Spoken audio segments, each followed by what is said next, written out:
What's going on, sports fans from all around the world, especially college football? And what's going on, Buff Nation, Colorado fans, all my BWBs, that means my bandwagon Buffs. You came over here because of Coach Prime. What up with y'all? I hope all is well. Thank you for joining me here on TLP Live. I am your host, Harry B. The B means billion.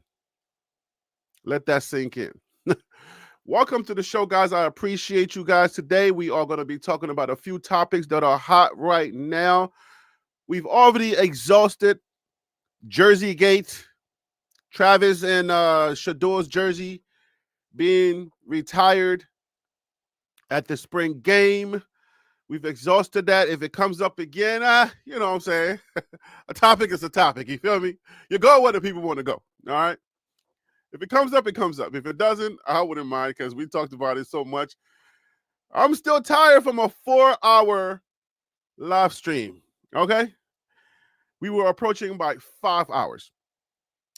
I want to talk about, I want to react to Cam Newton's reaction about Travis Hunter saying that I ain't going to play college. I ain't going to play in the NFL if a team does not allow me to play both sides of the ball. Cam has some, colorful reactions, but so I like to react to that on this here live show. Poaching. We're going to talk about poaching today. Coach Prime called our VA, and we're going to talk about that. The transfer portal is portaling, okay? It's doing what it does. Lots and lots of players are entering the transfer portal.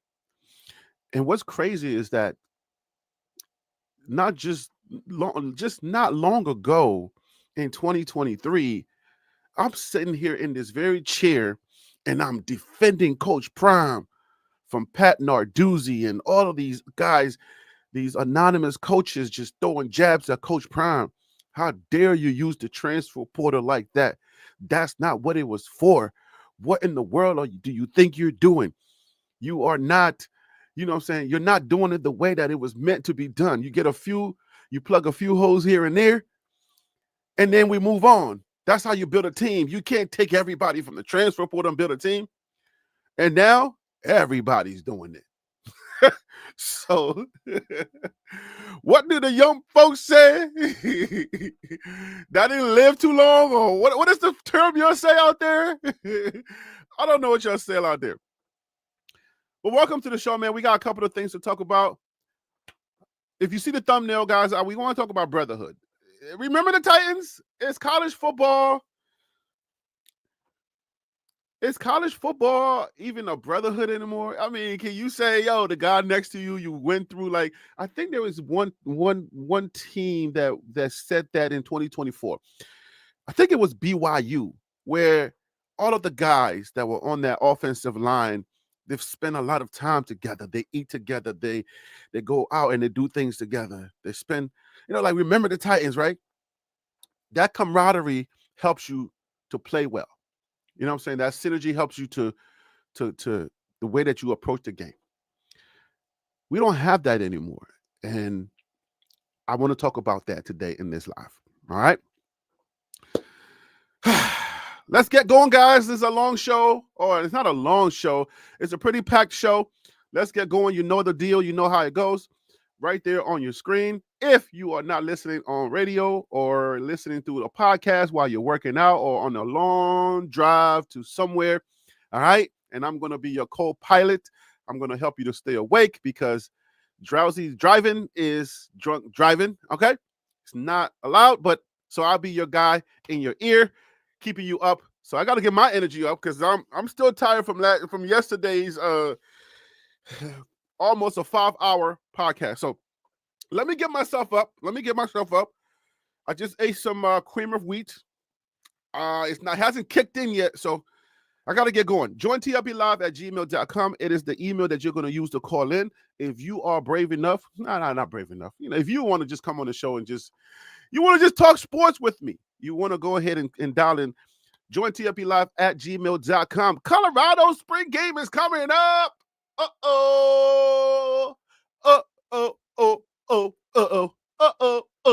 Anyway, join TLPlive@gmail.com is the email that you're going to call or you're going to email so you can call into the show.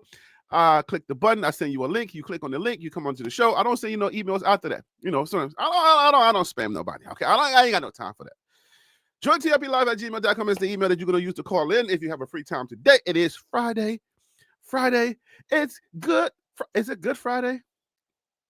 All my Christians, salute out there. If you are a Christian, God bless you. It's the best relationship you can ever have in your life, to be in a relationship with Jesus Christ. Amen. Amen, Christians. Let's go. Let's go to I gotta tell my producer's gonna hurt me for this. The Cash App is right there. $ at TLP Sports Club. $ at TLP Sports Club. If you are generous, this is a second income for myself. I'm trying to work it to be the number one income. It's not there yet, but I'm trying to work it to get there, so I don't have to go to that other job anymore. I had to do that other job because I capped off the Coach Prime and the CU audience. They capped me off. They said, this is all we're gonna do for you. It's okay. So now I got to work really hard, or a little harder, to get a new audience to come in here, and we're working on it. And I guarantee you, this is going to be one of the best shows on the internet. It's happening, man. It's a community that people love to come to, and you have a good time. I don't cuss you out. You don't cuss me out. I set boundaries. I said, you're going to respect me here. You're going to respect this black man. So you don't come in here with your shenanigans, your issues, whatever you got. You woke up on the wrong side of the bed. This is not where you're going to have it at. Not here. I'm a man of God. I'm a respectable man. You know what I'm saying? I'm a man of valor. And I got rules and standards. So if you come over here with all your shenanigans, goodbye. Let's go. All right. So call in. Let me send out my links to my faithfuls. Let me make sure the link is sent to the faithfuls. For those who want to come onto the show, y'all can come on. Y'all can just click on and just be like, hey, yo, Harry B, I'm pulling up, baby. I'm pulling up. Pull up at me, man. Let's talk college football. Let's talk sports. Let's talk a lot of junk. And then every now and then we throw in there some life lessons about finance or anything we want to talk about. This is just a place where you come to have a good old time if you have time. You feel me? Let's go. I'm taking this off the screen. So write down the email, jointlplive@gmail.com. Jointlplive@gmail.com. This is my radio voice, guys. When I was at UNC Greensboro, I used to be a radio DJ, and I used to be called Sandstorm. You feel me? DJ Sandstorm is back on the ones and twos, giving you what you like, giving you what you love, giving you what you're going to about to. Let's go. Join TLPlive@gmail.com. It is the email, guys, you're going to use to call in. Let's go, baby. Tim Smith, are you back? Where you? Oh, I keep saying Tim Smith. T.Y. Smith. It's been a minute, T.Y. Smith. You got to call in again. I'm going to send you the link, T.Y. Smith. If I can find your name, I'm going to go ahead and send T.Y. Smith the email. T.Y. Smith. If I can find it, my guy. All right, if I can find it. There it goes. All right, here it goes. All right, Tim, you got the link, so pull up at me. Pull up on me. Let's go. Let's go. Okay, I'm wasting too much time. Let's go. I'm taking this off the screen, so join TLPlive@gmail.com. I'm going to go ahead and pull up the email so that we can go ahead and have a conversation. Let's go. Let's get it. Let's go. Let's go. Let's have this conversation. First one is Travis Hunter going too far, threatening his future in the NFL? This is a reaction by Cam Newton. We're going to go ahead and talk about the reaction. He's going to react, and I'm going to react to his reaction. That is a new series that I have here on this channel where Harry B reacts to their reactions. Sounds a little corny right now, but I'll figure it out. I promise you. If it sounds too corny, I can't have it. You know what I'm saying? Because I'm too cool for school, baby. That's what I do here. DJ Sandstorm can be like, to their reactions. That's kind of a little corny. Yeah. I don't like corny. If it's too corny, I can't go with it. You feel me? You feel me? You feel me? Come on, Cam Newton, let's go. All right, Cam Newton, what you got for me? Let's go. And play only Rod. First down. Viral moment of the week. Travis Hunter said he'll rather quit football than play only wide receiver or cornerback in the NFL. If you're new around here, please do me a favor. I just saw their little tags on there. Make sure to smash the subscribe button. Give me a like. You know what I'm saying? Hit the like button because we want to get the algorithm to do that shimmy. Let other people know that I'm live. Sometimes people don't know. And right now, my lives are kind of up and down, different times and whatnot because, you know what I'm saying, I got a little break off my other job. So that's why I've been coming on here at different times or whatever. I'm going to try to figure it out to try to get a live that's going at a specific time. You feel me? Maybe you have to be late. Maybe you got to be early, whatever it is. Let's go. Phil. Hit that subscribe button. Hit the like button. And if you care enough to share with somebody, please share it. Also, make sure to hit that bell notification. You will get all the notifications when I upload a video or when I come live. YouTube will say, hey, Harry B, your favorite, or TLP, your favorite creator. Yes, your favorite. Your favorite creator is live or he's uploaded another video. Do you care to watch? Click on the video. Let's go. Cam, what do you think about Hunter's comments? And what do you really think he meant? Like, I'm never going to play football again. He's serious about playing both sides of the ball. Mm-hmm. But I think he's delusional to the toll it's going to take on him. So let me speak on that too, because he feels like it would be more. Let me ask you this question. If you got grown men in college playing this same game and those same grown men are the pipeline to the NFL, what exactly is the difference from those same grown men that you're going to be playing that you're playing now? What is the difference between those grown men and these grown men? They're a little older? Is it that when you get a little older or a little bigger, then it hurts a little bit more? Because I think college is pretty, 300 pounds, close to 400-pound dudes are hitting you. And you literally say, hey, if you're either undersized for the NFL. So you're pretty much the NFL size. They're getting the NFL guys. So if you're playing with the NFL guys now, this is just maybe my naivety. Please forgive me. Don't forgive me. This is my naivety speaking. If it's the same guys that you're playing right now that are going to that NFL, to the NFL, then what's the difference? He's doing it. He did it in college, right? For 3 years. Because I don't think he did 4 years. Or did he do 4 years? Somebody let me know. What's the difference? They're more grown. They're older. Let me know. Of a toll mentally than physically because you're learning both sides of the ball, learning the aspect. But just to put on record, it is important that no team has expressed an issue with him playing both sides of the ball as of yet. For the interviews he went on, nobody seemed like it was an issue for him playing both sides. No, it's not. But is it something that's sustainable throughout this season? Like he can have packages, but you have to start somewhere. So you saying being number one cornerback and number one wide receiver? No, that's not realistic, bro. That's and Travis, Bartholomew Hunter, the great. Yo, we do this black thing. We do this thing in the black community. When we call all of your names, you know it's important. So this is where you listen. If you hear all of your names, your first, middle, nickname, and last name, this is where your ears better prick up. Okay? I love it. Esquire. Esquire. Understand this. I'll give me one team pick. Oh. Matter of fact, I'll give Cleveland. Go with Cleveland. Cleveland. This is summer at Boston University. Okay, here goes the this is potential realized, advancement embraced, confidence sharp.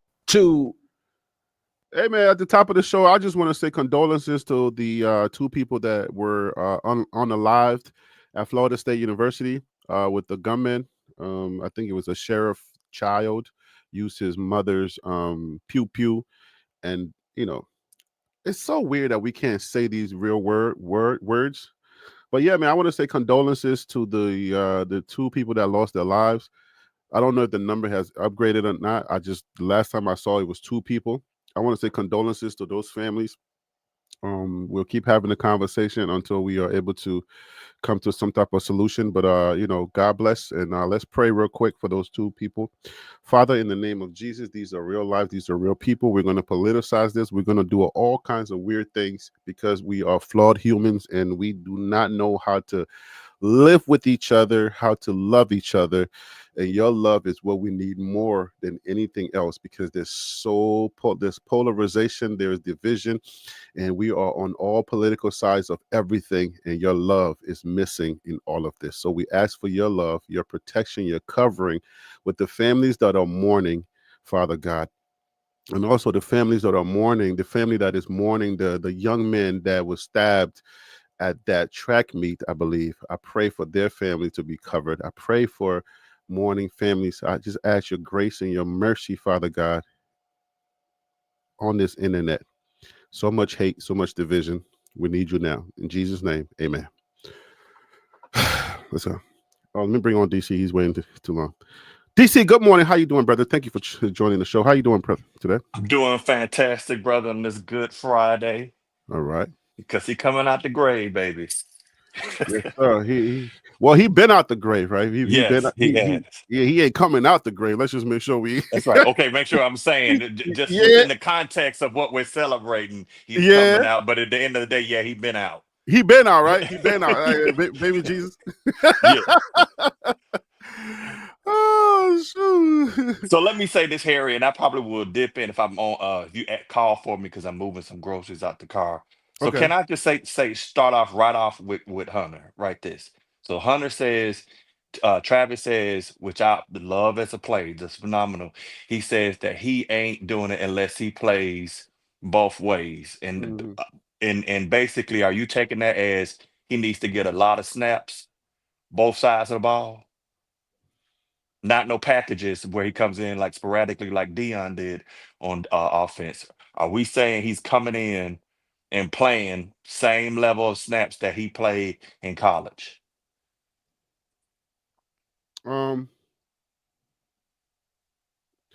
So I think when he says, I want to play both sides of the ball, I think he's just trying to make it clear that he's going to play both sides of the ball. I think he understands. He's very level-headed, and he's an astute guy. Remember now, he's a 4.0 student, right? So this is a human being that understands communication. He understands a lot of things. I don't think we should discount him as somebody who's just out there. He's some delusional person. I think, and I say that to say this. He understands packages. He understands that he's going to have to be put in a package, but I think what he's trying to communicate and send the message is, like, if you're trying to gun-hole me to one position, that's not going to work for me. I don't think he's opposed to packages, right? Just like Cam Newton is saying, hey, the toll is going to be a lot. Again, then I asked the question, like, what about the college toll? The game is much faster. The NFL game is slower. But the college game is much faster. You're pretty much like the same sizes. I don't think they're 400 and 500 pounds in the NFL. I think they're the same. They kind of stay within a certain amount of pounds. If I'm ignorant, let me know. But I think he's just communicating like, I want to play both sides, and whoever gets me, make sure you do have those packages. It's not that he's saying I got to take the same amount of snaps that I took in the NFL. I mean, in college in the NFL. I don't think that's what he's saying. Okay, so I would say this: if he's saying that, fine. If he's not, the NFL is exponentially faster. Think about that. They ain't even looking at you at certain positions if you run a 4.6 or 4.5. That's which is fast. So at the end of the day, they're getting the best of the best, the fastest of the fastest. You're getting like pure again out of only 1.6 of people get out of college football actually get drafted, and out of those, I think it's less than 30% make the team. Okay. So you have to think about that. So they're fast. The other thing I'm gonna say is this for Travis: if he is saying a bunch of snaps in the toll, tell me which year did Travis play all the way through the season without an injury?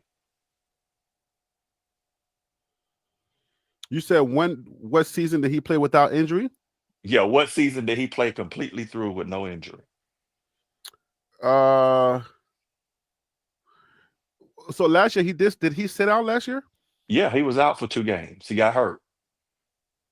Oh, okay. So what is land the plane? Land your plane. So basically what I'm saying is, Travis, if you have not completed a full season in your college career, in college, you're not going to be able to, you have to be able to, when you planning purposes, as I use, Mhm. you have to use data for that. It's highly unlikely when you're playing against the best of the best people that's been studying stuff. And Cam's going to get into that stuff, that where it's going to be, it's possible, but probable is that. And the thing is, the impact on, I mean, again, you talking about playing DB, tackling Saquon Barkley's and stuff like that. We ain't talking about just trying to grab Avery Johnson by his toe. We're talking about tackling Lamar Jackson, all that kind of stuff. And then on the other side of the ball, we're talking about folks coming up and putting I can't think of a good DB right off the top of my head at the moment, but you're talking about a DB coming up and putting something on you and know exactly where to hit you because they're trying to knock you out the game. So that's Right. all I'm saying. So I'm just throwing that out there to say, hey, it sounds good, but right now, if you haven't been able to do it in college, and you're going up against like the North Dakota states and stuff like that, I just won't see that going against the Kansas Cities and the Baltimores and stuff over and over. But continue. Yeah, let's bring on Tim. It's been a minute. Tim Smith. Tim Smith, welcome back to the show, brother. I miss you. How you doing today, man? How's life? Hey, life is life, and man, thank you for having me on, Harry. DC, how you doing, my brother? Hey, it's good to be back Doing with you good, Tim. guys, Good man. to see you. Yeah, man. Yeah, I miss you guys, man. So, what are your thoughts? Likewise. What are your initial thoughts about playing both sides of this ball? What are your initial thoughts? Um, I kind of I look at it. I mean, I can't blame him for wanting to do something that he has been doing his whole entire career. Mm-hmm. But DC brought up a valid point as well. You know, he played 3 years of college football, and all 3 years he has yet to make it to the end of the season. Well, go through a whole season without sustaining injury, some type of injury. Mm-hmm. So even from Jackson to the 2 years at uh, Colorado. So um, doing it doing it in the NFL, like y'all been saying, man. I would like to see him go be drafted as a wide receiver. He get more money as a wide receiver, and then have packages for him on DB. But being able to go out there and run routes at full speed, and then turn around and go full speed on defense, the game get tremendously faster. What you've been able to do in college, the competition level to him may be a lot easier than some, if that makes sense. Kind of like if LeBron James would have went out of high school to college, it probably would have been just like the competition level probably would have been the same as high school. Mm-hmm. But we have yet to see that Travis play SEC competition, Good point. ACC competition, Mm-hmm. and we know that's where a lot of those NFL players are coming out of. So That's a good point. I'm a stop right there. That's a good point. And I want to say shout out to everybody that's in the chat. Surferboard 3000, Feel So Real, DeAndre Bonian, Texas Truth, what up with you? Hope all is well. Sharp Travels, hey. Kawale, how you doing? TH, what's up? After the game, if you're still here, what's up? Y'all was some of the earlier, the texters. Anthony Allen, what's up, everybody? So the Big 12 side, so that's the point. So it is my naivety question is answered in that. what Tim just says and what Surferboard is saying, Surferboard 3000, the Big 12 size and speed in the Big 12 is not even equal to the beating the kids are taking in the full SEC seasoning and the or season and the seasoning. Here we go. Hey Tim, you're back. So we're talking about seasoning again. Here we go. NFL is a level above that. So I thought about that right before Tim and Tim said it. Yeah. So when you're playing the best of the best, and then you're playing the best of those best, then yeah, the SEC, the Big Ten, and you're picking the strongest guys, the fastest guys out of everybody. I think it is a little bit delusional to think that you playing at Jackson State and you playing at in the Big 12, not necessarily having to face any type of SEC or Big Ten competition, and how fast those guys move, to say to not survive that unscathed, and then going to the NFL thinking like that's the competition you're gonna face. You haven't really seen the gauntlet of what really transpires. Let's listen a little bit more to what Cam has to say, and then we'll move on, because I got a lot of topics to cover today. I don't want to exhaust. I don't want to spend too much time on just one topic, but because we tend to do that. One topic kind of dominates the conversation. So let's listen a little bit more, and then we got to move on. Have to cover a Jared Judy and then have to come back and be covered by a Denzel Ward. Bro, you playing with grown men. Not this, you ain't playing with peers no more. You playing with grown men. You playing with all pros. You playing with people who've been playing and studying this game at the professional level for 6+, 7+, 3+, 2+ years. The physicality, the mental aspect, that's what you have. You ain't witnessed that yet. Mm-hmm. And to do it on both sides, that's not to say you can't have packages. Packages is, okay, we got a nickel package with Travis. We have a 5-wide package or 11 personnel package with Travis offensively. But to say, okay, I'm gonna go from defense playing the first drive, which would maybe 8 to 11 play drive, and then starting out and then going back to playing defense. Dialpad AI has the answers your customers need. It won't make your jokes funny. Come on. Hey, DC, you owe me your face today. Pause, but you DC, if you can come on with a face, put those groceries away, wash your face, brush your teeth, and you got to show your face today. I'm not going to be the only one with pictures and stuff. And Tim, if you're not driving, if you're at home and you sitting there, you chilling, you can come on. I need to see people's faces, and we got to change it up a little bit. Y'all got to help me out. Y'all got to help me out this year. Yes, absolutely, little bucket. Pause. Just give me one moment. Go into your outhouse, because you in the country, so you go to your outhouse and do what you.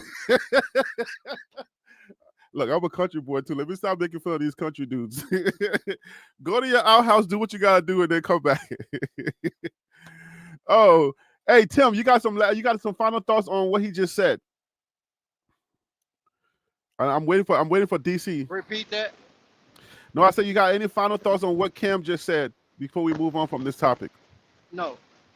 Okay, DC, when you're ready, you can come on. But yeah, I think the competition is way, way bigger. And I mean, when you're playing with the best of the best, you got to consider the fact that you have not faced that type of competition in the conferences that you have that you were part of. So hey, can I just add one thing? I don't mean to interrupt you. No, go ahead. Okay, I will say this: we have yet to see what the best version of Travis, glimpses of what he's capable of doing. I think, because he was recruited by all these SEC and ACC teams coming out of high school. He just chose Jackson State. But do I feel like as a wide receiver in the NFL, would he be able to shine his first year? Yes, I really do see that. Do I think he's a 1,000-yard receiver his first year? It's possible. it's possible. Because in the NFL, if you're cooking, they're going to you all the time. They don't really care. It's possible, you know, but I give him anywhere from 600 to 800. But do I think it's possible if he put his mind to it? Yes. So let's address what the Texas True just said about on his comment. I think this is important to say. We got to stop acting like every player that's in the NFL is actually like that. It's scrubs in the league too, just like every level of football. So this is an angle to think about when you're choosing the best of the gladiators from the Coliseum, right?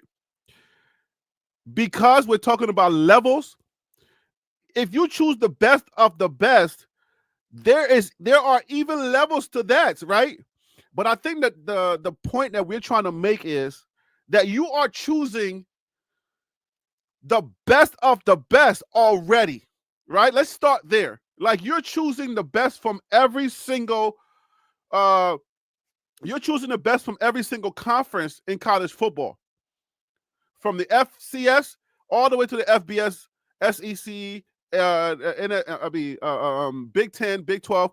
You're choosing the best of the best from there. So yes, but the way God spreads out his gifts are going to be different, right? You're going to get your Michael Jordans, but you cannot discount your Scottie Pippens, right? Your Chris Bosh's. You're going to get your best players, but the idea is you're not playing with your peers anymore. You're not playing with just all Big 12 conference players anymore. Now you're playing with the elite talents, and even in that elite talent, there are people that are going to be less than, there are going to be the best of those guys. Any thoughts on that, Tim? While we still wait for DC. What there up? We go, DC. There you go. Oh, go ahead, DC. There goes the light-skinned cop. All right. That's a good one. All right, mic check 1 2. Y'all got me loud and clear. We got you loud and clear. Thank you for showing face today. All right. We got to start doing these show face videos because it's a little bit more, you know what I'm saying? It's a little bit more lively when I can see other people's faces, right? And the audience can see other people's faces. But what do you think about the Texas Truth's comment about there are scrubs in the NFL as well? And then what I just said, I don't know if you were listening. Well, I mean, that when you look at the capacity of scrubs, that's almost like saying there are millionaires, but everybody doesn't have 100 million. Because there's level. I mean, there's an elite level, and then there's the elite of the elite of the level. Like Coach Prime was the elite, best of all time, of course.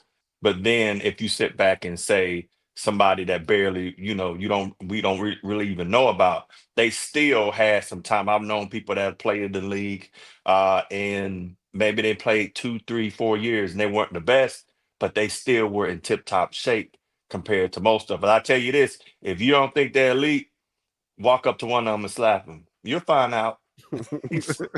Find the scrub. Find the person you think is a scrub and walk up. You ain't nothing but a scrub. You'll find out. No, but it's important to note that, I mean, yes, there are levels, but you're still playing amongst the best of the best already. So getting hit by those guys that you didn't get an opportunity to play against, getting hit by those guys is a little different. And yes, you say, well, I'll play this game on different levels if you're Travis Hunter, but it just hit different. Like for pun intended, it just hits different. All right, so if there's no more thoughts on that, let's go ahead and turn our attention to poaching. Coach Prime's message about poaching. And the transfer portal portaling, and it's happening, guys. It's happening. But let's listen to Coach Prime, and then we'll talk about it. It's a wonderful day. Let me break it down on somebody that ain't getting in the portal. I'm staying with you. Carter got off the band. What car that? What's the school over here today? Virginia, what the camera? Virginia, you gotta stop. I let you have one. I ain't say nothing about it. Come on now. Come on. We let you have one. I ain't say nothing about it. You can't come from Virginia. You're not playing them. We coming for you. No, you're not. Hey, coach, who going out there practice today? Who? All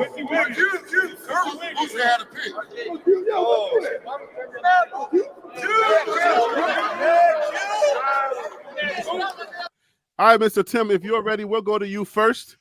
What are your thoughts on this whole Virginia poaching Colorado's players and Coach Prime saying we gave you one? If you can give your thoughts on who you think he's speaking about when he said we gave you one. Who did Virginia take from Colorado? Wait, I think we know, right? No, that was Carolina. Yeah, I know North Carolina, but I don't know what Virginia has taken from Colorado. But I do appreciate what Coach Prime is putting out there in the atmosphere, because if the NCAA isn't going to get a handle on things, and I can't blame kids for wanting to go get their money, because I would do the same thing. But like we talked about last year, you got to be strategic in your moves. Am I making the best move for me? Because I can't let, like Cam Newton said in on his podcast, yes, I'm a millionaire, but my dad is not a millionaire. So he doesn't understand what it's like to be a millionaire. So how can I making 50 or 100,000 or 150K annually tell somebody that's 7 digits how to run their finances? I've never been there before. So I just think that the kids should make better decisions. And I appreciate Coach Prime for saying what he said, because the NCAA, if they don't get a handle on it, it's going to be crazy and out of whack. And I don't want to get too ahead of your show, but I got more to talk about on that. Yeah. All right, DC, what's your thoughts on this? All right, so before you start, I do got pushback on that whole dad make 50, because that's dad, right? They've been handling finances for a minute, so I don't know that. I think the sentiment is dad may not be an agent, so let dad not be the one to negotiate these contracts. But I don't like the sentiment. I don't like the feel of it, right? Because it's like moms and dads are the ones that got you to where you are. Then all of a sudden now they're no longer credible, right? Because now we're talking big money. And if mom never made or dad never made that money, then we can't credit them as good agents. But they know they know their children better than anybody else, than any agent. Maybe they need to brush up on their negotiation skills or how to negotiate millions of dollars. But to discredit the parents that went through the gauntlet to try to get their kids to this place, how can we discredit them now? I mean, I'm not discrediting the parents, and I don't think it's not just you. I'm talking about the whole conversation about, parents not being capable. Well, if Tennessee is paying you $2 million, but you want to get $4 million, and if the parents say, hey, Georgia quarterback Miami just gave him $10 million, and I feel like you better than him, you need to go out there and see if you could get $10 million. That's bad advice in my eyes. But do you know that's what's said? No. I'm just speculating. Okay. So yeah, you're right. No, I mean, I ain't saying that there are instances where people get greedy. I'm not saying that. I'm just saying as a general thing, let's not discredit every parent saying that you're not good enough to negotiate your child's contract. All right, DC, what's your thoughts, man? All right, so here's the thing. All these kids generally, they go to camps, they go to 7-on-7. They kind of all know each other if they're elite or, they're blue chipper type people. So they know each other to a certain extent, or they know of somebody. So let's remember that, the college football world, the D1 athletes, they go on recruiting visits together or they see each other in passing. There's often familiarity. Let's take that and go to the next step. The next step being, did not Prime say that like Shiloh and Shador and Travis, that players be talking to them about from other schools saying what's up and they say we open? Did that not go out there? Did we not say did that not did that not happen?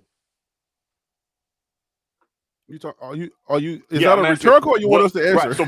So bottom line is yes, we know that happens. So at the end of the day is, who's to say that a player or a person that knows somebody didn't reach out? Because you can say Mm. Virginia is tampering, but that doesn't mean that you don't have people on your team or your players talking to each other. It may be to a point where somebody that Cash Cleveland played with and was talking to said, "Hey, I heard Virginia got a spot on XYZ," or Virginia made it known, "Hey, we're looking for X, Y, and Z." So I get on one end what Coach Prime is saying. I'm just kind of a little leery of saying I'm going to take exactly what he's saying as gospel, because that type of stuff goes on all the time. You got people in your players DMs asking what's Colorado like and getting all the intel on it. And that goes on. So to sit back and say, well, Virginia's the one doing it, they're all doing it. Now, I'm not finna say nothing about Colorado on this at this time, because I know how everybody, if you say something, then they always call that hate, which is just a disagreement or perspective. But if you guys want to sit out there and tell me that everybody is tampering, more than likely they are, because Carson Beck just doesn't end up at Miami. This stuff, a lot of this stuff just doesn't And happen. the time frame he ends up at Miami, right? Yeah, come on It's now. like Right. you break up with your girl, then all of a sudden a month later you already with another girl. Come on, Right. son. Come on now. Because somebody could take your girl, it ain't your girl. Let me tell you right there. And the other thing, as Phil was saying in the comments. So the thing is, if you all want to believe that everybody is tampering, even Virginia, bottom of the ACC, and you don't believe everybody or most people are tampering, but Colorado isn't one, is nothing, go right ahead. Let me take a break and let you know, guys, to call into the show, join tlplive@gmail.com. It is on the bottom of your screen. If you are interested, you don't want to get stuck into the comment section, you want to come onto the show and you want to be one of the panel's guest members, guys, join tlplive@gmail.com. I'm monitoring the email right now. So if you call in, you can be you can be part of the panel to call in. So, okay, so let's talk. Okay. NIL, I mean, the transfer portal is portaling, is going to do everything that it's doing, right? Coach Prime is calling out Virginia. Is that dry snitching? You know what I'm saying? The streets is going to be like, yo, that's dry snitching. The player shouldn't do that. How does that look on the player saying, hey, man, they offer me a bag? Like, what does that do? What exactly does that do when the player actually says, Virginia reached out to me? Is the player messing up their bag? Because what happens if things go sour and now they know that you're gonna be snitching? Like, I don't know how to process that. So somebody, y'all help me process this. I look is at that it. a good thing or is that a bad thing? I look at it like this. If you put 100,000 in the stock market, you don't know if you're gonna make a profit, right? You can lose. You can lose that 100K. So if another school offer you a bag, it's not guaranteed that you're gonna get over there and start. Look at not McCaskill. Yeah, look at McCaskill when he went to Arizona State. Uh, yeah, he got a few touches, but he just sat there and cheered on Scatterboo. So at the end of the Be day, careful. His mom will come on the show. right? At the end of the day, I look at it as, He you cheered know, on Miss Casco. Wow. you got to make the right decision for yourself, Ooh. because you could be at number 2 on the depth chart and get somewhere and become number 4. So you just don't never know how that's gonna pan out. So that's the way I look at it. Well, you don't know who, like I say, you don't know who contacted you. And because I think the But thing DC, does is, that tell me why that matters though, DC? why that matters, because if let's say let's call let's say I am Cash Detroit. Say that's my name. And I'm like, you know what? These folks ain't trying to give me no scholarship, X, Y, and Z. I think I want to go someplace else. And, who's got a spot out there? And I start looking and going, asking around, hey, asking a good friend of mine who's at, well, I heard Virginia or something, it, got a little something. Well, who you know on the team over there? And somebody gets a DM, and that O-line coach, that person tells the O-line coach, or they reach back and call or if they reach back and call their high school coach, and that coach reached out to that coach. Because again, the IMG, which is Cash with the IMG, right? That they have a good connection, so that maybe they know that coach, and then you do it. That to me is not tampering. That is, I'm trying to get up out of here, or I'm trying to find something a better deal. And so if a coach is talking to you, that's one thing. Because again, unless you have the evidence that somebody said that, and again, I'm not saying Prime is not telling the truth. What I am saying is people are going off of their preferences and their biases when none of us have any data in that. None of us have any evidence, hard, tangible evidence to look at it. So if a player is reaching out and getting out feelers, I don't think that's tampering. If say, for example, and it may have been a assistant or someone familiar with the program. Let's say a booster reached out to Cash or something like that. Now you're in a gray area where maybe the program didn't necessarily do it, but a handler or someone else did. That's the issue that we have to sit back and say, because I can sit back and say tampering, but is the tampering because it was really tampering, or dang, I got some folks, somebody's trying to come in and steal your eggs out the chicken coop. That's gonna happen. Okay, so I think that let me speak on that a little bit. So let's say it started off with student to student, right? From student to student,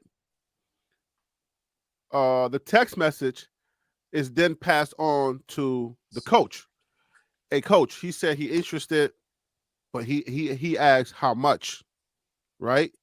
And then the coach is like, we could do 250, or we could do 350 or 500, right? So isn't that aren't you skirting the lines of tampering? Isn't that what it is? Because you're still communicating. It may not be coach to student. It's still somebody who's the middleman, who is kind of like leading the conversation. But if the coach said, "Oh, he's interested, we could do 350," then what do you call that tampering?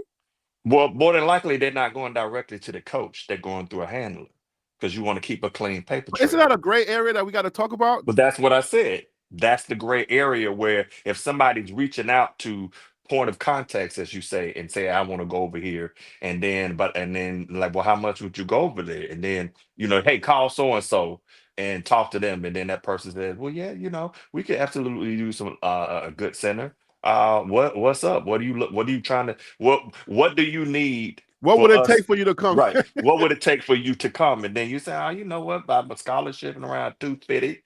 And then say, well, hold on, let me say something. So then let's say a booster may show up, or a handler may show up with a coach. Hey, talking X, Y, and Z, and heard y'all. I know we're looking for a lineman. So and so is interested. Think we can do that? Hey, can I ask y'all a question? Yeah, man, go ahead. Just by listening, at us, I was kind of thinking, is money the main objective in college football, or college football? I'm gonna use college football. That's a good question, because today it has to be. Because if we look, let's take this all the way back. What is the purpose of you playing college football? Isn't the purpose to get NFL? To the end? So then how can we say it's not, right? Like, you go to college, like a lot of people are going to college. I'm taking my son to different college. We're doing college tours right now. We're almost there, choosing our final, choosing the college. This crap is competitive. I had no idea how competitive this stuff is. even for him to change his major, bruh, for him to change his major from computer science to computer engineering or computer programming, they want to see his grades. They want to see how he's doing in calculus in the third term, and it's so competitive, right? But it's all for you to go and make 90,000 when you get out of school, for you to get, to make so it's all about money. So how can we say, oh, if somebody's willing to pay me right now, why is that such a bad thing? Can we get out of our old mentality and get into the new mentality? Because now money is available. So why wouldn't you go for the money if that's available now? And the essential and the end goal is money. Right, but the money can be a good thing, or the money could be a curse. How could the money be a curse when you're going to school to get money? Because, like Cam Newton stated, and I agree with him on this, you get $4 million, you're 19. You're 19 years of age. You out here buying cars, you out here buying jewelry, you out here taking care of family members, you buying mom houses, you buying mom cars, you buying sister her sweet 16 car, you buying yourself a car. That money is only going to stretch so far. You done paid off your education. That's going to cost you an arm and a leg. And now you left with, just say for the sake of the conversation, you graduate, you don't make it to the NFL, because that's very selective few that make it. You left with $50K. If you did not invest that money properly in the beginning, then it's a curse. Yes, you enjoy the fruits of your college labor, and you didn't make it to the NFL where that 4 million is times 12 plus. Tim, let me ask you a question. Go ahead.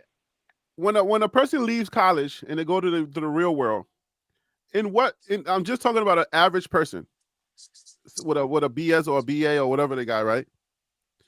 And let's just say, let's add a concentration to let's just add they minored in something.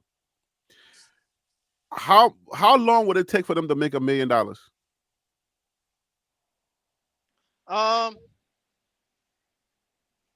I'm gonna say this, and you're gonna be shocked. Okay. I'll say 5 years. Okay. You're gonna probably now is that $1 million cash, or is that over time? Are we talking gross or net? We're talking what's in their bank account. Is that So overtime, like when they add up everything they've made minus what they had to spend in the meantime? It'll take them 10 years or so more. You're changing it? Okay. Yes, 10 years or more, because you still got everyday expenses. But if we were just talking about net pay together, right, minus your everyday living expenses, then I would say 5 years. And the reason that I said 5 years is because what you went to school for and get out, it may even take you a year to get into that field. Right. And you're doing customer service, making $17 an hour. Right. So if we think about it, these players, whether you go to the NFL or whether you don't go to the NFL, getting the kind of money that they are requiring today, to answer your question, you go for the money right now and stop listening to these people telling you, yo, don't make it about the money. It don't make sense to me, because the reason why I'm going to this trade school is to get some type of education, put that on my resume, and then so I can go get paid by somebody who has a company. So if I can make the money right now and I happen to be playing a sport, I'm getting that money right now. It ain't no feelings. We're the ones that make it a problem. If you invest it right. The fans are the ones that, no, you're right. You're right. But remember now, that's a whole nother conversation that we talk about. We've been talked about how did you spend this money. But I'm just saying, like, when do we make the conversation about the reason why we're in college to begin with?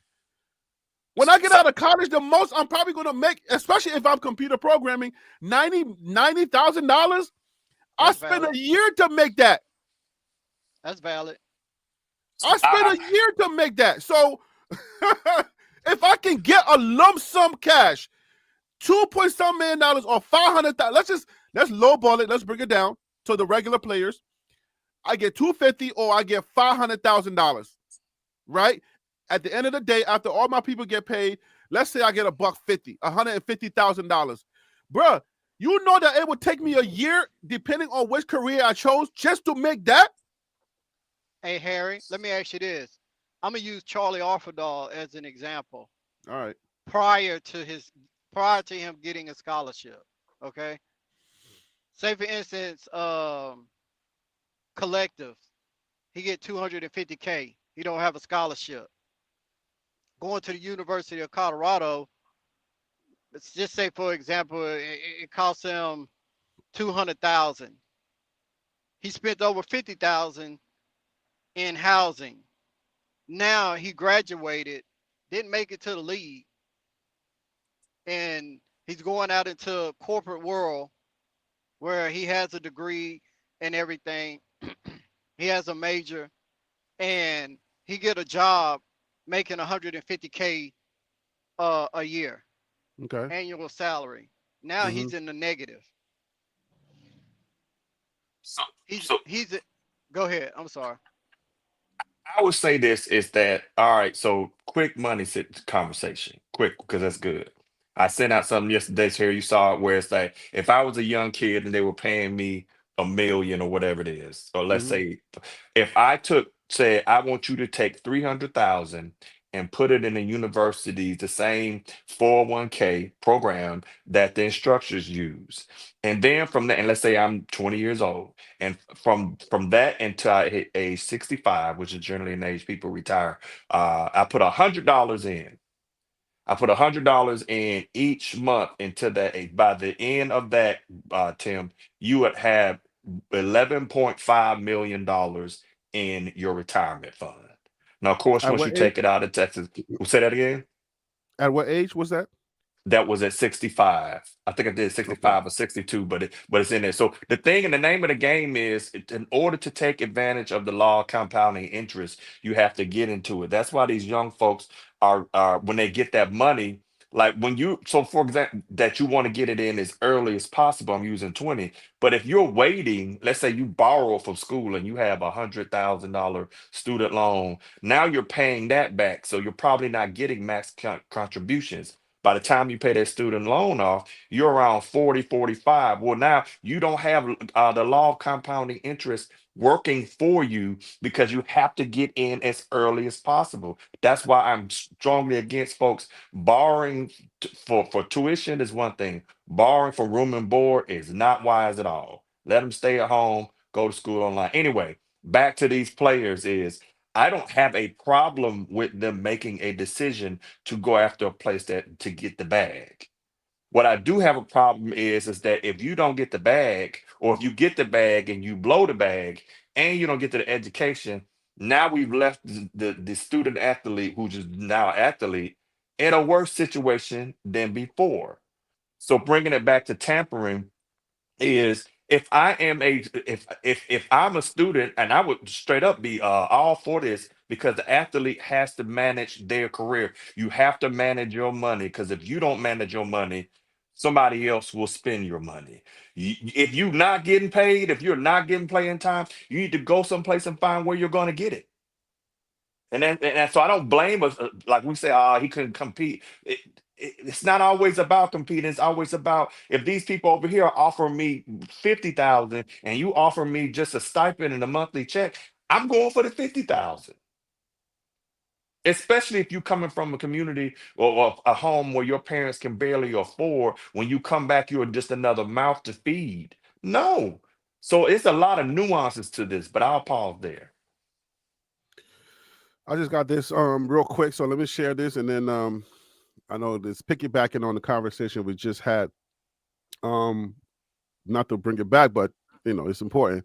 So the Giants, Joe Schoen on the Giants playing Travis Hunter at wide receiver and cornerback, he said we would not be afraid to play him on both sides of the ball. Let me get your thoughts real quick before we move on again.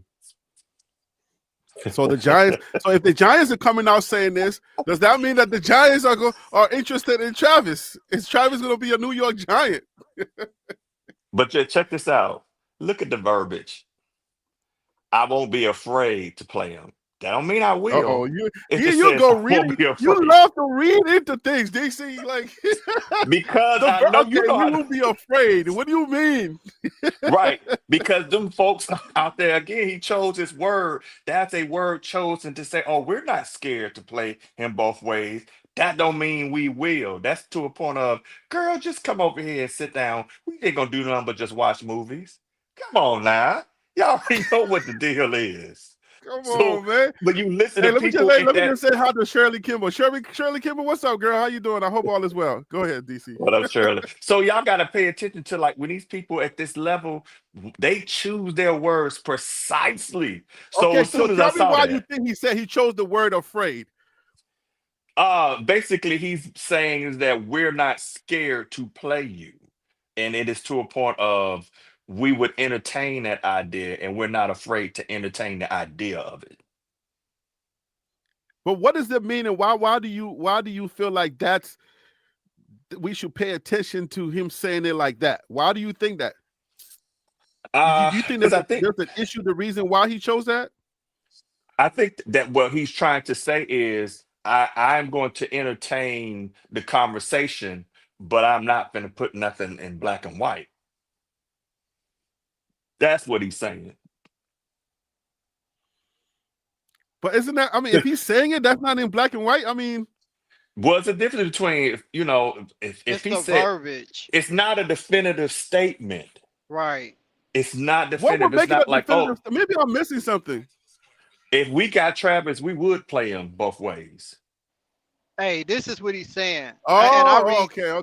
Yeah, Okay. exactly. Go ahead, Tim. He doesn't want to commit he using that type of language because he doesn't want to commit to something, and then it's like, okay, like, say for instance, he said we would not be afraid to play him on both sides of the field.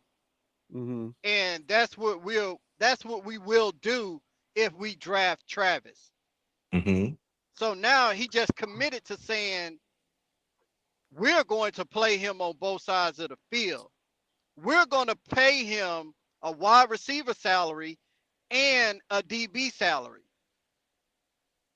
He'll be the highest paid. But if he uses the other word, it's not going to be insinuating that they have him on their board. Well, this is insinuating that we're looking into possibly drafting him. Right, but that's why you gotta word it exactly like this. Because if you word it the other way, then you're saying he's at the top of our board.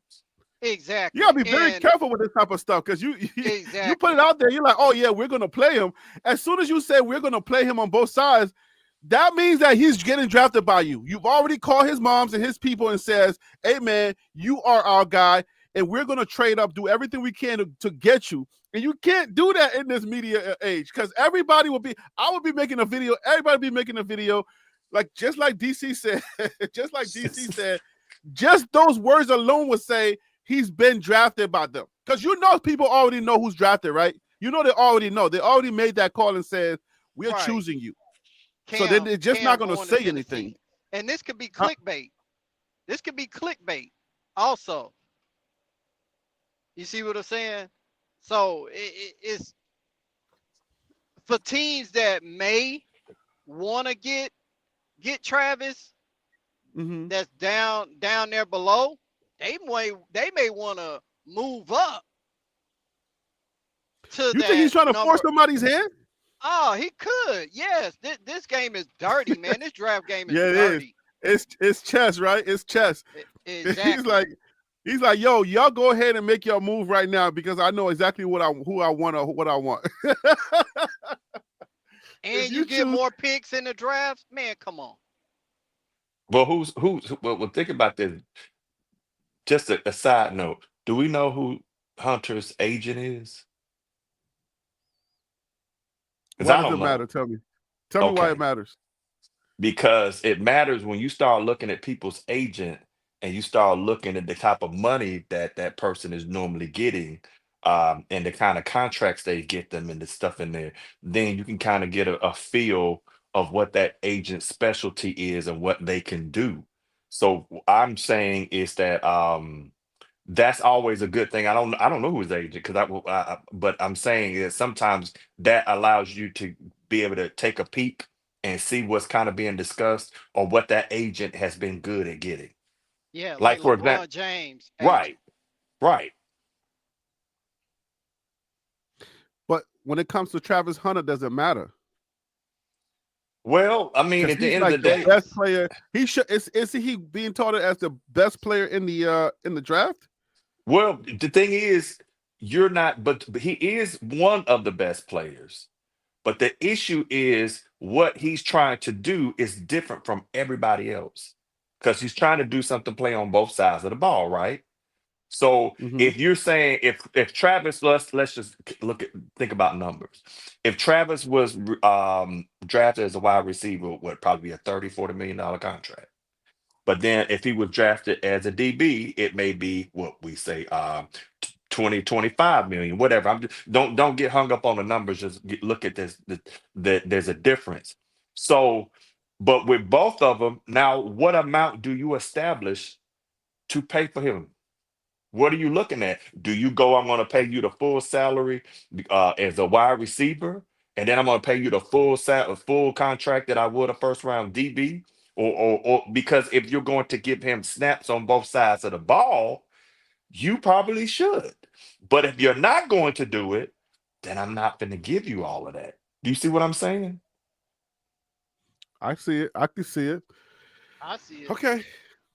Let's not spend too much time on this. We already exhausted it. Thoughts on the spring game? We're gonna infuse the spring game with the conversation of losing Cash Cleveland, losing Gustav, losing Adrian. Colorado.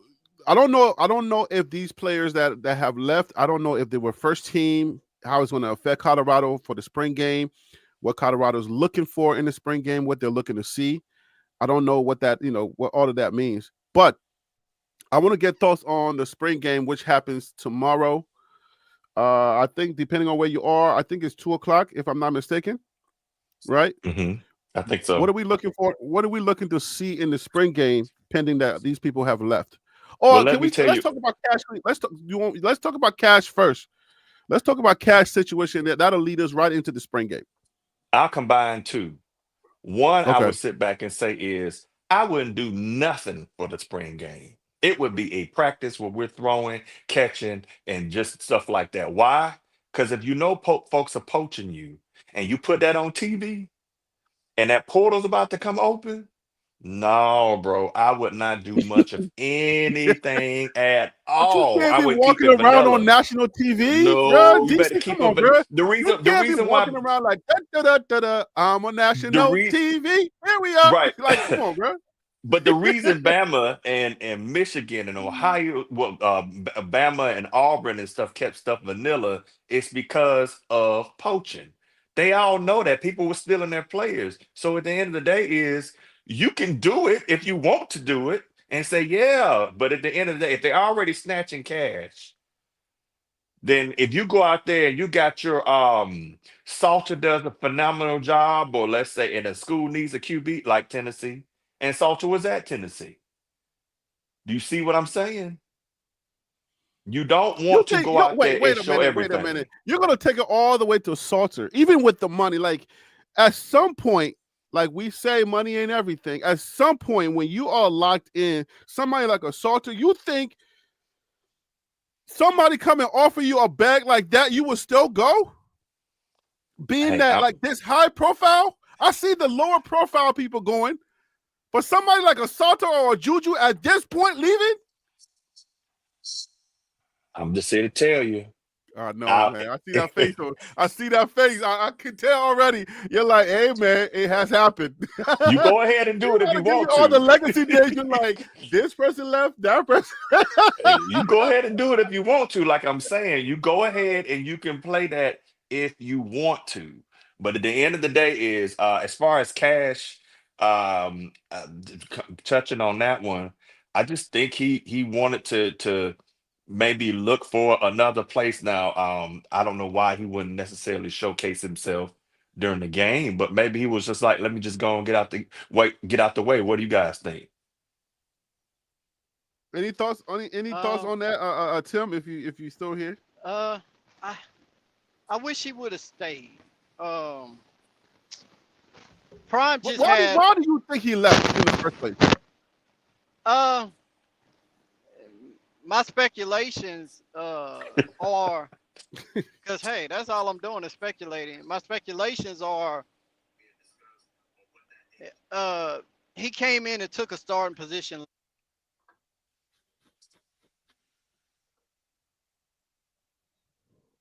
I think his audio cut out. I think somebody offered some money, or at least he procured the bag. I think it was Rawhide Media. I think it was B. Watts trying to take my people. I got portaled.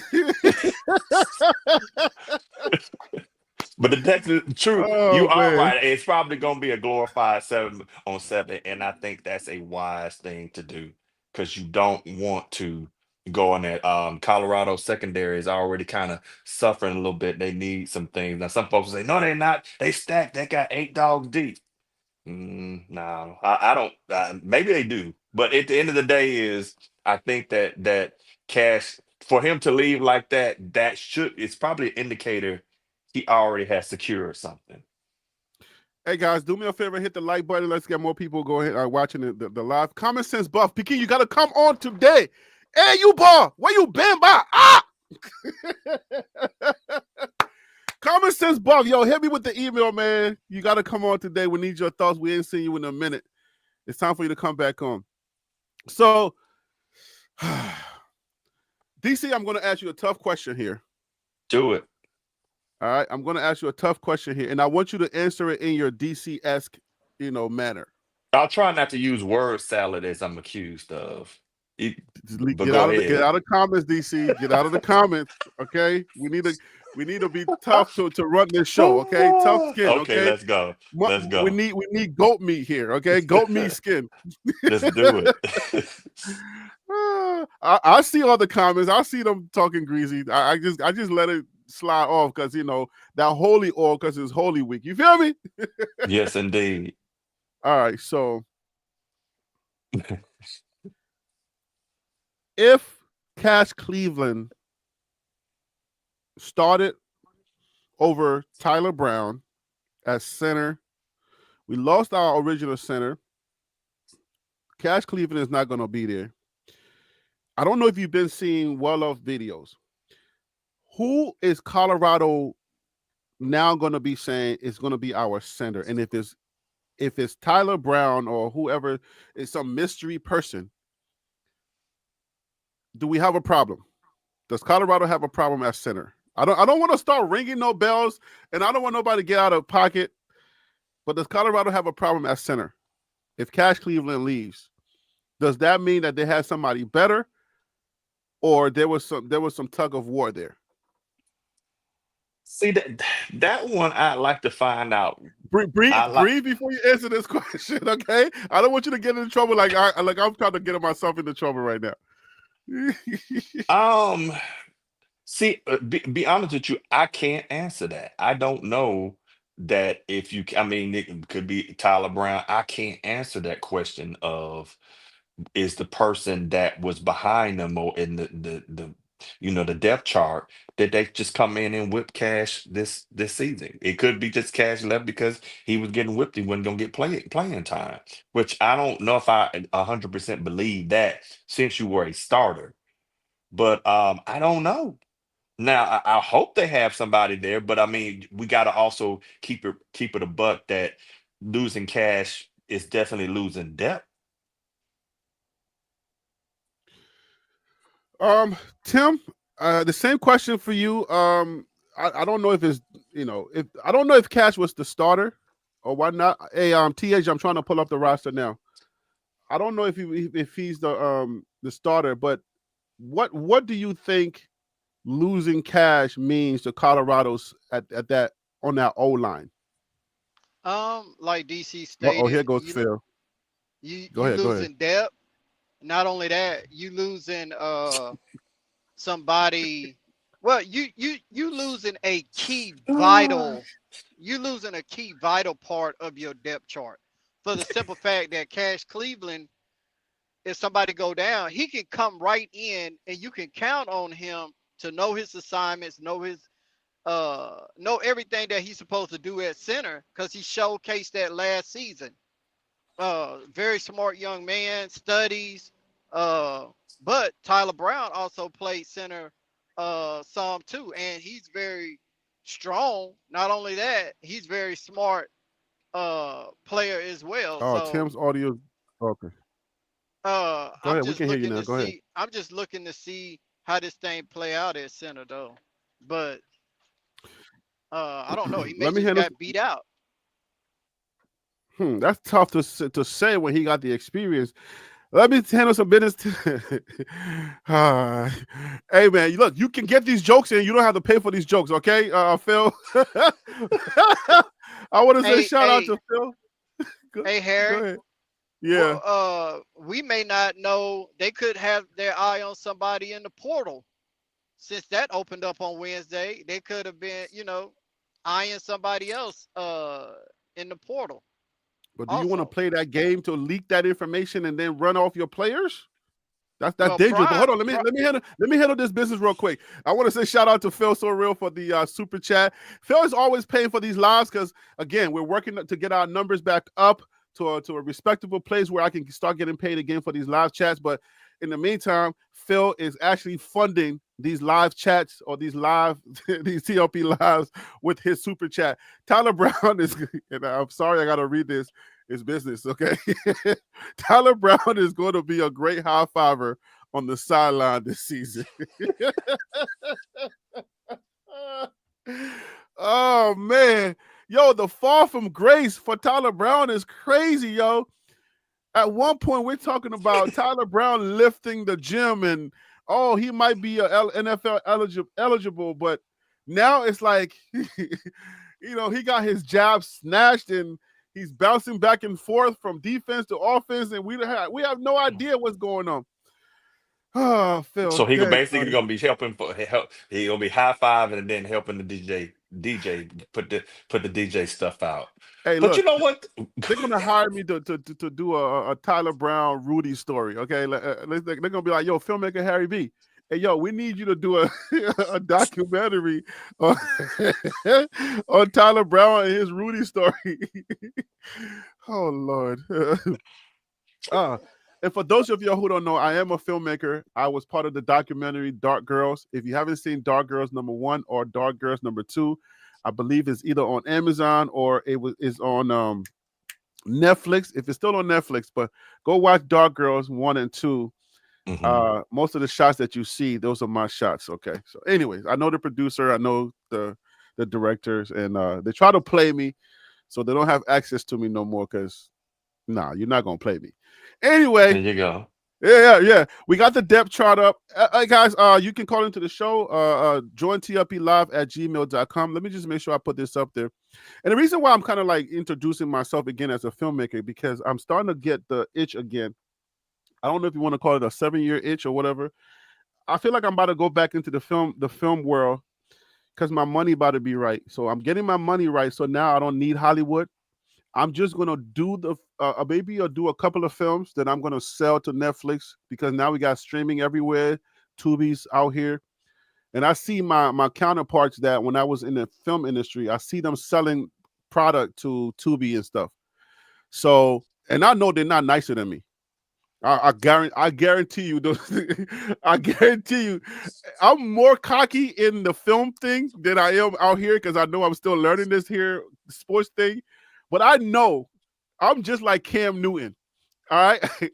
I know them sons are not nicer than me. I promise. So basically what we expect to see from you is the Hunter Leanna love story behind the scenes. And basically Hey, I'm telling if it's business, it could happen. You know what I'm saying? But I know, but like Cam Newton says, out of all 32 teams, I know I can start for at least half of them. Okay. So, anyways, yeah, man. I might get back to my film thing, and yeah, because my money about to get nice. I'm feeling good about my money where it's about to come to, and I might be getting back into my film thing. So y'all might see me less here, or you might see me more. You never know. All right. Hey, hold on one second. JR Lacrosse, you gonna show up? Pull up. JR Lacrosse. Don't change the guy's name, okay? Don't run off my panel, people, okay? I ain't got that. With you. I bet Thomas with you. Buff, I need you to pull up, Piggy. Pull up, you ball. I just wanted to tell him he did a great job last night. Fantastic. Oh man, look, y'all held it down for like a 5-hour daggone live we had. Good Lord, man. I can't say that long because my wife is singing today at church. And yeah, I can't stay as long, but you know, because it's good. What is it? Good Friday? It's Good Friday. It's Good Friday. Kanye trying to copyright that, but he can't. If you know what I mean. I was a joke. Anyways, all right, so we got the is this official? I don't know if this is official. We got Omarion, we got Williams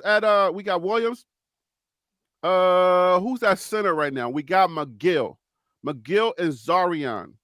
And that's it. Right. Something ain't right with that. Is this a reason to be concerned? This is just a question. Don't hurt the question asker. As a matter of fact, I don't really care no more. So go ahead, hurt me. Is this reason to be concerned? Well, that's all you got? Yeah. Absolutely. I mean, you got Tyler Brown that can come in and plug and play at center, but having another one, having an extra one is a good thing. But yeah, it would be some concern. Yo, this whole list is like the whole line is blank. No player 2, 3, or 4 for center. How is that though? Doesn't that sound a little weird? Yeah, is that accurate at all? I don't even know if this is accurate, just to be fair.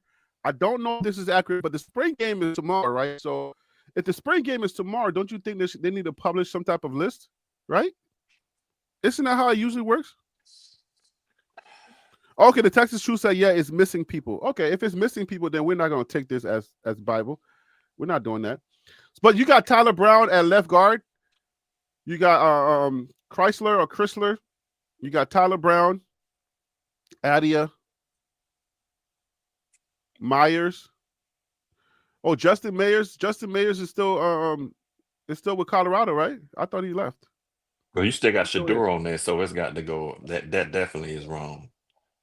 Oh, okay. All right. So this is probably some wrong list that I pulled up. If anybody got a link for me, I would appreciate it. If y'all can find it and then let me know, because you know it's kind of double triple. I'm triple tasking and all of that stuff. So if anybody got a list for me, you want to drop it in the comments, or at least send it to me to my email.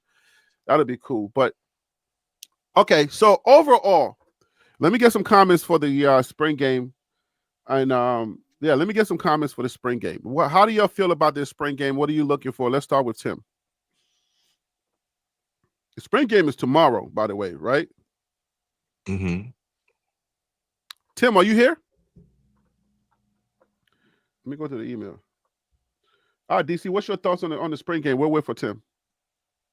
I'm just looking to see, I'm basically looking to see these jerseys get retired. That's the highlight for me. Oh, come on, man.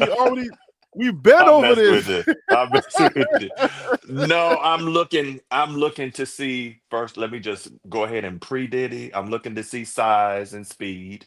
Pre-no Diddy. I'm looking to see, that I don't expect him to show much. I just expect him to be to get out there. I want to see how the receivers, how they are, they catch radius, that kind of stuff. I want to see how Juju looks. Mainly I'm looking for Juju and Salter to Are you see looking for how. girth? I'm not looking for no. Now, listen.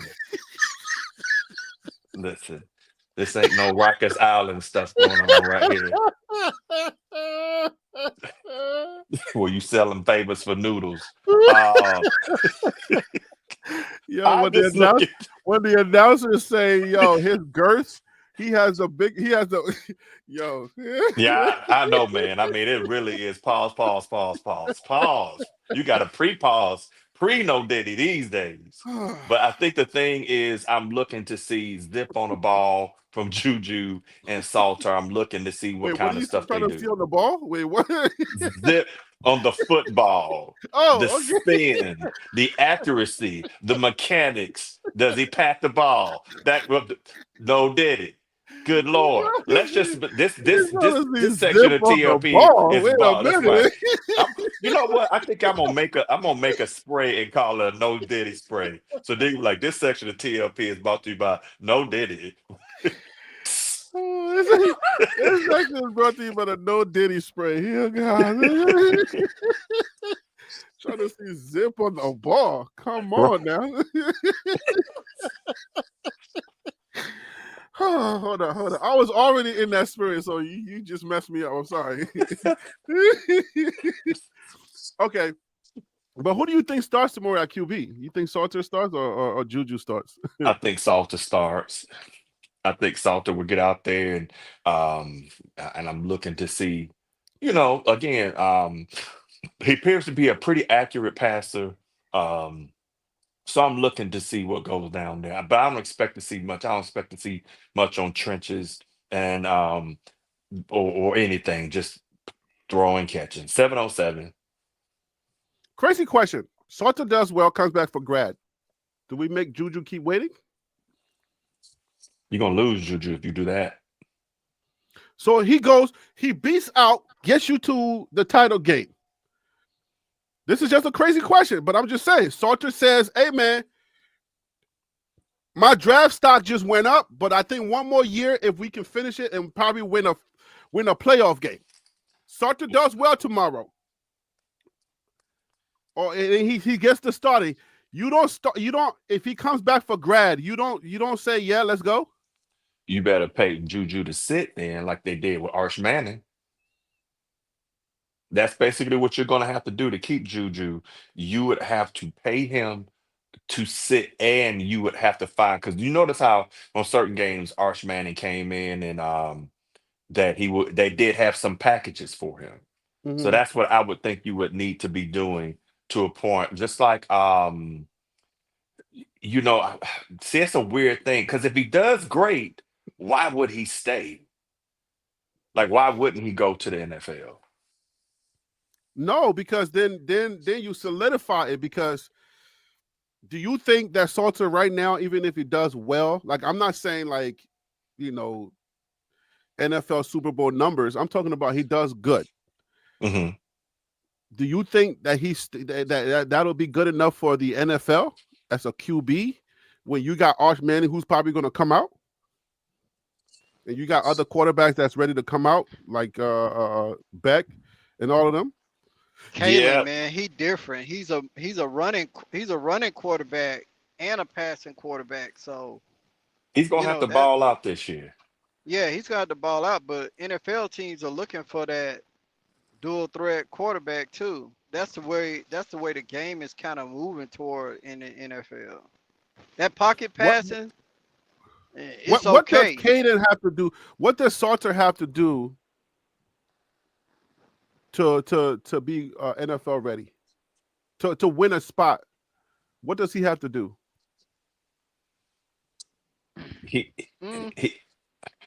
If he wins the Big 12, and I feel like if he put up, bro, you Tim, before you say anything else, as your attorney and protecting you from this, I'm going to advise you to be careful of what you're about to say about numbers, because we're retiring numbers. Come on, so say man. Something, oh, that's right. Thank you. If you go there, then there's another way to go. But continue. Yes, you absolutely right. I love it when I consult with my attorney, man. Uh, but what I was gonna say was though, if he wins the Big 12 or he just make it to the playoffs and uh say for instance he run for 600 yards and maybe pass for 1,500 to 2,000 yards or 2,500 yards, then he got a legitimate shot to making it to the next level. So let's say he passes for 4,200 and runs and like he has a Jaden Daniels type year, which let's say he runs for around 1,000 and passes for just under 4,000, and let's say he breaks a single season passing record, just for giggles, and gets them to the national championship game, wins, and then Wait, national. Wait. gets them to the National playoffs. championship. He gets them to the playoffs and wins the first Yeah. game. Let's keep it at a respectable Right. Big 12 number. Okay. And Let's wins the not. first game. I ain't trying Let's to say be. yes. Let's say he comes in there and they pair it with gets mighty Texas and he just lights Texas up. Now what happens? You think he gets drafted? As your At client, that point you retire his jersey. exactly, Harry. That's exactly what I was about to say. At that point, he gets his jersey retired. But I want to say, what's up, Alpine Garage Sports? Hope all is well, brother. It's good to see you in the chat. Let's bring on Common Sense Buff, my Liberian brother. What up, homie? What's up, Piki? What you doing? How you doing, my man? Hey, What's on, man? Before Common Sense, Common Sense, I hate to interrupt you. Hey, Harry, thank you for having me on your show. I got to check out, but I will be listening. All right, sir. Thank you for coming on. Yes, sir. All right, Tim. Peace, man. Common Sense, my man. Harry Billions. What's up, boy? Hey, what does Salter have to do to replace Shador? Well, about the that was a blasphemous question, by the way. Yeah. Well, so be careful how you answer it. About the spring game. Well, there are two different quarterbacks, right? So Salter is a dual threat a true dual threat quarterback. What Shador had to do was have escapability last year. What I'm interested in seeing, as a fan who's been following this team, I'm a fair weather fan with Dion. So since his first season with Colorado, wait, how did you describe your Dion fandom? A fair weather fan. So the people who have been Colorado, people who have been Colorado fans before Prime would consider me, like you do, a bandwagon buff, right? We're just all part of the Dion era. We're probably all going to dip when Dion dips, right? So that whole description. But you're making it very specific for Dion. You say you're a fair weather Dion. Bandwagon buff is not a fair weather Dion. We are like really good weather Dion, but we're fair weather Colorado, if that makes sense. And that's what I'm talking about. Right. So I came to be a Colorado fan because of Dion. Right. So yes. What there are two different quarterbacks. So I think it would be unfair to put that kind of pressure on Salter to try to replace Shador. Right. I don't think he's the kind of quarterback that's going to have the consistency and completion percentage that Shador has. I don't think he's going to have the number of attempts per game. So what I'm very interested to see is that we've been promised for the last 2 years that we're going to have a run game. And I'm interested to see how Salter is able to orchestrate this run game because the ball is going to be in his hand in a read option offense. So what does the new look Colorado Buffaloes look like when they take the field on Saturday is, although their intention is not going to be to show that much, I think one of the things that we're hoping as fans to see is that we're going to see a true read option quarterback leading the rushing attack of Colorado. This year, I think if we put up a real true rushing attack and then with the weapons on the outside, this team is going to be very dangerous. And I think that's where Caden Salter is going to be able to say, yeah, I am the heir apparent to the new Colorado, right? Not a full 4 wide receiver, 5 wide receiver passing attack, but a true versatile rush and balanced pass attack. So that's what I'm looking for on Saturday. Somebody mentioned this, and now let me put this out there, DC. I think it was you, DC, if I'm not mistaken. I thought it was poignant, so that's why I'm bringing this up. You said that Charlie Alfredo had better numbers. I don't know if it was you. Charlie Alfredo had better numbers in the 1-11 than he did as a starter with Colorado. Why is that? It wasn't me.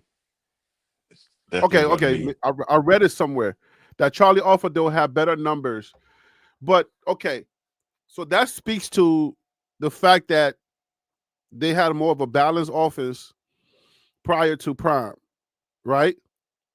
So is it possible to say that Charlie Alfredo was a good runner back then, or are we saying that Charlie Alfredo did not fit into Coach Prime's system? Because you can't have really good numbers over there with the 1-11, right? And then in Coach Prime's system, you disappear. Well, because the system was we're going to throw the ball 70% of the time. So that's what wound up being the issue. Was it 70 or was it like 80? Yeah, I was trying to be nice. They only had like -2 yards their whole 2 years. Right. So that's the thing about it is that the thing went to heavy pass. And there's a reason it went to heavy pass because Shadour's got to get numbers and Hunter's got to get numbers. And that's okay because it worked. I'm not dogging that or dissing that or hating on that. I'm just stating that as the fact. But now you're going to come in and have a running game, and that it's going to be interesting what that looks like because Salter has to, in order for Salter to be effective as a dual threat, that means he's got to be able to be a good passer. You can't let defenses be able to pin their ears back. And then sometimes when you see there are people that are dual threat, like for example, Avery Johnson is technically a dual threat, but you're not expecting him to throw the ball all over the place. You're expecting him to throw, you're expecting him to run. They do a whole lot of sweeps and things like that. That's kind of where I am saying is that that's why I said I'm looking at Salter, because he has to be able to throw the ball so that people will respect his pass. Other than that, they're just going to load the box. All right. So comment says Buff. Are we gonna get another smoke screen from Prime tomorrow? As soon as after the jersey is retired or the jerseys are retired, the first thing they're gonna do is run the ball to give us this whole idea of we're gonna run the ball this year, right? Yeah, well, if you know, and are we gonna disappear? Is that gonna disappear after that? Because they're really good with that. They're really good with that. We make a whole lot of noise when we don't have a run game. We don't have a run game. Prime is like, oh yeah, we're gonna run the ball. We're gonna run the ball, and then whenever they have a show, they run the ball. Oh yeah, you see, we're gonna run the ball now. We're gonna run the ball now. During the season, everything disappears when the push comes to shove. Yeah, I think our expectations for the run game is because we still have questions about Coach Prime's commitment to running the ball. So there was multiple times last season where the conversations that we were having on this show was not about whether or not they could run the ball, but about his willingness to actually do so, despite what he was saying at the press conferences after losses where they could clearly be attributed to a lack of a run game. So there were a couple of games there where they just came up short because they didn't have any diversity, right, in their play calling. So that's number one. We really want to have that question answered. Prime, was it really last year that you guys couldn't because of the O-line, or you just weren't willing to and you were just telling us that you intended to? The second thing here is there's still question marks about Pat Shurmur's creativity in the run game. We don't just want to see a run game, meaning you hand it to them and they're up a gap where everybody in the stadium, the tight end's on that side, they're going to run on that side.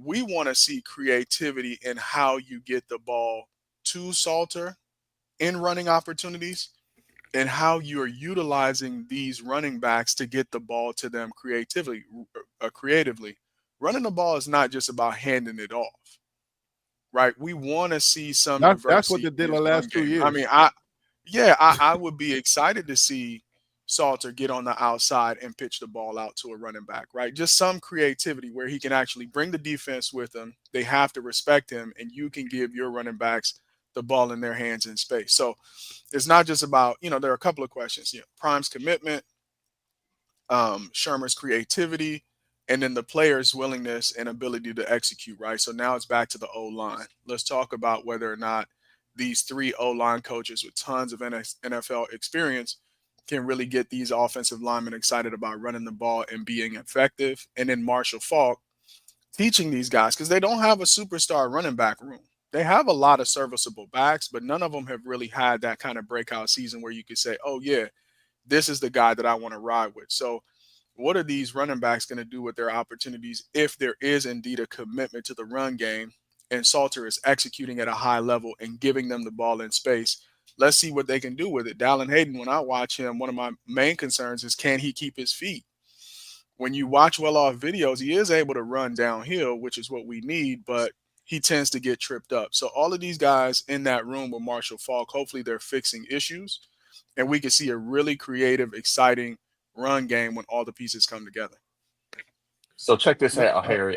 Before you go, let me bring on Phil. Let me just man, get him out of the leave Phil in the gutter. Leave him in the gutter. Phil, Don't do Phil, like you that, gotta DC.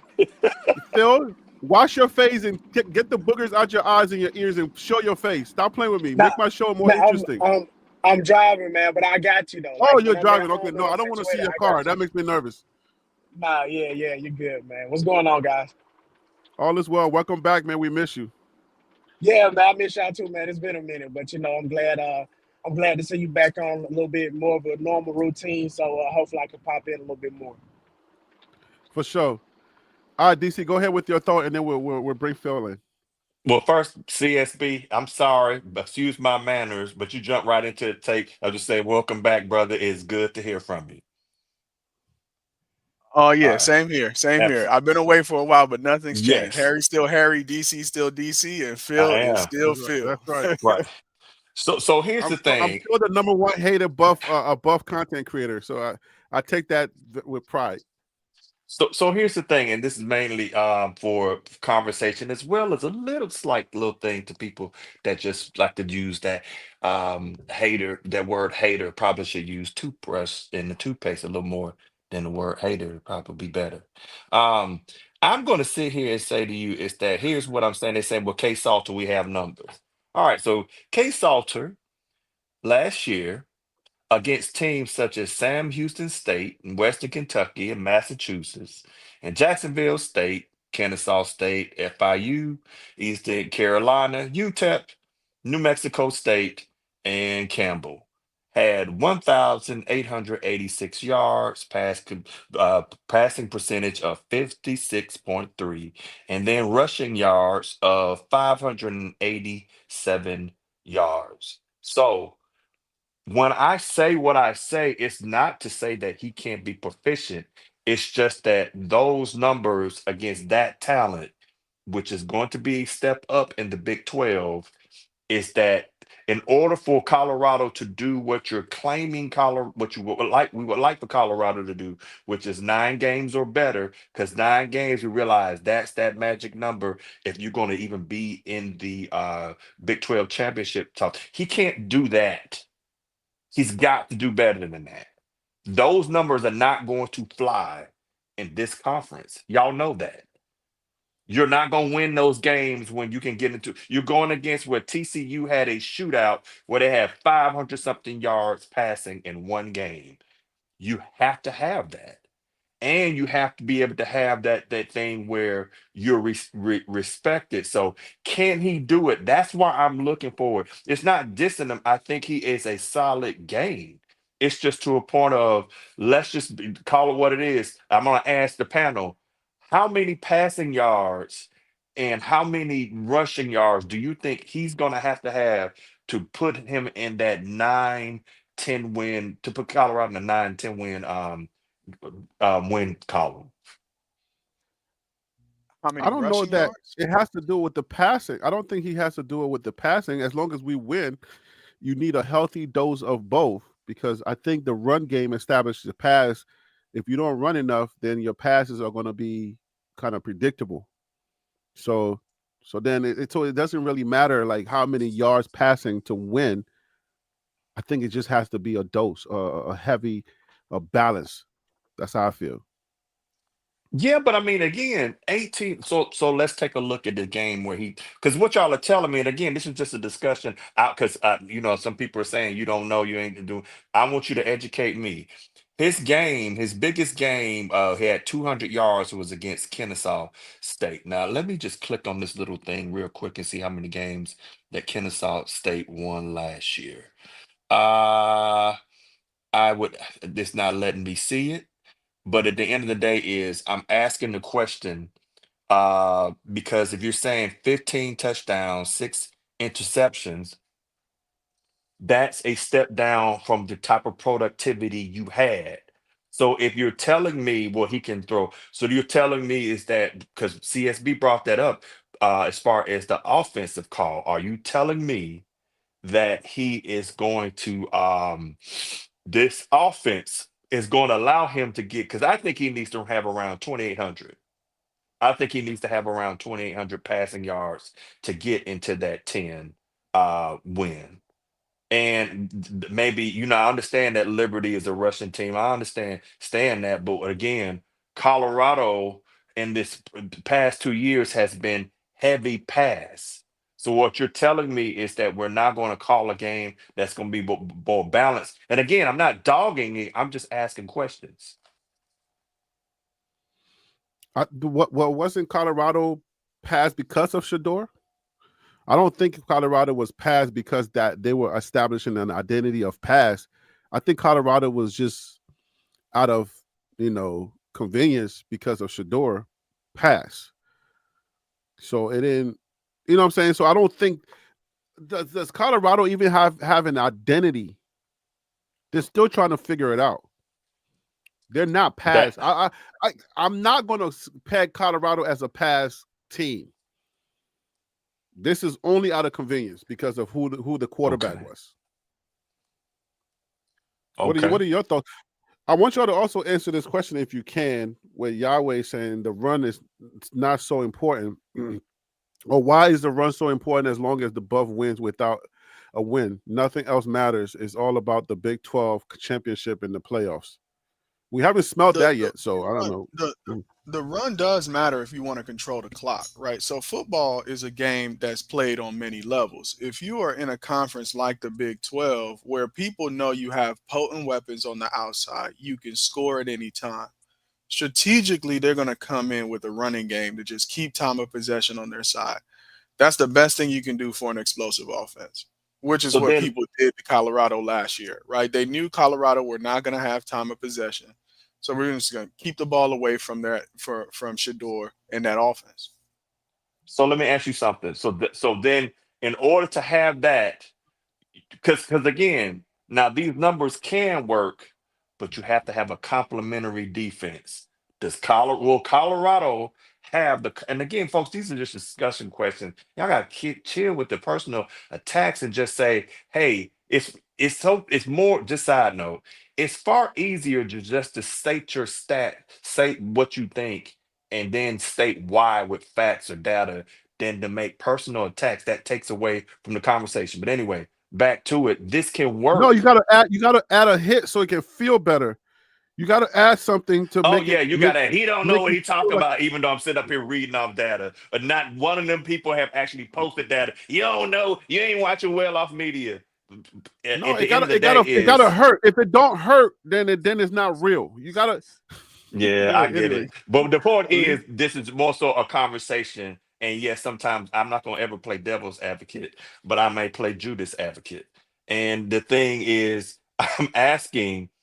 This only works if you have the defense. Even his numbers from 2023, as people saying, it works if you have the complementary defense. So I'm asking, with that, does Colorado have the defense? Like, we're saying time of possession, CSB, as you said, you can run the clock, but does Colorado also have the defense that can lock it down and get the offense off the field? Hey, Phil, if Yeah. you come back, hey, hold on before you answer. Hey, Phil, if you come back, this one is for you. Whenever you get back, hope you're okay driving. Roll Shot says, y'all still think Tyler Brown is a prospect? That ain't me. Go ahead. Go ahead, Converses. I'm sorry. Oh yeah, no doubt. So going back to Salter and the stats that you were reading off, I heard this somewhere else, so I can't take credit for this. I just can't remember the person who pointed this out. But basically, during the 2023-2024 season, when Salter had his best college football season, that Liberty Flames team was loaded with a lot of guys who got poached in the portal. So he lost all of his weapons from 2023 during the 2024 campaign. Not making excuses for him, but you guys know if you're at a school like Liberty and you have an outstanding season, a lot of those guys are going to be moving up. So I think they had a different Liberty team than they did in 2023. For example, his wide receiver one during that 2023 season was CJ Daniels, who is at LSU right now. He didn't put up the numbers that he did at Liberty, which I think he accounted for about 1,000 of those yards in 2023 that Salter threw for. So he had a dog team with a lot of weapons. Now, the question on the floor right now is what, DC? What do you want me to respond to? Do you think even in that, does Colorado have the complementary defense? If we're saying we're going to run a little more, is that the consensus? We believe that there's going to be a little more running. Yeah. Well, according to what Prime has said repeatedly, and Here we what go. Here we he go is, again. he is what not just said now. It's different this season because you can see it from his coaching staff changes, and you can see it from his emphasis on recruiting tight ends, not just to play this season, but the pipeline of tight ends that he's creating for 2026 leads me to believe that he's taking actions, right? So in 2023, it was the line is horrible, we need to protect too. That was even the theme. It wasn't the line is horrible and we need to run the ball, right? So you knew what their priorities were coming into this season was protect two. That was about it. He said he wanted to run the ball, but protect two was really why they brought in that new personnel. This year, he said it, and then he changed the coaching staff, and then his recruiting moves are also emphasizing that they want to run the ball. So what I'm saying is, and what I believe as a true, I love football fundamentals, is that in order to win, they must run the ball. And in order to win and make a playoff run, the run game is going to be a part of it. When BYU knew that they were not going to run the ball, you see how ugly it got. So maybe you could get out the Big 12, but if you want to go on a playoff run, if you don't have a running game, you're going to get done like what we got done by BYU.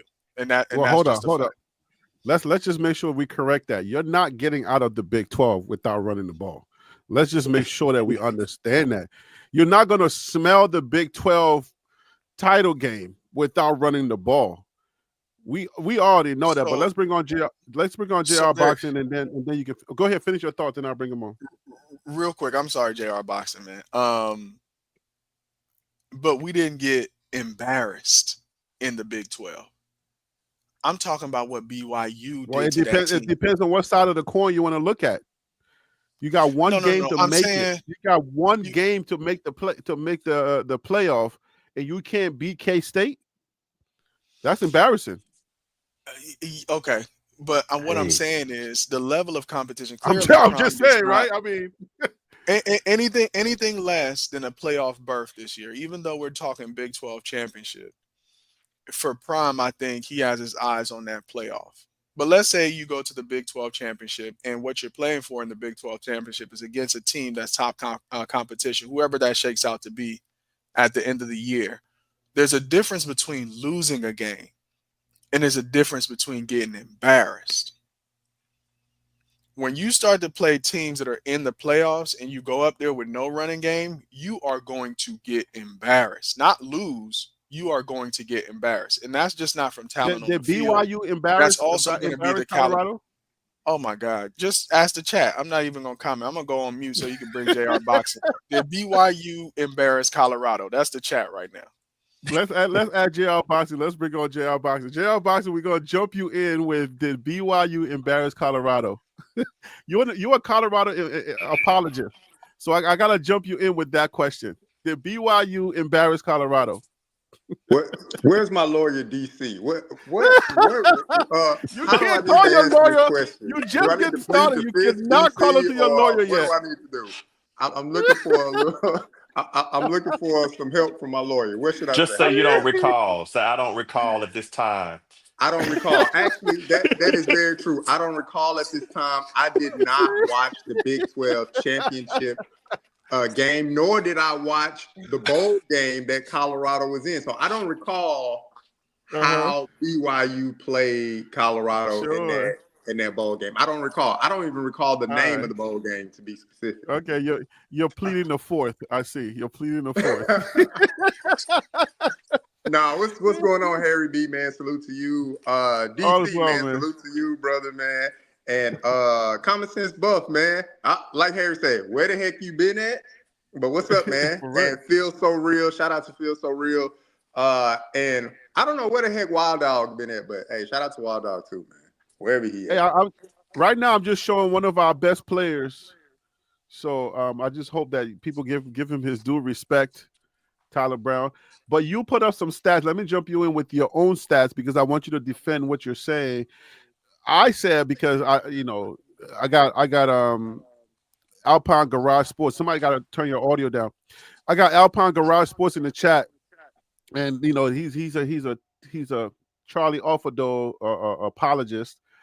I'm sorry to say you're an apologist, but he supports Charlie Offerdo heavy. I said that Charlie got better numbers when on that 1-11 team, and you had a rebuttal. So I want you to, since you're here now in person, you can say it to our faces and tell me that it was not true. Tell me what it was and explain yourself. I mean, yeah. Look, I clearly stated the obvious, right? I mean, look, in 2022, I want to say it was what he had 150 yards or something like that on 30-something carries, 35, 36 carries, something of that sort. He had like 30-plus carries. And then in 2024, I mean, he had 119 yards, I think, on maybe 20 carries or something like that, something around there. So it's not like he was out there burning up the scene. I mean, yes, I'll concede to the fact that, yeah, he had more yards.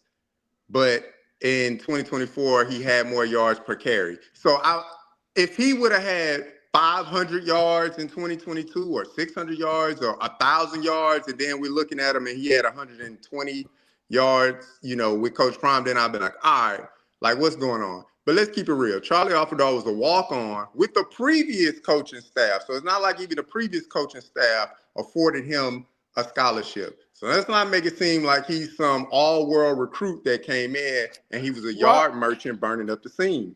Let's not make it seem like that, man. Well, let me ask you something, Jake. Do you think I made it seem like that, or I was just saying like, Yeah, you did, Harry. You made it seem like Harry. You make it seem like Charlie was walking around like a pit bull on campus, just running over folks. But ain't everybody a pit bull until they leave at Colorado?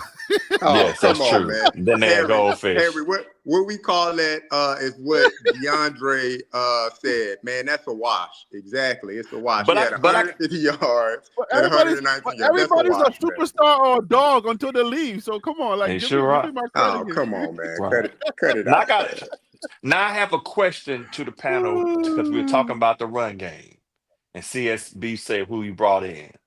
So here's the thing. You triggered something in a thought. You didn't trigger me, but triggered the thought. Mm-hmm. So we know that the new running back coach is a gold jacket, Marshall Faulk. Right? Okay. Yeah. Okay.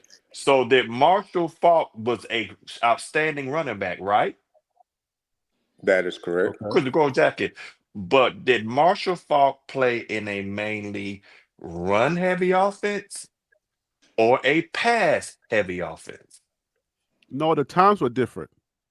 The Uh-uh, football time, because you hold have to on, Harry, consider. trust me. All right, you're gonna Watch land your this. plane. Land your plane, because let me I'm let gonna me land let it. you cook. Go ahead, cook. Watch this. I'm gonna ask the other two though. I think JR knows where I'm going. But I'm asking you, what kind of team did Marshall Faulk play on? A heavy run or heavy pass? The Texas True said Hey, pass. look, depending on where you're looking at Marshall Faulk at. If you want to go on the greatest show on turf with the St. There Louis you go. Rams, it was a pass offense. But if you want to look at his time when Yes. he was with the Indianapolis Colts, he was known for a runner. Okay. So I mean, look, throughout his gold jacket career, I would say he's very well balanced. That is true. I would say that. But what he is well known for being a part of the greatest show on turf, one of the quarterback, the story of an NFL player, Kurt Warner, the quarterback there. And then because that was one thing, I went to the Hall of Fame, which if y'all ever get a chance to go to the Dayton, the NFL Hall of Fame, do it. You will just be amazed at how much stuff is in there.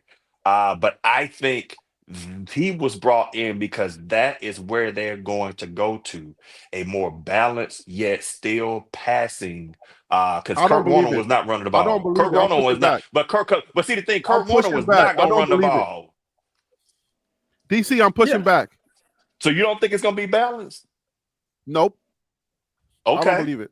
Chat, what y'all think? Because I'm Balanced, or tired, is man. they I'm going to tired. I'm pass? tired of having my hopes, crushed every single year after year. Like, come on, we're gonna run the ball. Oh yeah, we're gonna run the ball. That. Do you see what I'm at?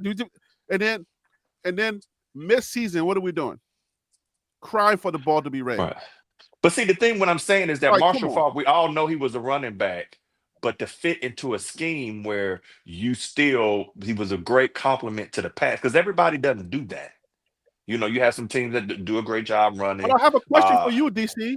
Go Do you ahead. believe that the Eagles are a running team or a passing team? Running.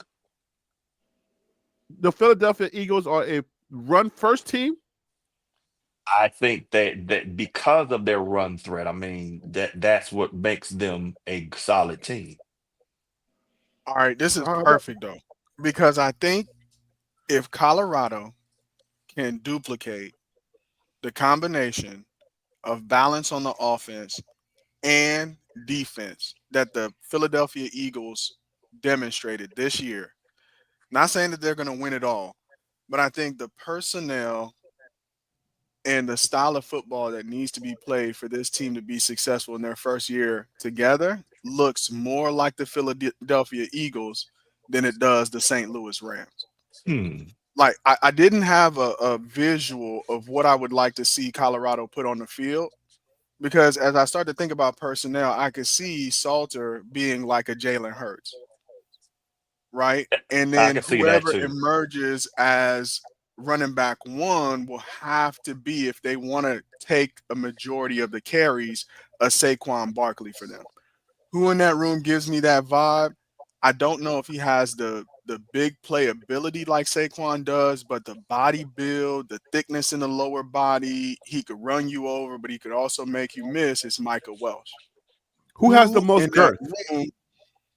That boy crazy. Wow. We're gonna let Harry sit with that, man. Just sit with yourself for a minute, man. Yeah, so who in that room could benefit from a transformation by Marshall? I like how you saying that. And who could develop into that RB1 with a majority of the carries, to me, is, in thinking of the Eagles now, for me, a Saquon equivalent would be a Michael Welsh under the tutelage of a Marshall Faulk. The only thing we need to know about Micah is whether or not he could be a receiving threat like Saquon and like Marshall Faulk are. So that's what the visual for me is more Philadelphia Eagles, less St. Louis Rams. That's a great way to say it. So you basically are saying that CU will look more like and I'm curious what everybody thinks is that CU will look more like the Eagles for 2025. No, that's the hope. I don't know that that's a definite statement. That's the hope. If we'll be most successful, if I believe that's how I would take it. If Colorado can figure out, because I think it's a running back by committee, right? I don't know that it's gonna. Do we have a Who do y'all think is trailblazer? the best back? Yeah, Lil Bucket, we mentioned him to run, and everybody. Who do y'all think is the best running back that Colorado has? I personally think Augusta would have played. If we're gonna say like the Eagles, he probably would have been better in it. But who do y'all say that is Colorado's best RB? Yeah, look, I was a huge fan of Augusta, but he's no longer with the program. So Yeah. to me, I think the best running back is not even on the team yet. Because I look at it from Wait, hold on. You said the best running back is not there yet? Yeah, it's not there yet. And look, the reason why I say that is because you look at Marshall Faulk. He came into the room, right? It's his room now. He didn't recruit any of those guys, not a single one of those guys. Now, when he first got there and nobody left, or before he got there and nobody left, it gave me an indication that okay, they're probably bringing in a name that players are excited to play for, or something's going on, or doing those out briefings with with your position coaches or with your head coach. It was probably alluded to like, hey, we're going to have a concerted effort to improve the run game and these factors, and this is how we're going to go about doing it. And then you hire Marshall Faulk, and Marshall Faulk comes in. Look, every coach has their niche of what they want in a player and things like that. So I gotta believe that Marshall Faulk is looking for that niche in his player, and that's probably via the portal or via high school ranks or whatever. So he's looking for his guy. That's like if you get a head coach coming in the NFL, right? They're usually looking for their quarterback. To me, that's just how it goes, and they have that NFL mindset. Now, if I had to choose from a running back that is already in the program, I would probably go with the kid Dallin Hayden. He has the build for it, and see what he can produce, and then go with Brandon Hood as a close second. But Brandon Hood has yet to step field on play on a collegiate level. So KMS says if Hayden running the ball, they're going nowhere. King P says Hayden didn't impress me at all. So Hayden is not a popular guy in the chat, according to two folks right now. Wouldn't you think that Colorado should do this with running back by committee then? I mean, if you're saying that the guy's not there yet, then who do you think, who's in the portal that we should go after? Let me pull up the portal. Is there a running back in the portal that's popular that coach? Well, then the entire West Virginia team jump into the portal. Who's in the portal that anybody knows of that Coach Prime and his Buffs can go after as far as a running back? Then West Virginia had some good backs last year, if I remember correctly. That they will. What team lost all of their running backs? I posted it. I posted it on Cal. Yeah, Cal. Did Cal lose all 4 running backs? Yeah. And I think the next day, one of them had already signed to a team. Oklahoma. Oh. Yep. Okay, yeah. So, but who do you think Coach Prime goes after, or who do you think Marshall Faulk goes after in the portal? And then how does that help the question for y'all? What does that do to the locker room? I know at the quarterback position, you don't want to mess with that. But bringing in other guys or bringing in guys that you feel like, okay, we need to go after this number one guy. What does that do to the locker room, and who do you think we should go after? I'll go first. I'll keep it short. Look, to me, I would say go after somebody with some experience. Our running back room is not experienced. I mean, you can say Dallin Hayden has been in college longer, but that doesn't necessarily equate to experience. As far as snaps on the actual football field, the most snaps he's ever received was during his stint at Ohio State. He didn't receive that many snaps at Colorado last year. So I would go with somebody with experience. And then to answer the second part, what would it do for the room? Being a former collegiate athlete, man, you know what it is. Like I was telling you the other day, Like we would finish games, or I would come to practice, and you see people stuff folded up in front of their locker, and it's like, oh, okay, yeah, they probably got a little envelope in there, and I don't have no envelope. I mean, you know what it is. And the coaches, they remind you. But how did that make the constantly. tough? How did that make the number ones and twos? How did that make them feel? Like, it we're makes getting you want to. you get a beast. It makes you want to work harder, because every day somebody's coming for your position. The players in the room with you are coming for your position. Everybody wants to play. Everybody wants their shine, especially guys that have a professional mindset of playing at a higher stage. Like, I didn't have a professional mindset of playing at a higher stage, so I was cool with, look, I'm not gonna get these shots. I'm not gonna get these looks. I'm probably gonna get in on some garbage time. It is what it is. But there's some guys that actually had that mindset of like, I want to play professionally, whether it's the NBA, whether it's overseas. Like, I gotta make it happen because that's my dream. Like, playing professional basketball was not my dream. That was a tool for me to get an education. So and the team is divided up like that. There's a lot of players that are like, yeah, like going professional is not my dream, but I still want to play. So they still push themselves. And then some people are just phenomenal athletes. And you just got to look at it. Like, no matter how much we train, we'll never beat Usain Bolt in 100 meters. Never. He'll always beat us. He's just genetically better. And that happens. I can have a better work ethic than him. It's not going to make me faster than him. So let me ask you a question. Colorado being the reason why I'm asking the question is because I want to understand if Colorado just needs, like, what Colorado really needs. So I want to know, do we want to see a BYU offensive line and serviceable running backs? Do we want to see Arizona State with at least a one Cam Scatterboo? What do we need to, or what do we want to see? Overall team that can play the game and we know they're going to be competing, or do we need to have some standouts? If that makes sense. Let me go ahead. it this way. Like, you think like we need more big name players in order to be a winning team this year, or do we feel like we have a roster that we could win with? Is that the question? Yeah, sort of. Yeah, you can answer it in that way.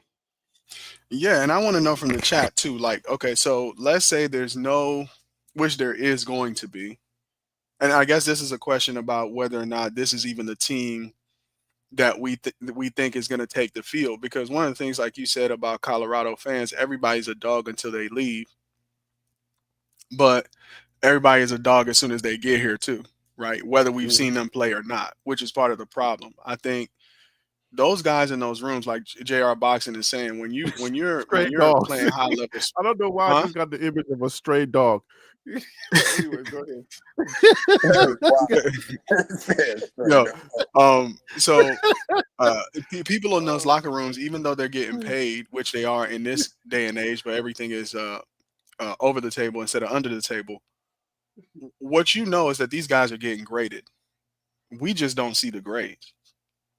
Just because somebody transferred from another school and came to see you and we have branded them a dog without seeing them actually playing a game, all we're watching is, that's the illusion of well off too. They're showing you a lot of highlights. You're not watching the whole practice to see who's really out there getting their money. And so when these grades come out and we see little snippets, but they never actually show the grade. Just because somebody came in don't mean they're a dog. But the players who know that they're grading out and continuing to improve, those players are not interested in leaving Colorado. Why would you leave? So I think you can have some major losses, like surprises. Like for me, Tajay McCoy was a huge surprise because I am sure he's one of those players who wasn't just looking for the bag. Well, I can't say what his motives are. But I'm sure he's one of those players that they are going to lose valuable production for because he was grading highly. And that's why I wanted the game between Colorado and Syracuse to happen, because then we would gotten a chance to see what we're really working with. The risk of the spring game is nobody wants to get hurt. You're still playing against your teammates, and you're not really going to see the playbook. So I think that's why college football fundamentally needs a real spring game, so we can get a preview of what progress these players are actually making in practice versus us just guessing at it, because we don't even know the team that's going to take the field against Georgia Tech right now. I mean, the portal is open, so I definitely see that. Coach Palmer is going to go shopping, or he's shopping right now. So remember his famous speech that he said, "Hey, the team that you see right now is not the team that's going to play TCU, or is not going to play on the field." At this point, like, if we haven't seen the team, then how good is this? Like, because you have guys that are learning the playbook, because the biggest part of college football is learning the playbook, knowing the plays. If you don't know the plays, it's no matter how great you are, bro. You could be the fastest runner, you could be the toughest guy. If you're going left and everybody's going right, that's never going to translate, ever. So how much time or how much window do guys need to, like the really good guys need to simulate into this team, which will lead us into this whole brotherhood conversation that I want to have about the NIL causing teams to just scatter all over the place. So how much time? I mean, like, if we haven't seen the team, is that a good thing for Colorado, or is that a bad thing? If it's a good thing, then go ahead. Yeah, I mean, I like the question, Harry. And look, you've been a part of teams, man, throughout your life, right? So the biggest thing about team is synergy, like how you all work together. You may have some people on your team that don't know what the hell they're doing, but they can contribute in other ways. Unbelievable hustle, unbelievable persistence in something. Sports is a little bit different, because you need to be knowledgeable in play calling and knowing the play and being able to identify things. But you got to think, they're being fed this, like spoon. You're literally, as a college athlete, you're being spoon-fed information when they go into these breakout rooms with their position coaches. You're being spoon-fed this information to have the best understanding of it. So in order for, you're talking about people that are playing college football, understand football from a high school level and things like that. Like, football is not terribly complicated. Like, terminology is different, but it's not terribly complicated. If somebody tells you to go out and run a 9 route, if I just put 9 route out there, over the landscape of football, people are going to understand, okay, a 9 route is for me to run straight down the field. Just run straight down the field. But the terminology may be called a 9er route in another, at another school or something like that. So football, but isn't it the schemes that we're talking about? It's not the actual play, but it's like the different looks that it's going to have. Yeah, but so you need to have at least 5 different looks for the same play, right? So you can confuse the defense. You can create chaos. But your responsibility doesn't change in that scheme. Like, if we flip the play around, change. What you mean? We're going this way. Look, Harry, I'll break it down to you in the simplest way. For like an offensive lineman, if the offensive line is down blocking to the right, and they call whatever play, jet set, down block, 43 on 3 or whatever like that. And that means that the offensive linemen, they're all going to down block to the right. So their technique is going to be, all right, well, I got to position my body to down block to the right. Boom, boom, boom, boom, boom, boom, boom, boom. Down block so we can get the running back into a hole. But if the quarterback comes to the play and he sees something, he's like, oh, they already got, they're heavy on the right. So we need to switch the play to do the same play, but down block to the left.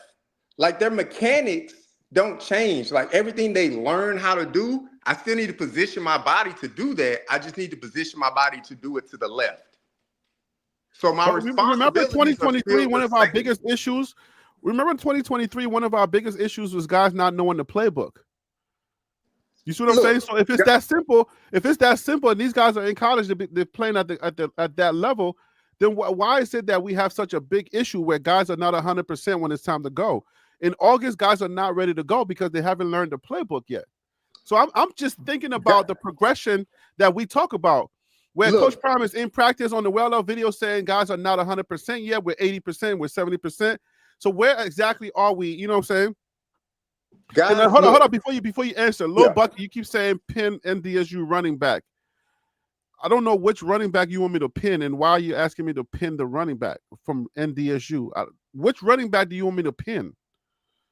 I don't know. Anyways, go ahead. Yeah. So as far as like guys not knowing like the playbook and things like that, look, I can't speak for every player, but what I can tell you is that in a setting like that, being an athlete myself, everybody has the opportunity to go watch film. Everybody has the opportunity to have access to your position coach. Everybody has the opportunity to get better. What you do with your opportunity is on you. That's why I said some guys have aspirations of going to play professionally and some don't. Some cool with the moment. Some don't get serious about being better than, themselves until it's almost too late. And I don't want to call out Cormani McLean. I don't want to call out Cormani McLean, but I'm going to. I don't know if y'all seen that famous play where he's getting yelled at by his teammate, and his teammate is like, "Nah, bro, you're supposed to go that way." You know what I'm saying? So it's like you got these 5 stars, these guys who are supposed to play. They're getting paid money now, and these guys are still not knowing the playbook, and they're not really studying. You feel me? So it's like it all sounds great, but don't you think Cormani wants to go to the NFL? You don't think that's his dream, like being such a high-profile player? I don't know. You would, honest to God, Harry, you would think that. You would think high-profile players got the dream and aspiration to go to the NFL. They'll even say it on camera, like, yeah, like my dream is to go play in the NFL. But Harry, if you have a dream don't practice and they don't read tape, they don't watch tape like that. If you have a dream of doing something, but then you don't take the steps to accomplish that dream, is that really your dream, or is that something you just been told, or you just think that's the easiest path to go forward? Like working for something has never been easy, man. You know that. You work in film. You want to be the greatest film director of all. You're not just gonna be like, well, let me just know this basic knowledge and let me think I'm gonna win an Oscar for that. No, you're gonna immerse yourself and learn everything you can to be the absolute best to outwork your competitors. That's just a part of it, and that doesn't happen with every. And they don't want no part of this. Yeah, unfortunately, it doesn't happen. And obviously, there's a learning curve. Whoever my competitors are, it's a part of it, man. It's a learning curve, and then you got to mature as young people as well. Like you're getting there, you got to mature too, man. It's just a part of it. Our earlier question, and common sense, you can answer this as well. The Buffs, do they have a problem, or are you saying they don't? There's no issues. We're going to be all right. All right, so. Maybe we just look at it from a roster perspective, right? So if I was a coach and I was like, all right, I got to compete for a Big 12 championship, do I have the guys in my room? Or based on what I have in my room, how might I look at a starting lineup? So I think the starting lineup that gives the Buffs, in my opinion, and is just my opinion, the best chance to win is Salter at quarterback. The 2 running backs who would get a majority of the carries would be Hayden and Welsh. Offensive line, left tackle, Jordan Seaton. Left guard for now. What's the big kid's name? I can't think of his name right now. I'll have to pull it up. At center, Zarian McGill. But I think the dark horse on that offensive line who is going to give McGill a lot of competition and whose improvement year over year probably gave Cash Cleveland a little bit of a reason to shop around is Yaya. I think he's making a lot of strides, and the coaches trust him. And I think he could be the dark horse candidate for probably most improved player on that team year over year on that offensive line. Right guard, Zach Chrysler, the kid out of Illinois, has been playing very well. And then right tackle, probably the recruit from Memphis at right tackle. At tight end, Zach Atkins, right, as a starting tight end. And then on the outside, if Omarion Miller is fully recovered for the first game, it's going to be Omarion, Draylon, and probably Joseph Williams on the outside to start the game. On the offensive side of the ball, I would take that and put that on the field and feel like I have a pretty good chance of winning a lot of football games in the Big 12 on the offensive side. Can I go out and still recruit more players? Yes, but if he can retain that and maybe add a piece or two, I'll take that offense and put them on the field. When you say a lot of games, what are you equating to a lot of games? Put a number to it for us. 9 or more. Okay, so you said we match 2024, and we have the potential to exceed 2024. Definitely the potential. You think Colorado has the talent group to match 2024 and exceed it?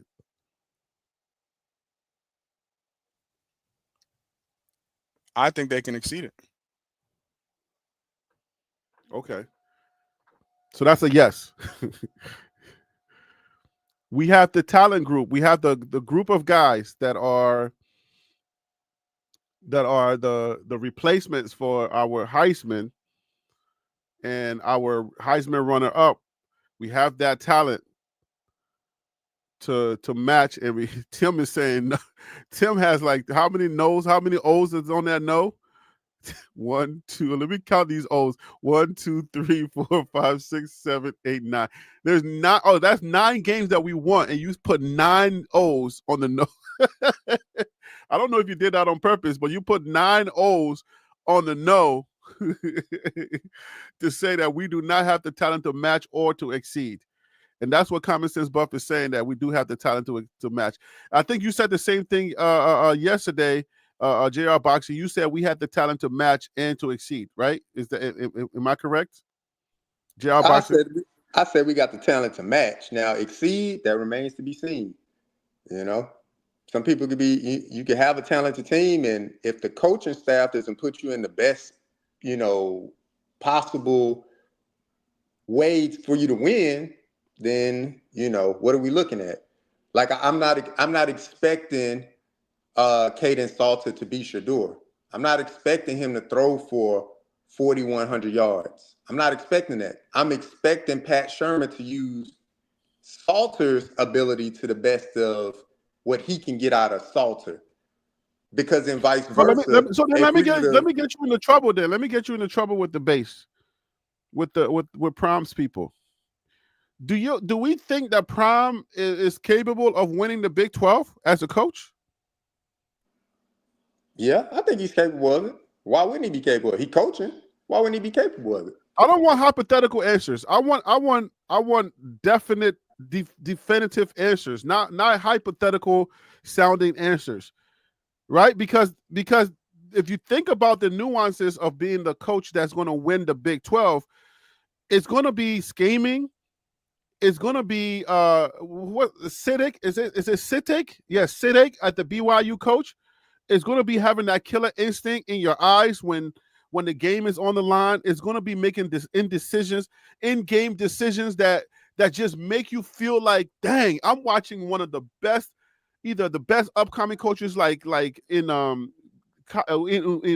Dillingham. It's like, have you ever gotten the feeling of a coach's coach out of Coach Prime? Do you like to win the Big 12 is not a cakewalk like people were saying last time? I've asked this question before, and I kept telling them the Big 12 is not something you're just going to walk through at all. Coach Prime can win the Big 12 easy. It didn't happen. So do we believe that Coach Prime is experienced enough to win the Big 12? Does he have all of the nuances, all of the intangibles as a coach right now to win the Big 12? Yes, I'll say that. Simply put, yes. If you want me to give more nuances to it, look, as a coach, you self-evaluate yourself as well. Like you reflect on seasons past to understand how can I put myself in the best position, or how can I put this team in the best position to be the most successful. So if I were to come out and say and identify, because one thing that like bugged me in the 2023 season was oftentimes we would finish games and we still had all three of our timeouts. Like there was no point in time where you could stop to call a timeout. Like even the Oregon game, I go back to the Oregon game, right? Mm-hmm. We had to punt the ball. Oregon had to punt the ball or whatever like that. They punted the ball, or they did the fake punt, and then after that, they had like a big play after the fake punt. And to me, like as a coach, I'd be like, "Look, man, let's call timeout because we got to kind of, the onslaught is happening. I feel it coming. Look, if we could just stop them, make them commit to a field goal, we might have a chance to come back and, do whatever." But yet, we finished the whole first half and we had all three timeouts. But that's something Coach Prime has to look at to be like, okay, could I have called time out here? What was the situation? Blah, blah, blah. Like those are things that coaches self-reflect on all the time. So I would think that Coach Prime self-reflected on years past, all the way back to Jackson State. Man, how can I be better as a coach to put yourself in the best position now to say, all right, if a situation came up like that again or similar to that again, all right, you know what? Let me call timeout. Let me rally the troops. Let me get this going. Because it happened during Texas Tech game. This might sound, hey, JR, and in common sense, this might sound blasphemous, but I don't believe Coach Prime is ready for a big game. Coach Prime has not proven in all of his coaching, in his college coaching career, that he's ever prepared for any big game. It sounds blasphemous and it sounds really bad, but Coach Prime has not been prepared for any big game. Every big game that Coach Prime has appeared in his 6 years now, or 5 years of coaching, he has been the least prepared coach in that matchup. He has not shown up, and his guys were not prepared. It was just lackadaisical. You know what I'm saying? So it was just like, okay, you're not ready. You didn't get ready. Like you weren't ready for this game. We had a situation where we could have got a playoff berth, win one game, and we're in, and you didn't get your guys ready. You let Devin Neal run all over you. Devin Neal? We haven't even heard Devin Neal's name since we played them. Like, what is wrong with you? Like, what? I just feel like he can't. Like, go ahead. I'm not making any excuses for Coach Prime at all. And look, you're fair in your point to say that. You can, if you want to pin the celebration bowls and say, hey man, he didn't win the celebration bowls, or hey man, he didn't win. I ain't even going back that far. I'm just talking about in the Big 12, those pivotal moments where Coach Prime just needed to just do what you're supposed to do. You got the team, you got a Heisman, and you got a Heisman runner-up. You got a number one draft pick quarterback. All you have to do is just get your guys to beat K-State.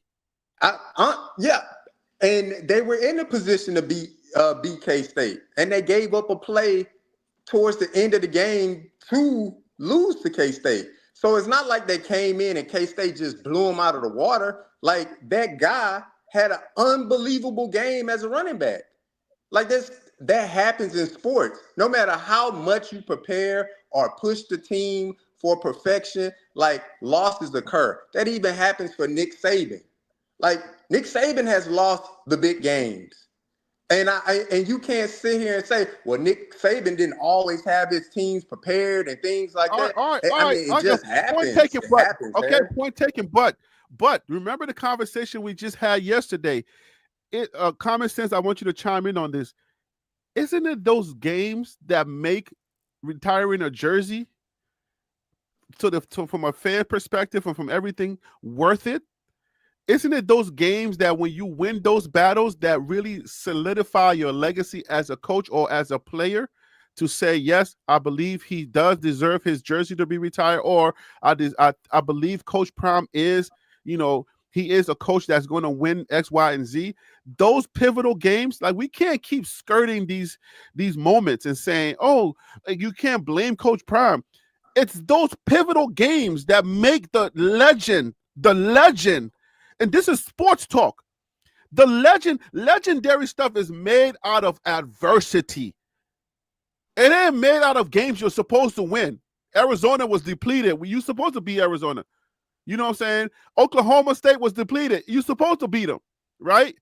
So legendary stuff, right? Legendary. If we're talking about the legendary, it's made out of those games that you're supposed to win when you put your foot on them and you say, and you win them emphatically. That's what a legend is made of. If we are afraid to ask those questions, then are we afraid of Coach Prime, or is this really a legend being made, or are we still riding the coattail of the legend, the player? We're literally critiquing the coach, not the legendary player. He already did that. Common sense, you still here? Yeah. I'm here. Harry, you are never going to get an invite to Colorado. Ever. Well, you might as well forget it.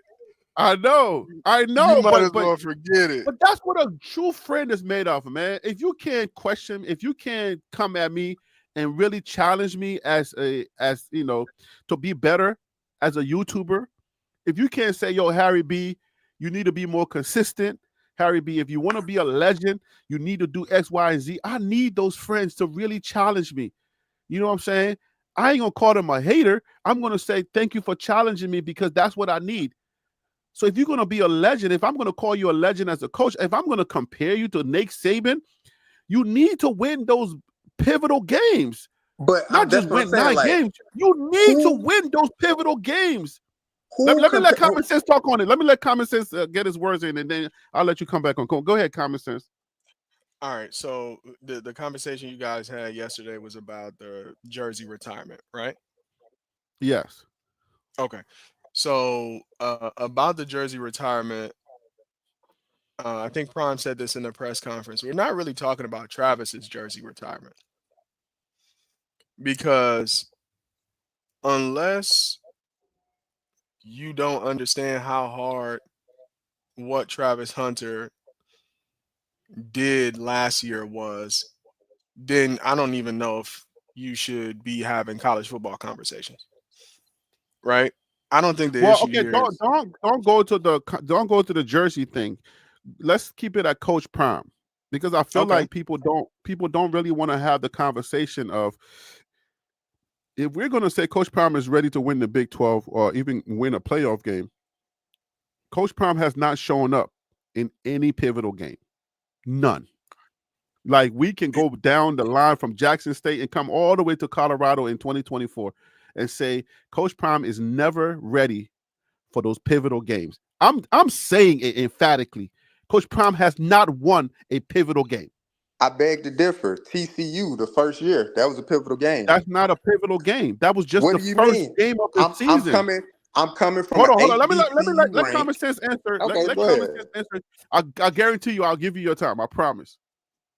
All right. So, I want to support what JR Boxing says, which is Prime is also learning lessons as a coach, right? Okay. And just as much as he made some crucial mistakes with time management, and maybe, and this is not making an excuse for him, ultimately the calls are up to the coach, but maybe he deferred to the defensive coordinator in a certain moment, or the offensive coordinator, about, whether or not there's 30 seconds left on the clock, is right before halftime, we're going to pass the ball 3 times in a row, right?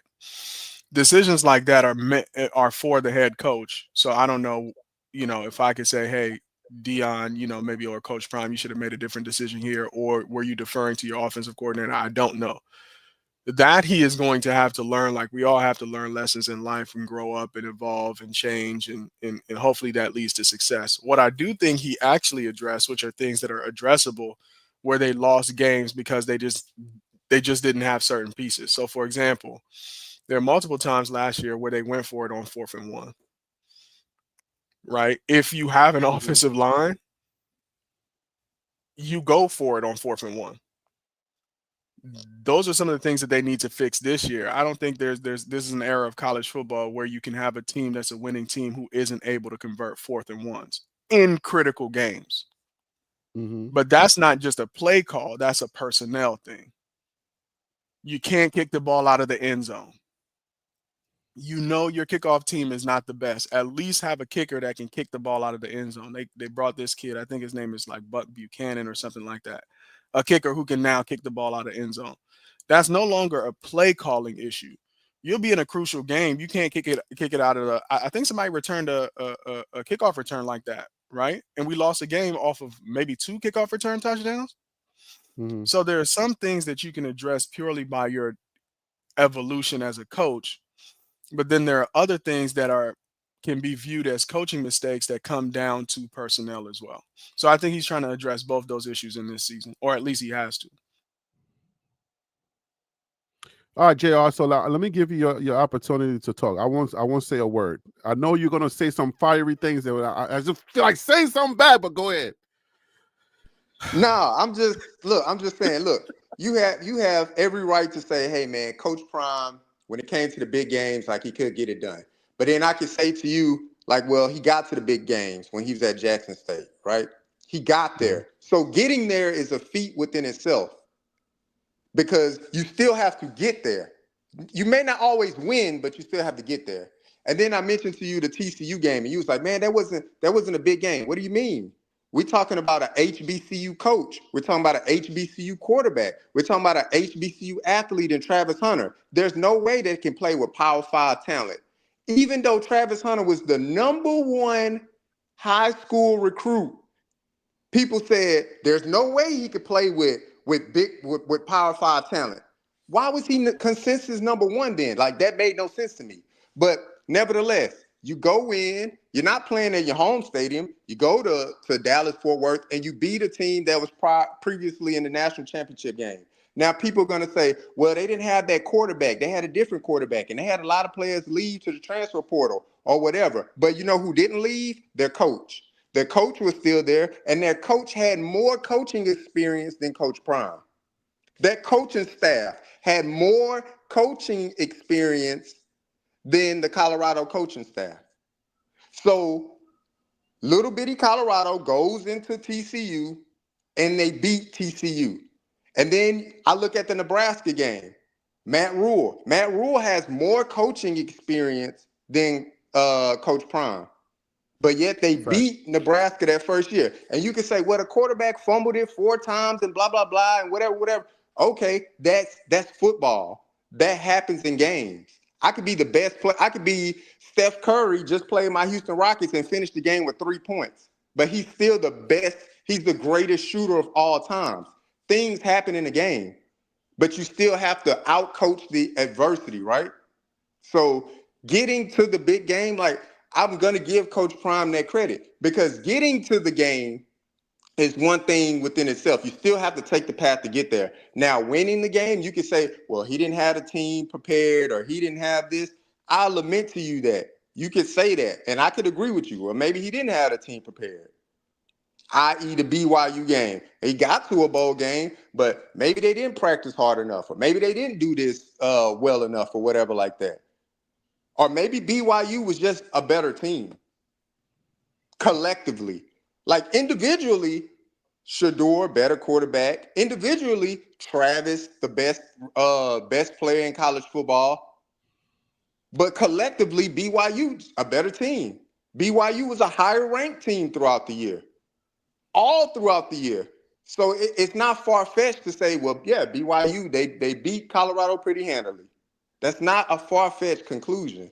So when you say, like, yeah, it's just like, I don't think he can win a bit. Like Common Sense Buff just said, you look back and you think back like, man, I'm going for it on 4th and 1 because my kicker can't make it past 45 yards. So what do? You go out and you get a kicker that can kick past 45 yards. We can't punt the ball out of the end zone to kick it. So let's go get a kicker that can do this. Let me stop you real quick. What I think the conversation that I'm really having is the legacy conversation, right? Like we can say everything about winning and losses, right? But what is defining Coach Prime? What exactly is really defining? Can you say there's a game that has defined Coach Prime as a coach, right? Because football heads, people that talk football, they don't put their feelings into it. They have no dig in the game. They're not a bandwagon buff. Coach Prime is they don't care whether Coach Prime is this person, right? They don't really care about that. When they talk, if you bring up Coach Prime and you say Kenny Dillingham, his frat brother, right? Because they came in at the same year. If you were to compare Coach Prime's coaching versus Kenny Dillingham's coaching, who is on the path of the legend?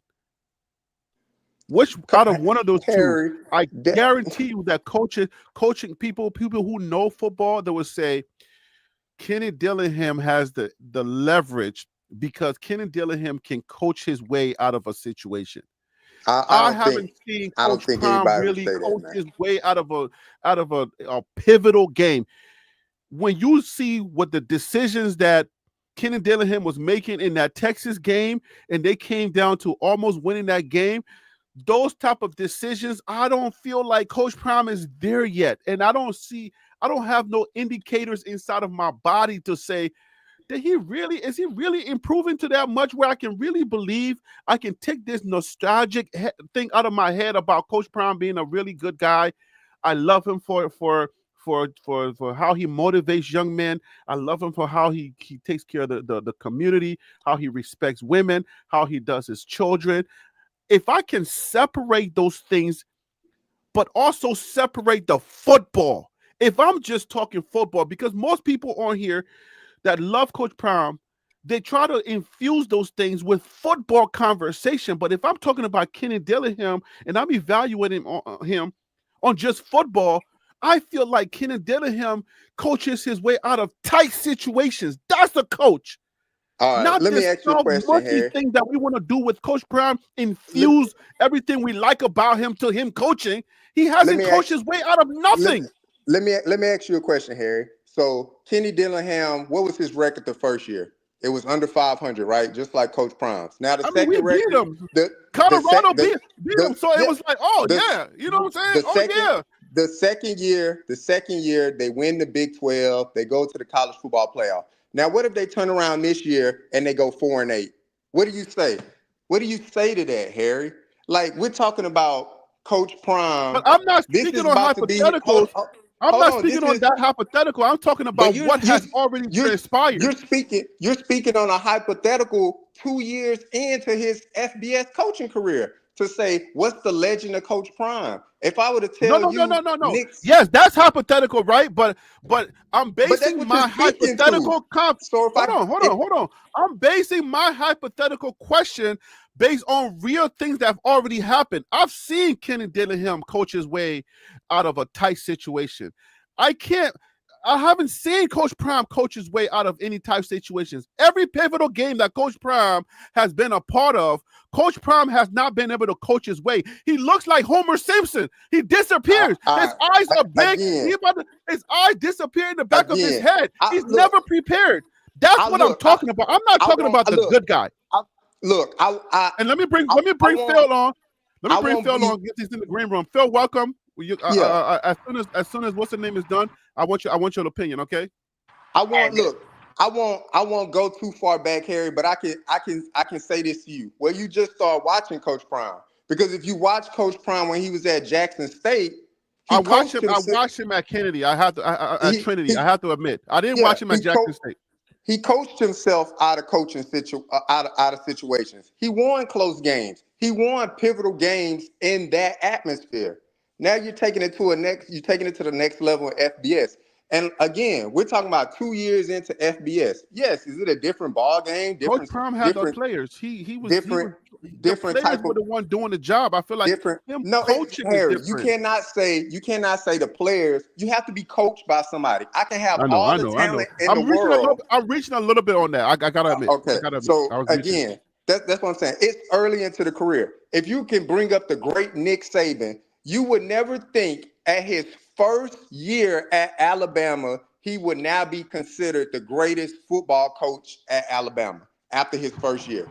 Well, hold on. He did win a national championship before he went to Alabama. No, but I'm saying he went to Colorado. I'm saying for his first year at Alabama. I didn't say his entire coaching career. I said his coaching career at Alabama.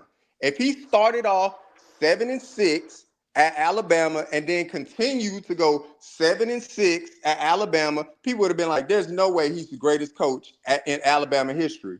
But he had more time to build that program because he understood how to build a program. But I just have an issue when people bring up Saban's name since I'm a Bama fan.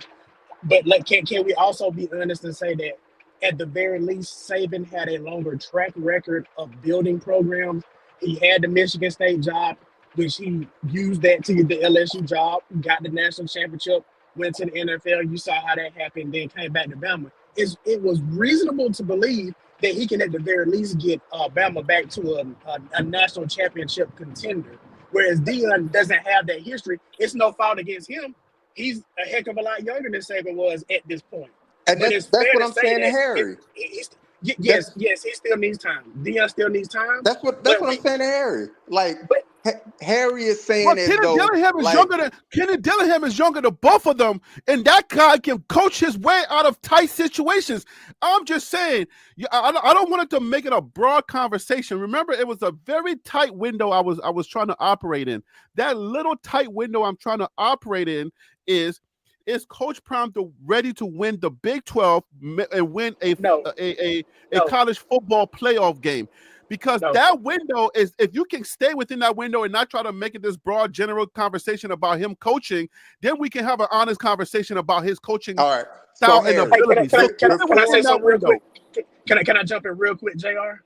Yeah, go ahead. Okay. I want to have a serious conversation real quick. The thing that let me know that Deion wasn't quite ready when he first started at Colorado, he went on the Rich Eisen show on Radio Row, or wherever the Super Bowl was that year he took the job with Colorado.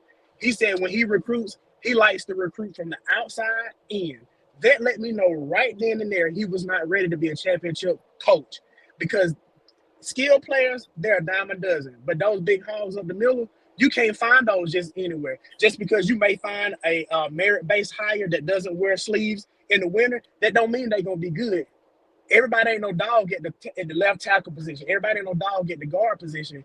And the fact that he was more worried about skill players than the big hogs in the middle, that let me know he wasn't ready.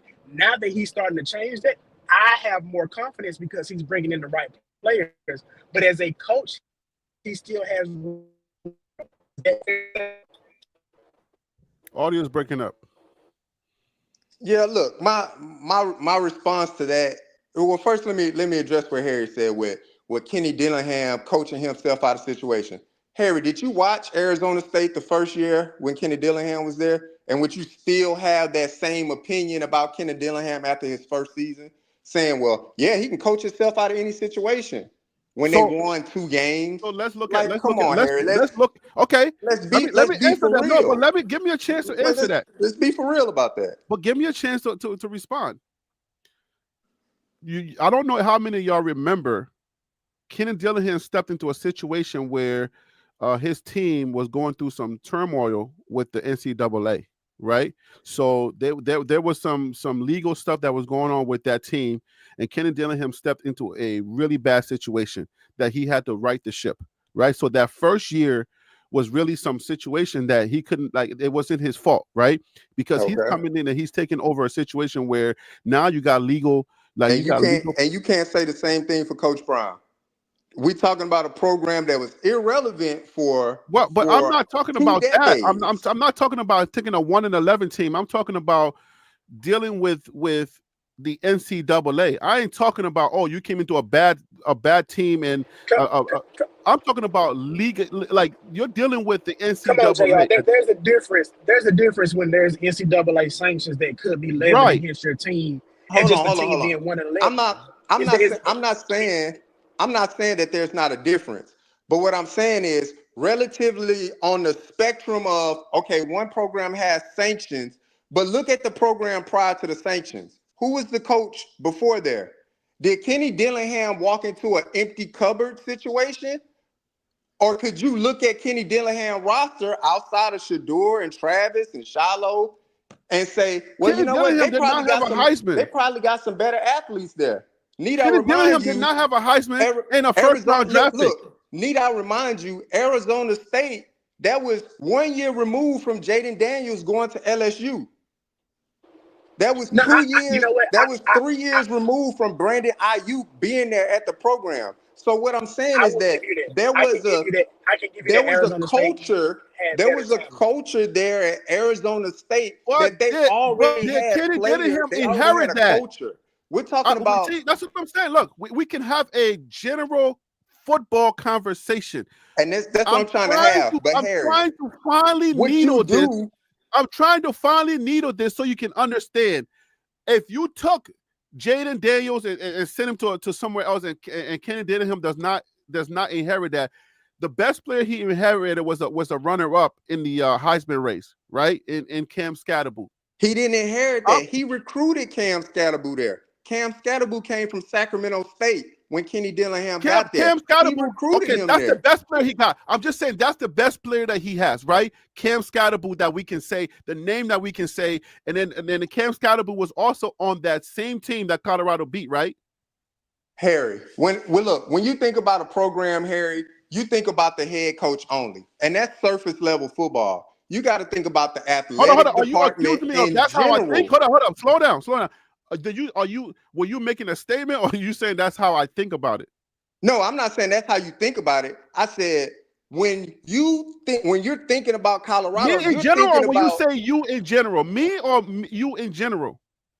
You in general, a generalized statement, not you personally. Oh, okay, yeah, because I'm like, wait, that's not how I think. Go ahead. So when you think about an athletic program, you tend to think about the head coach. That's how everybody thinks, like, oh, it's the head coach, is this, is it? No, the program itself, it's the athletic director. What are they willing to do to make programs you're better? taking the conversation in a lane that I'm not trying to take it. It's not a general question. It's not a general question. I think you're an apologist that's doing this thing that you're a prime apologist, but you're not being honest. You're not having a football honest conversation. If I say to you, if you saying to me, I'm a prime apologist, that seems personal, Harry.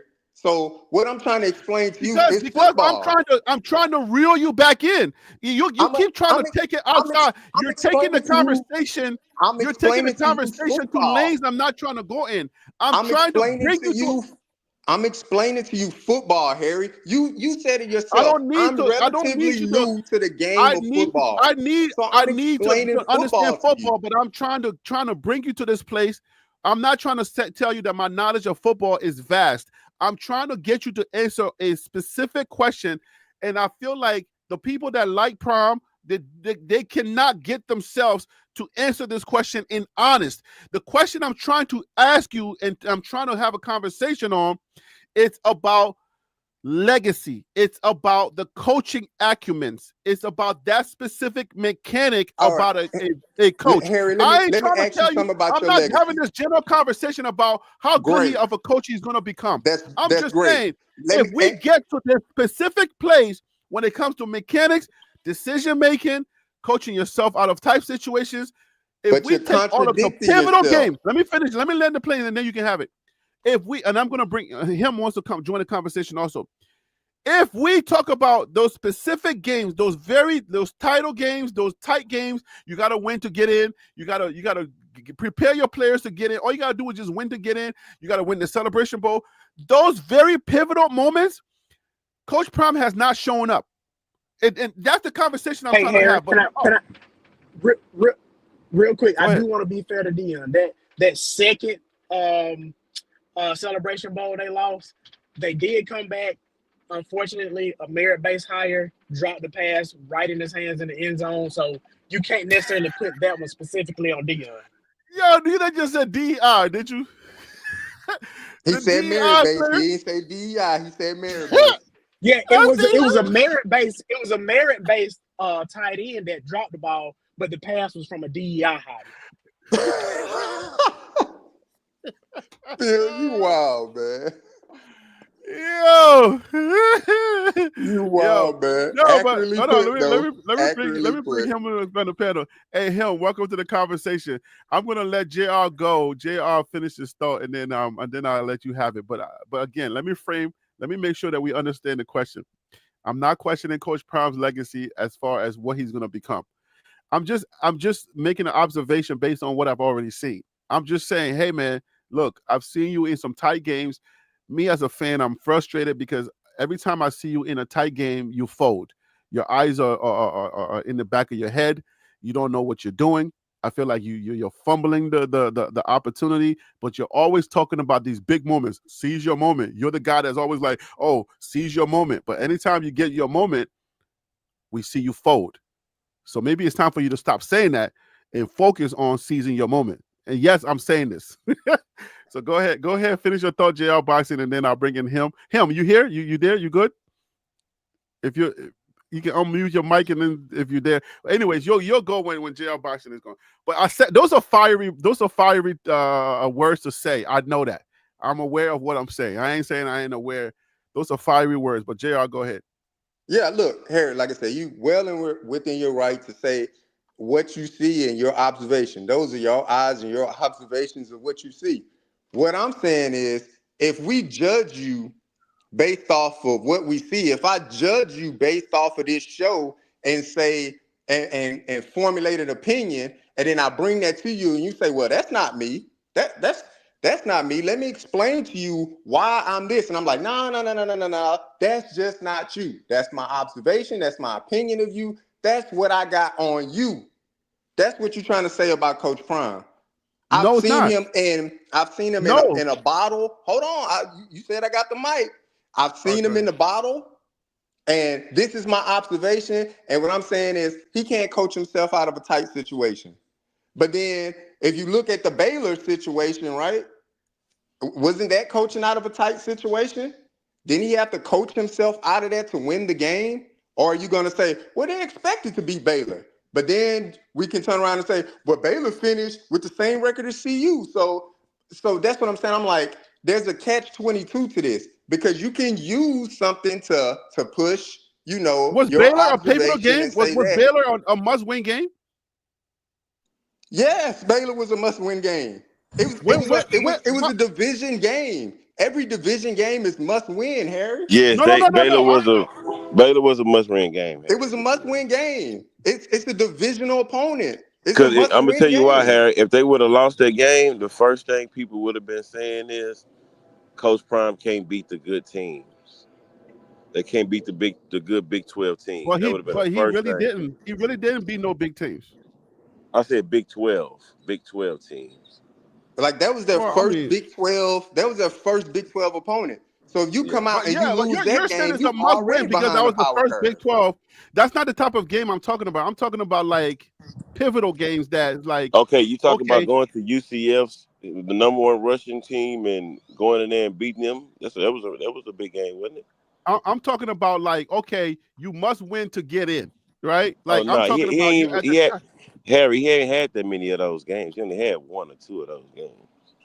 He had 4, I think. What 4 games he had? He must win to get in. 2 celebrations, to beat K-State to get in, and then I think Baylor.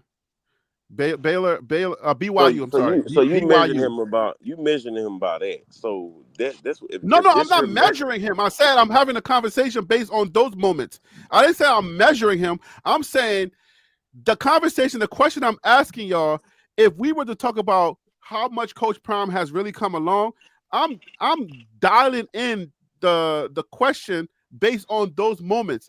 The bowl game, the 3 bowl games and beat one team, win one game to get in. That's the conversation I'm trying to have. Okay, Why is it that he never shows up in those games? Okay, so you playing Devin's advocate for the big games. Okay, I see what you're doing. So let me reverse it to you. When you're talking about coaching, I'm not even gonna talk about the turning the program around. So are you an apologist? Let me just make sure I get your position on tape. Are you an apologist in this instance? No. Okay, hold on. Let me bring Tim on. Tim is coming back on because he something is pricking his ears. So, are you taking the position of defending Prime? For sure. Okay, good. All right, good. I know where you're at. Go ahead. I mean, Tim, are you going to defend Prime? Or are you going to be on the opposite? I'm in between. I Okay, mean, good. it depends Right, on so how him, you you go looking first. at it. It depends on how you looking at it, because if we're talking record wise, turning the program around, 2 top 10 draft picks, a Heisman Trophy winner in a short amount of time, You're how changing can the you question. not say he was a good coach? You're changing the question, and I didn't say he wasn't a good coach. You see, that's what I'm saying. You're changing the color of the question. I never said he's a good coach. He's not a good coach. I'm not questioning that. Y'all going back to his impact and why he got $10 million. I'm off of that. I'm digging into his coaching. What about 9 now. wins? 9 wins in the first year in the Big 12? Like that's cute. What you look? I understand what you. That's the general conversation him to you want to beat have. Oregon and USC, so you can say, "Oh, well, yeah, he like, bro, come on, bro." Like, come on. I mean, but that's cute. All right, okay, Tim. Do you understand the question, Tim? Yeah, I understand it. Okay, can you answer the question? Like, I don't want to. I'm not doing a blanket statement on Coach Prime's coaching. I'm trying to really dial in this moment where I know coaches that have shown up in their moment. I've seen coaches, the kind of stuff that makes legends, right? The kind of stuff that makes legendary coaches. You're like, there's no way they're supposed to come back and win that game. There's no way he's supposed to win that game. Legendary coaching is what I'm talking about. I'm dialing that in just so people can understand. I'm not questioning if he's going to be a good coach or if he's a good coach. No. Please answer based on, you can defend him or you can go halfway, I'm just gonna play in the middle of the road. Okay. Neither one of them have won a national championship, so I'm gonna be fair on that part. Dillingham is traditional, that traditional coaching style. I feel like when it comes to Coach Prime, there are variables that stood in his way. Dillingham, I feel like he's put his assistant coaches, not to take anything away from Prime, but I feel like he has his assistant coaches in a better position than Coach Prime has his. I feel like I have not yet to see the best version of Coach Prime coaching ability in tight games just yet, due to the fact that um, his son was the quarterback last season and the seasons before. So those are the few obstacles that I feel like stood in his way. People could twist and turn it the way they want to, but I feel like that was an obstacle. Uh, but I feel like what Dillingham showed in that playoff game against a number one ranked team at some point in the regular season in the AP poll, had a serious game plan, and when that game plan did not work to the best of their ability, he had to change course, and they almost came back and beat Texas. Vice versa, against the BYU game in Colorado, I think they were high on just making it to a bowl game, to say we're in a bowl game, and the whole time BYU was coming out to make a statement to show that Colorado wasn't even ready to be on the same playing field as us. So that's where I stand between the both of them. Okay, I respect it. I'm standing my ground. I don't care how much strays I catch for bringing up the topic, but I'm saying this for a reason, because I feel like Coach Prime is coming into his own. He needs time. I hear all of y'all. Coach Prime needs time to become a legend. I'm not comparing Coach Prime to a legend right now. What I'm trying to say is that certain moments make you legendary, put you in the conversation of legendary. Certain moments, like the Baylor game, that is always going to be ingrained into our fabric, because we all saw that game, the night game, when Shedeur threw that pass and the player went under. I forget the name now. He went under, caught that pass, and then we came back and won that game. Those moments need to start stacking up for us to put the legendary coach, tag, or the blanket, the James Brown, coat of a legend on Prime. I've seen less of those moments in Coach Prime's 5-year tenure. I've seen less of them. I've seen more of him folding in those legendary moments. Like, we need a BK State to get in. We fold. The 3 bowls he went to, fold. You what see about what I'm saying? So TCU first game ranked TCU? You ain't said nothing about that. He don't count that, him. He said that. I don't count that. Oh yeah, okay. Let me go back to that. Let me tell you why I don't count that. I don't count that because of this specific reason. The entire world was against the Buffs. Their energy was a million, right? Every player that was on that Buff team was ready, was in the mindset, is us against the world. They had a reason to play that game, right? So we go into the TCU game and everybody is amped. Everybody is up here and ready to play. What happens after that TCU game? After that, they started getting a little bit of praise. They started getting interviews all over the place. They were on every reality show. They was on everybody's show. They was on every single news outlet. And as soon as they got the praise, what happened? They went 3-0. They beat them in the mouth. Everybody started smacking them all over the place. They couldn't find their mojo anymore. Harry, that's false, man. Because after they beat TCU, they beat Nebraska and they beat Colorado State. Yeah, you skipping over big wins. I don't know what you're saying, man. Hey, Harry, can I say this real quick? Was the Colorado State game not a big game? That was his first rivalry game. Yeah, now Harry, you playing devil advocate. No, wait, the Nebraska game was his first rivalry game. I'm telling you, I told you why I feel like they won the TCU game. That TCU game was not won on coaching. What? All right, man. All right. Then who coached the players? That TCU game was basically energy. I think that game was won just on talent because it was a high-scoring game. Nobody really played defense.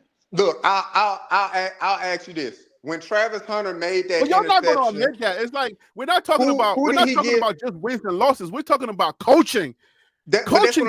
I'm talking about coaching right there. It's about wins and losses, and it's not just about wins and losses. It's about coaching. If Coach Prime was to ever coach a game that he lost, I would be like, "Yo, Coach Prime coached that game." You talking about coaching? When Travis Hunter made that interception against TCU, what did he say? Did he say, I just did that off my God-given ability? Or did he say, I was watching film, I was breaking down the film with Coach Kelly and Coach Prime. They told me that was coming, so I was ready for that. That's called coaching, Harry. They coached him into that position. Hey, be ready for this, because this is something TCU does. This is a staple in their offense, that they do this when they get into the red zone. Yep. Harry, you wrong on this one, Harry. Travis Hunter into that. Now, he made the exceptional play, but they coached him in that. Hey, Yeah, you can I say wrong something on real this one, quick, Harry? Harry. You wrong on this On the one, bro. TCU game? Hey, Okay. hey, Harry. Go ahead. Yeah, go ahead. I will say this. Certain games where, like last season, when we said, hey, they're gonna have to win on coaching, or they're gonna lose. And it's certain teams. K-State was one of those that we talked about. If they're not coached up and ready to go, they can lose. Even though it was an overall good game and they barely lost. But Nebraska, we sat there and talked about Nebraska all week long, and we talked about them two Bulldogs that they got on the defensive side in the middle. Yes. We said if they do not coach them players and do certain things, they're going to get blown out of Lincoln. And what Yes. happened? They got blown out. They got blown out, and that was because they were not prepared from a coaching standpoint. Let's be honest. That's not true. That's not true, Tim. Okay, well, I know you're going to defend Colorado, and that's No. fine. What I'm saying, no, Tim. What I'm saying is, we have to understand that Nebraska had NFL caliber defensive tackles. CU don't have NFL caliber offensive linemen, so that's why they got that. You just stated we had the Heisman, and you stated we had. They don't. Travis Hunter don't play offensive line. It only works when it's convenient. Hold on. Travis Hunter don't play offensive line. Heisman is not enough. Come on, man. Listen. We had the worst. When y'all gonna really judge just the fact that we had the worst offensive line probably in college football? I'm not going to dispute that, sir. I'm not going to dispute that. No. I'm only talking about no. I'm talking about the Nebraska game. Nebraska got NFL caliber defensive tackles, bro. You're right, but you can out coach that, and you. No, you cannot. No, you. Hey, how many NFL talent? How many NFL talent does Texas have? Oh, damn near everybody. Okay, so then Kenny Dillingham giving them the business. What does that mean? They lost, Harry. They lost. They didn't win. They lost. What are you talking about? So you can say he gave them the business in a moment, but they still lost. Okay, if that was Coach Prime, let me tell you something. Let me tell you this. This is why I say I'm not hating on Coach Prime. If that was if I replaced Coach Prime with Kenny Dillingham, this is what I'm saying. That's the moments that makes legendary coaches, right? That's why I say you got to understand where I'm coming from.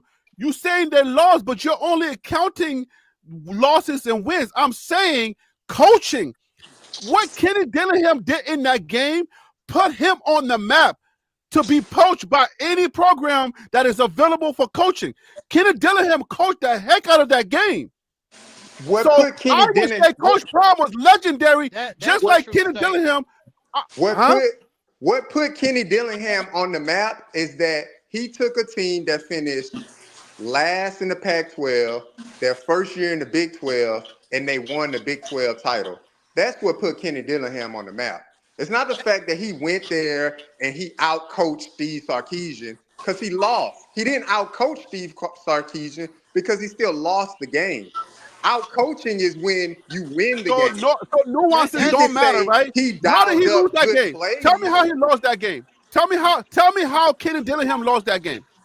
How Kenny Dillingham lost it? Because he didn't win. He didn't score enough points. No. I'm saying let's go into the details. That one play, right? That one play that the referees did not call. That one play. If they make that play where the defensive player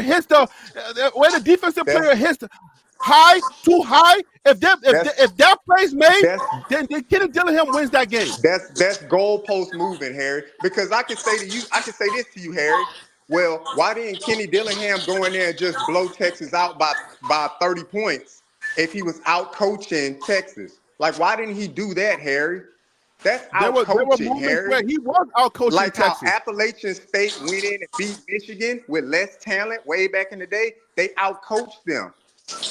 How Southern Illinois or whatever Kenny Dillingham was out coaching Texas. Beat Notre Dame. They out coached Notre Dame. That's out coaching. You win. That's how you out. The moment where the high hit came in and that play was not called by the referees, that was a referee call. Why didn't Kenny Dillingham have them up by 30 points already? Why?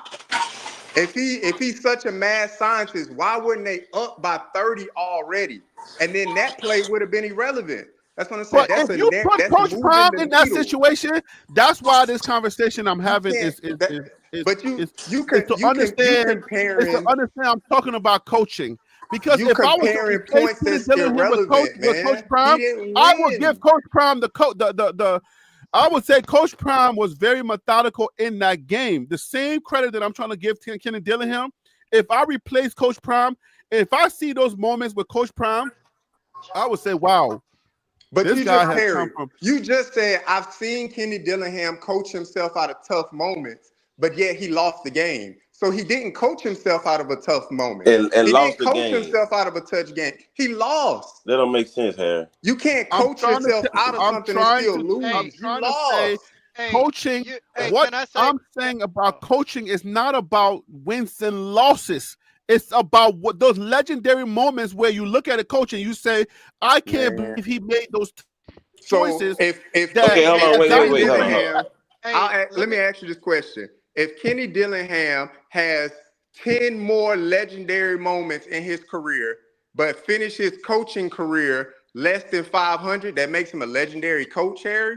It's about wins and losses, Harry. That's why people it's about wins and losses, but if we're having a conversation, they coach for wins and losses. If Paul Feinbaum was go ahead. Oh, I want to ask this to him and JR Boxing. Who has the better talent out of Texas and Arizona? Texas by far.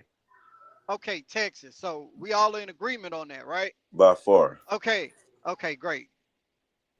Last season, when Harry was going through, and we was talking about wins and losses on a game and how much that team would win by. I know I can honestly say, I said Texas is gonna go in there and probably beat Arizona 56-0. And I'm pretty sure everybody else, even these people that get paid thousands of dollars, sports writers, they had Texas by 21 plus. Vegas had Texas by 21 plus. So many people lost money because Dillingham came in there with a plan to upset Texas. And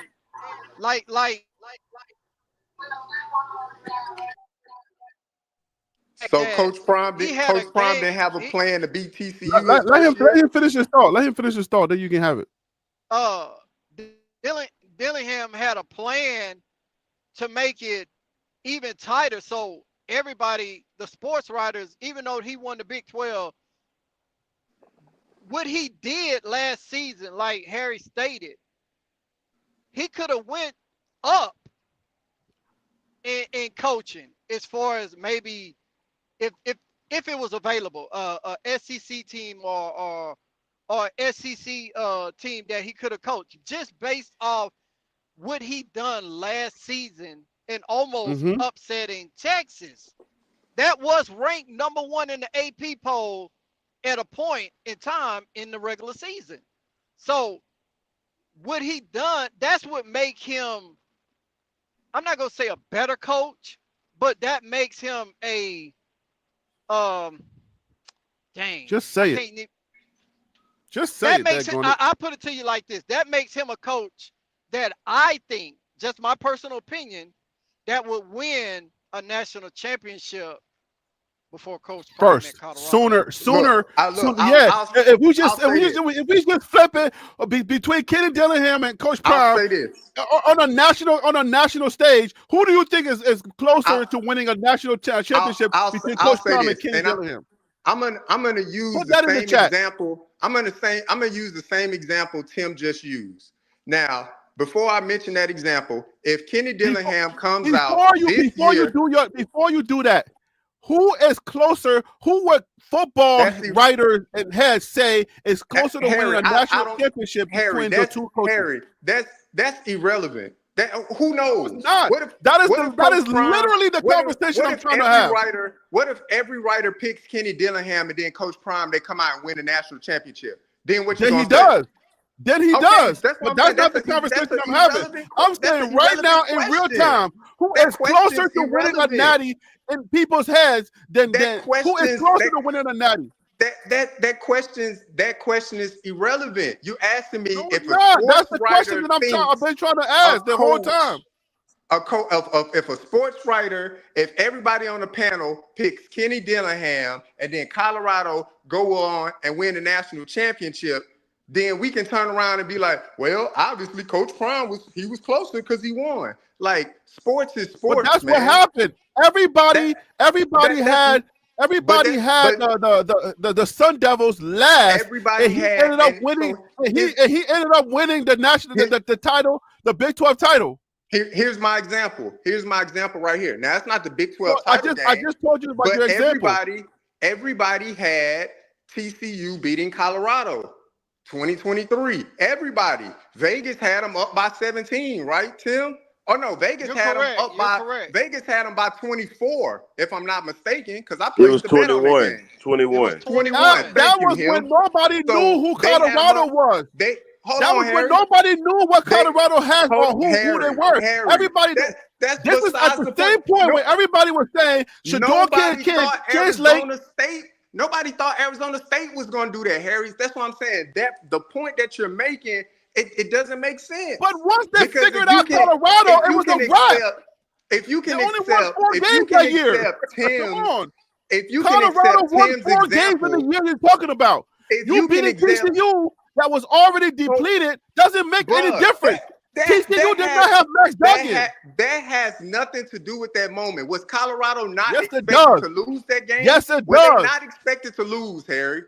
The same as Arizona State. Was Arizona State let me not tell you why. expected to lose? I know why, and I can tell you why. I can articulate why. So I was on the TCU campus. Listen. All right, JR, give me 1 second. Hold on, bro. You didn't even let me get my take off. That's what I'm saying, but it's all good, man. It's a narrative. You get yours off and then give me time. Go ahead. Get your finalize your thought and then I'll come in. Go ahead. Here you go. So, like Tim said, Arizona State was down. I don't know how many points. They were supposed to lose the game. And what happened to Arizona State? They lost. Harry, you're making the concession to say, but he outcoached Steve Sarkisian. There's no way you outcoach a coach and you still lose. That's a double entendre. That does not happen. Well, no, that's a single entendre. I didn't say that. That's a single entendre because I've never said that. Okay. And then you move the goalpost to say, well, he had legendary moments. It was moments that were legendary. And then so I'm saying example, let me wrap. That put him in the conversation of a coach that's on the trajectory of a legendary coach. I can't rap because I'm trying to get it off because I know you want to get yours off. I'm trying to get it off. I know. So you said, where did I finish? You said legendary moments. He had legendary moments that I agree to. He had legendary moments. He still lost. Now, when I say, well, Coach Prime coached himself out of a pressurized situation. It's his first FBS game. The lights are big.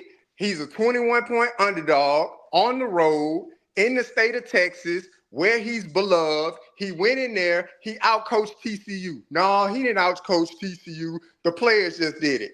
Okay, well, his first Big 12 game, a lot on the line for the season.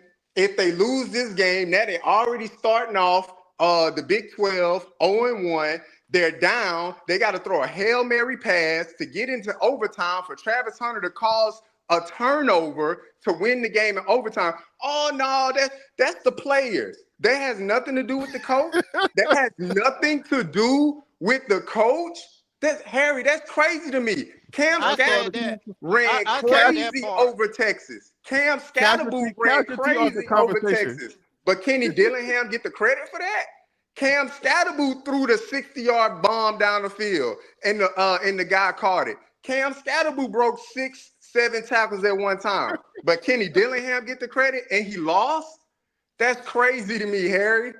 I thought you was better than this, bro. Now I Okay, understand but if you don't want to get my put chance Coach now? Prime. Look, I'm gonna finish with this. I understand if you don't want to put Coach Prime in a legendary status. I'm not putting him in a legendary status as a coach either. It's still too early for that to be even a thought.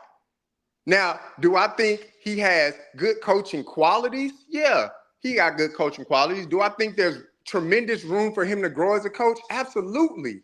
There's an abundance of room for him to grow as a coach. I'm about to kill you with two questions. But when you say, well, Kenny Dillingham outcoached Steve Sarkisian, but they lost the game, that's not outcoaching. You called a good game, but you lost. I already said I didn't say that. Bro, you said that. Play your tapes back. I did not say that, bro. You said that, bro.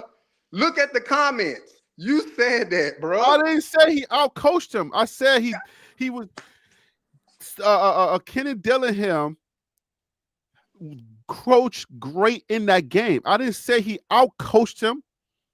I never said that. But anyways, so Coach Prime winning the Baylor game and winning the TCU game, that's not great coaching for him. What's that? Oh, his players just great now. All right. So let me answer. Man. I'm on mute. Go ahead, rock out, man. You know I'm old, so I'm over here trying to. I should have a piece of paper trying to write down my thoughts and my key points that I wanted to answer, but I didn't. So now I'm probably going to forget some of them. All right, so let's answer the TCU situation first. First of all, you know when you're having a live conversation, there's going to be casualties of whatever you're talking about. So I get that part. I'm not taking away any credit I'm not taking away any credit in the coaching or winning the game, winning TCU, beating TCU at all. I'm not doing that.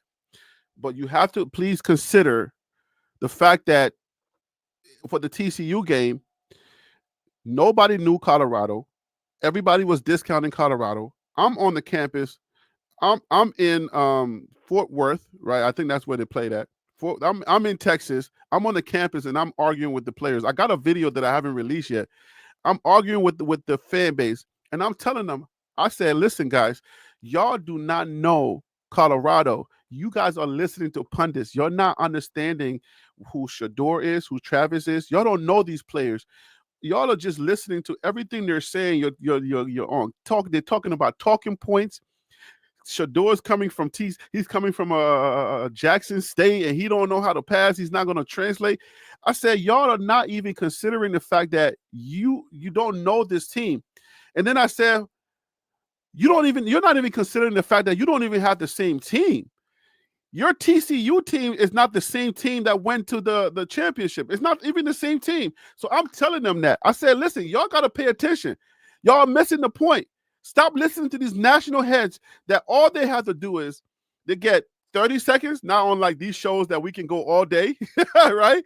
Y'all are talking about national people who like the Paul Feinbaums and all these Stephen A. Smiths and people that talk, and they have 30 seconds to make a point and then get in there, and they don't have they don't have what we got. They don't have the data that we got, that we've been crunching all this time. They go in there and they beat TCU, rightfully so. It's not the same team. Colorado was a way better team than TCU, right? Here is my biggest point, and let me just stop talking about this. Here's my biggest point that I'm trying to make. You can say Coach Prime, because they won the game, right? You can say Coach Prime was the better coach. If you are doing that, then you're missing my point. Please understand. If you're just saying, oh, they won, so the better coach won, you're missing the point. The type of question that I had nothing to do with, not necessarily with wins and losses, even though, yes, that's what it all boils down to. I'm not saying wins and losses is what I'm talking about.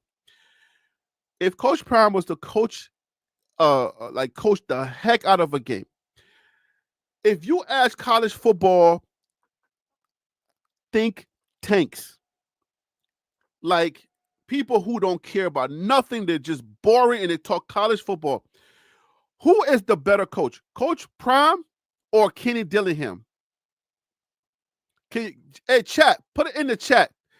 If you were to ask any football head, Paul Feinbaum, everyone, What they said that Kenny Dillingham, who came in with Coach Prime at the same time, what they say that Kenny Dillingham is the better coach, or would they say that Coach Prime is the better coach? Let me see in the chat what y'all think, right? Please put in the chat. The Texas Truth said Coach Prime is the better coach. Fine, that's one. Let me get more. Who's the better coach? Who would you say are the better coach? Coach Prime or Kenny Dillingham?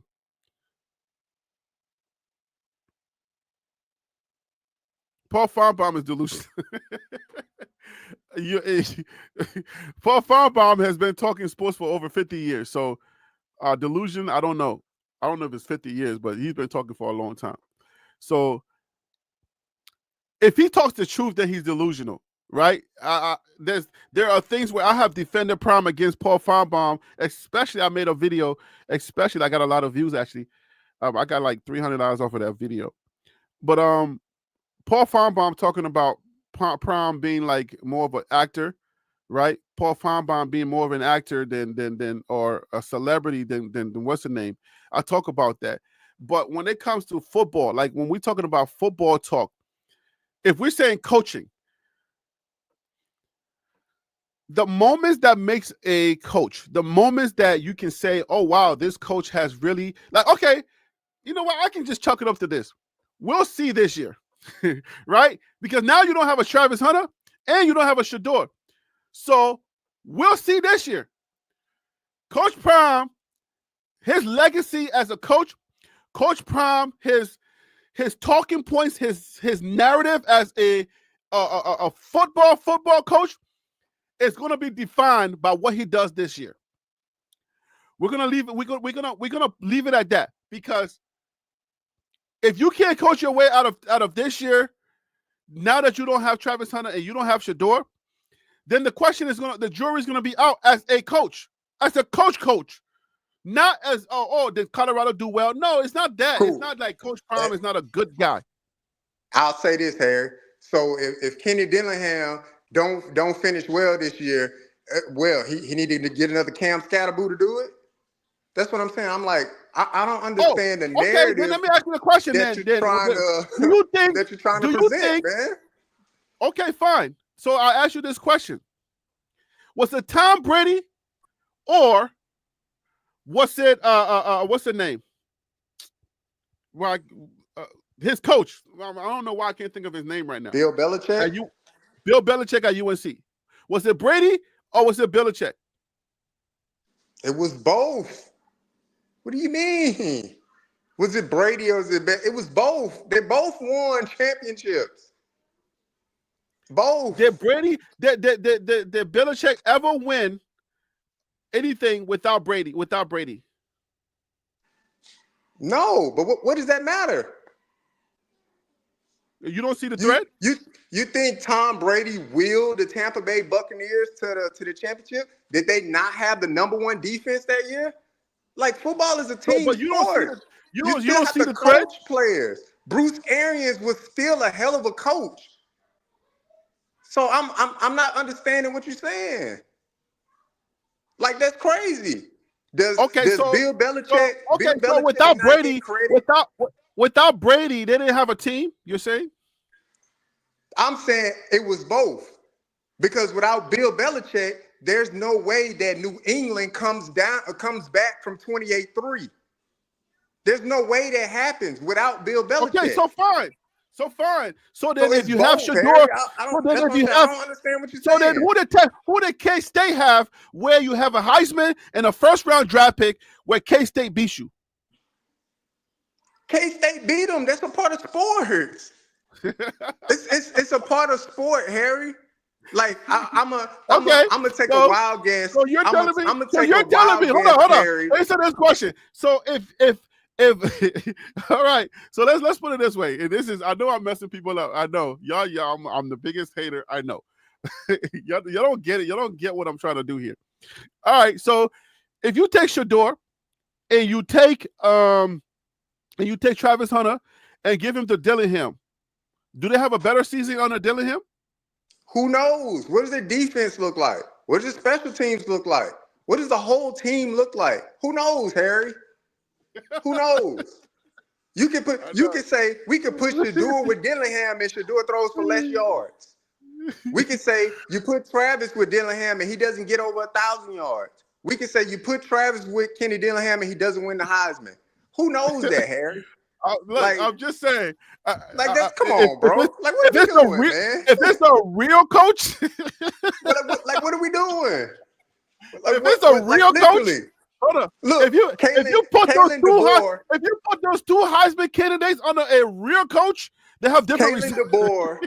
Kalen DeBoer left the University of Washington, where he played in the national championship game with the Washington Huskies, right?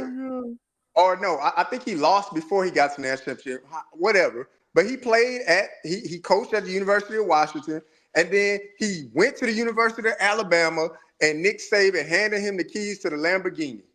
Cool. Kalen DeBoer got all the talent, brought his whole coaching staff. They lose to Vanderbilt. So I'm still trying to equate to what you're saying, man. Sports is sports.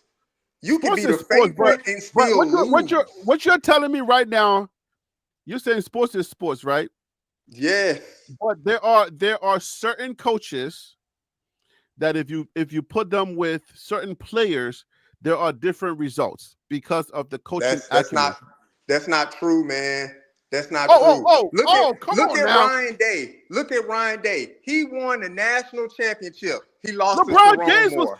LeBron James played in what's the name? He didn't win a championship until he left and went to Miami, right? Harry, it's a team sport. I just gave you an example. Ryan Day literally has never beaten Michigan since he's been a head coach.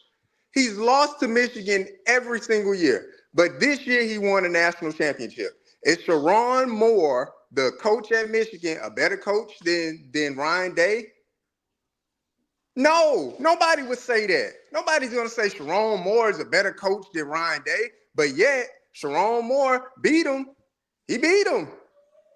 But Ryan Day went on to win the national championship this year. So I'm just saying, Harry, bruh. So what won that game? Talent or coach? So what won that game? Talent or coaching? What for Ohio State, Michigan? Yeah.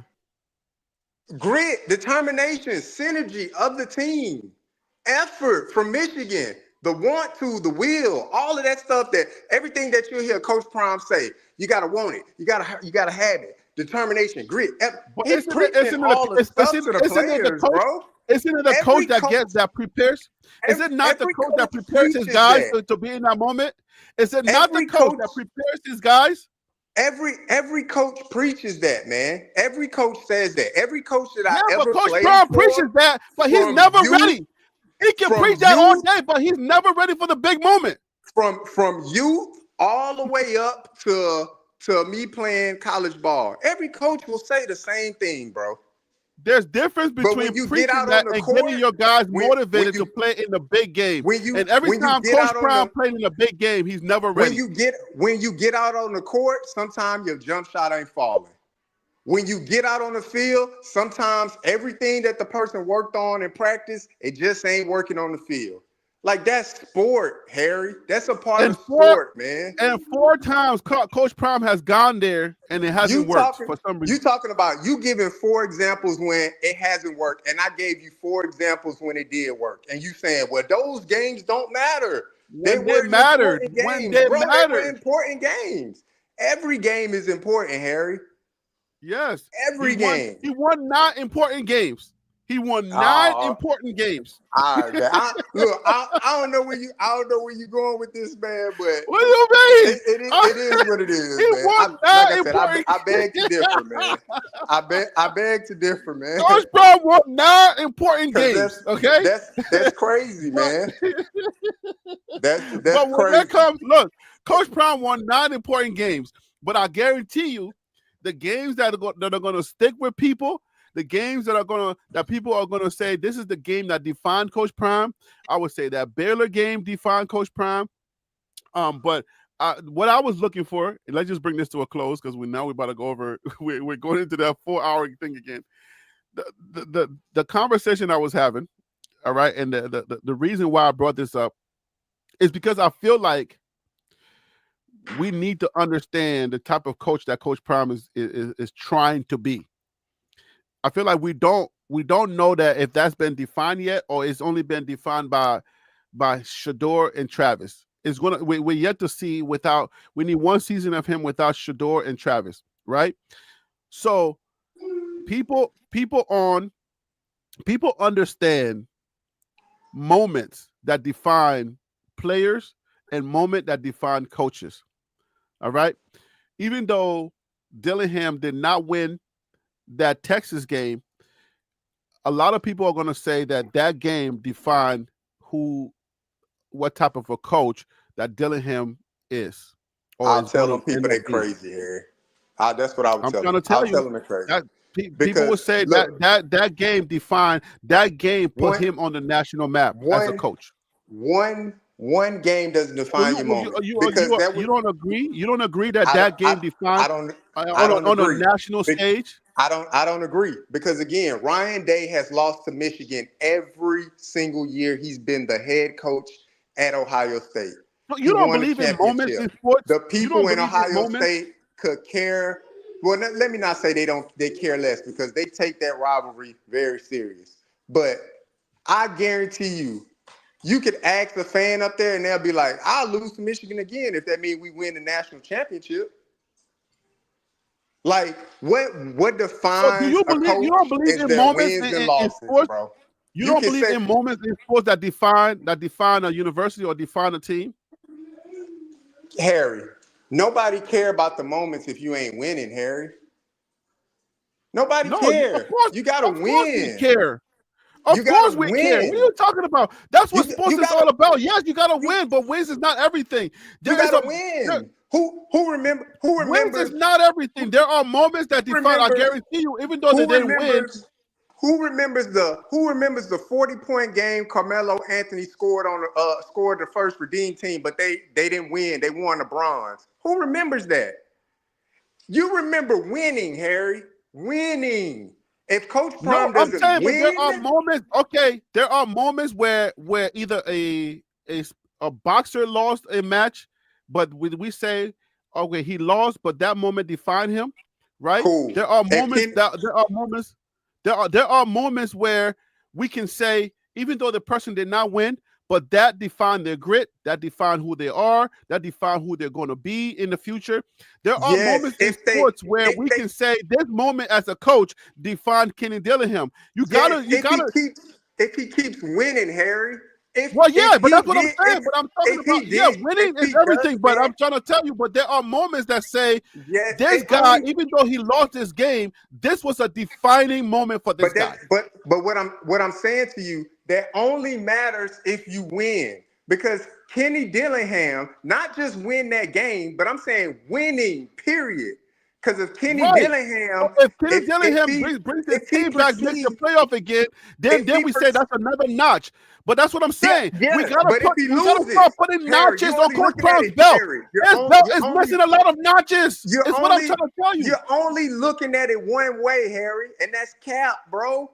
Because you're saying, I am looking at it one way. I've been saying I was looking at it one way. I'm only looking at big moments. That's the only way I'm looking at it right now. This defines that moment. That defines this. That defines this. If Kenny Dillingham never gets back to the Big 12 championship, if Kenny Dillingham never gets his team over 500, if Kenny Dillingham gets fired 2 years from now, are you going to then go back to that big moment and say, but his determination, his grit against Texas in the game that they lost defines his coaching career? You're going to say, no, man, he didn't win no games. He got fired because he didn't win. That's what happened to Coach Prime. If Coach Prime, Shedeur, Travis, all those guys are gone. If he doesn't win, they're going to be like, man, but I'm trying to tell you, there are moments that define a person, a coach, a player, a legacy, a person. There are moments that we can look to in sports and say, this is that moment that I realized that this person was going to be great. I realized that at this moment, even though he didn't win that game, this is the moment that defined that coach that says, yes, this person is on the right trajectory. What solidifies that moment, Harry? What solidifies that moment? Winning. We're not talking about solidifying. We're talking about the actual moment that defines that push, that wakes you up. That moment that says a moment comes a dime a dozen, Harry. It comes a dime a dozen. But that's what we're talking about. But we're literally talking about the moment that says can go on. He can go on to have this season. He can go on to have 10 moments and lose all 10 of those games. Are you gonna be like? Yeah, but that's not the point I'm making here. All right, common sense, Buzz. What's your thought? This is my thought right now. My thought is that a moment that defines a person, a coach, a legacy, or something that is in the making. One moment can define you, and say, and people can point to you and say, you know what? Even though you lost, we know that that was the moment that we understood the type of grit that you had. We understood that the type of fight that you have inside of you. We know that you're going to be great. What is your thoughts on that, common sense? So are we saying that so far Deion has not proven himself to be a great coach? Is that like so far his if he were to stop coaching right this moment, Harry, are you saying that his legacy at Colorado is that you know how I was watching the well-off video? I don't know if y'all saw this. He was using the Bible to make an illustration, which was, what if we were all known by our shortcomings? Right? He was like, would you be known like, oh, the player that can't block or the quarterback that can't throw? I think what you're using is the analogy that he used in that story, and you're trying to say, or I think that's the question that's on the table, would it be Coach Prime can't coach? And he can't coach his way out of big moments. Out of big moments. Okay. So yes, he can't coach his way out of the big moments, like the Celebration Bowl, the bowl, was it the Alamo Bowl that they went to? He can't coach his way out of the big bowl moments. He can't get his guys ready to play that big ticket game, that game that's just going to define where they go next. Like if you beat K-State, you're into the Big 12 championship. You go, you fumble the ball.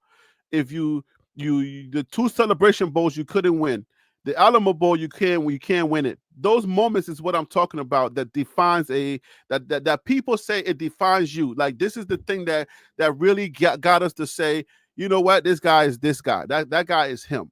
That's what I'm talking about. So you have to break this up into, he has had big wins. Yes, he has also had big losses. Yes. But that's life. What I think JR Boxing was saying before I dropped off was a big win for him was TCU. You could never take that game away from him. Why? That's right. Because that game because of the moment is what started the wave that is Colorado crashing across college football. Because up until that point, the criticism wasn't just that he wasn't a good coach. The criticism was that his approach to college football and going to the portal and trying to build his team would not work. Now everybody is doing it. What you cannot say that this man is not a winner, because he is winning on right, but that's not the question. The football field. No, right, just give me a second. Just give me a second. Okay, so you're setting this up. Okay, I'm setting this up to make a point. Okay, go ahead. And it is part of the reason why he just signed a contract extension. If he had already accomplished what he wanted to accomplish at Colorado, there would really be no reason to keep coaching. You'd retire those two jerseys and he'd be on off to the NFL, which is what everybody said before he signed his extension. I'm trying to lay out that these narratives are very, very sneaky in how they sneak into conversation. And then when they're proven to be wrong, gradually sneak back out of the conversation. He can't win a big game. And then he wins the big game, and then it's on to the next thing. Deion will always, and this is what his issue is always going to be. He's always going to be the asterisk guy, the yes, but guy, where a lot of coaches will just be allowed to celebrate that he took a 1-11 team to 4-8 to 9-4 in a bowl game in that succession. Every other coach in college football right now, if they had Deion Sanders' track record, they would be the talk of college football going into 2025. Just like Cignetti was over in Indiana because of what he put together in the run that they made. He all of a sudden was the best coach in college football. All of a sudden, all of these other guys who are having early success are now all of a sudden the best coaches. I just don't understand why Prime's progress always has to have an asterisk. He got an extension for a reason. He know he's building a program, not just a team in a single season. So that's my answer to you, Harry. Well, I think you kind of like you're answering something that I'm not asking. Right? I think I'm not questioning Coach Prime's trajectory, his path, where he's going. I think it's a tough thing to answer because what I'm doing is I'm taking moments, I'm putting them together to make one statement. But you cannot take these moments and say, and then extrapolate the other moments and say, oh, this is a accumulation of all of these moments. That's the argument that's the conclusion y'all are coming to. Y'all are saying, well, we don't get here if this doesn't happen. So I get that bigger argument. But I think where I'm at as a sports fan, if I want to do a critical deep dive on Coach Prime and him as a coach, it's going to be real tough to do amongst people who really like Coach Prime. Because a critical deep dive and say, man, okay, Coach Prime has done this and he's done a lot, but Coach Prime ain't won no big game yet. It's really hard to even have a conversation with people who like Prime to say, are you even willing to say but? I don't think it's possible yet. I don't think it's possible Hang to on, say hang but. on. But you see that this is what everybody does. I think it's lost on people, and I think in the chat, TH is saying most schools are probably going to want Deion for his off-field impact, right? Mm-hmm. But you can't. You see, when you could outright discount somebody's 9-win season and going to the bowl game in 2 years. Y'all have to tell me who else in college football the conversation we would be centering on in terms of their record to date would be, oh, nice, but he can't win the big game. Nobody. It's just because that this is Deion Sanders and he garners that kind of attention. It's only I'll answer that question, common sense, bro. It's only one coach that's been under that scrutiny. One. And I'll give him his credit, and it's been Ryan Day. Ryan Day has every year since he's been the head coach of Ohio State has won 11 games. 11 games. 11 games. The only team he loses to, 11 games in the regular season. The only team he has lost to is Michigan, consecutive. Every single year since he's been the head coach. To the point where they're like, oh man, we should just fire him. He's on the hot, literally an 11-1 coach on the hot seat because he can't beat one school. This year, by God, he turns around, he wins the national championship, and he still lost to Michigan. But he wins the national championship. So, Ryan Day has been under the most scrutiny globally, nationally, however you want to put it, compared to Coach Prime. Coach Prime has been under scrutiny from our community, from people that look like us, from people that follow the African-American community and the Black community and things like that. He's been under that scrutiny from us because we're expecting exponential change in a snap of a finger. We're expecting exponential impact in a snap of a finger. Because why? Because we've seen him do it. We've seen him do it at Jackson State. And then for Harry to say, well, he hasn't won the big game. There's been big games for him getting to the Celebration Bowl when he was at Jackson State that he had to win, that he won to get there. Getting to the Celebration Bowl within itself, you have to win big games to get there. Now, you may not consider them big games because of HBCU or whatever the case may be. DC put in the comments, he's never beaten a top 25 team. He beat TCU, but the narrative is, well, their team wasn't the same, but they were ranked number 17. So that doesn't matter. How many ranked teams have they beat since then? What does that matter? How many ranked teams have they played since then? A lot. Okay. How many? They play like 6 ranked teams. How many ranked teams has the University of Houston played? How many ranked teams has the University of Cincinnati played? UCF played? Like, so that's what I'm saying. Like, you can list how many girls have P. Diddy had versus men? No, I'm joking. That's what I'm saying. You can list all those things, but the discredit and the concern that me as a listener, as a casual listener of your channel, it's like, man, where's Harry going with this? Because like Common Sense Buff said, but I thought I made it clear. But you know, the people that don't hear you, you know, people do selective listening and they call you a hater, is when they don't understand why you even asking the question. Because what football fans do, we scrutinize everything. I don't know why is it when it comes to Prime that this is something weird or something unusual. Even the biggest winners, people scrutinize them. Some aspect of whatever they are, we scrutinize it. So football fans. That's why I said Ryan Day. But when it comes to Prime, nobody wants to ask the question. Like, man, if we do a deep dive, if we go into a deep dive, can anybody ask the question about Prime? Like, hey, Prime, you ain't won the Celebration Bowl, you ain't won the Alamo Bowl, you couldn't even beat K-State with Devin Neal, like, you know what I'm saying? Like, not K-State. Was it K-State? The same Kansas team beat Iowa and BYU. But you're not mentioning that. The same Kansas team ran off. Listen, I can have a Big 12 conversation, but I'm just scrutinizing Prime. Listen, man, it's a scrutinization of Prime. We're having a hot button topic, and we're saying let's look into Prime's coaching, and Prime hasn't really won that big game.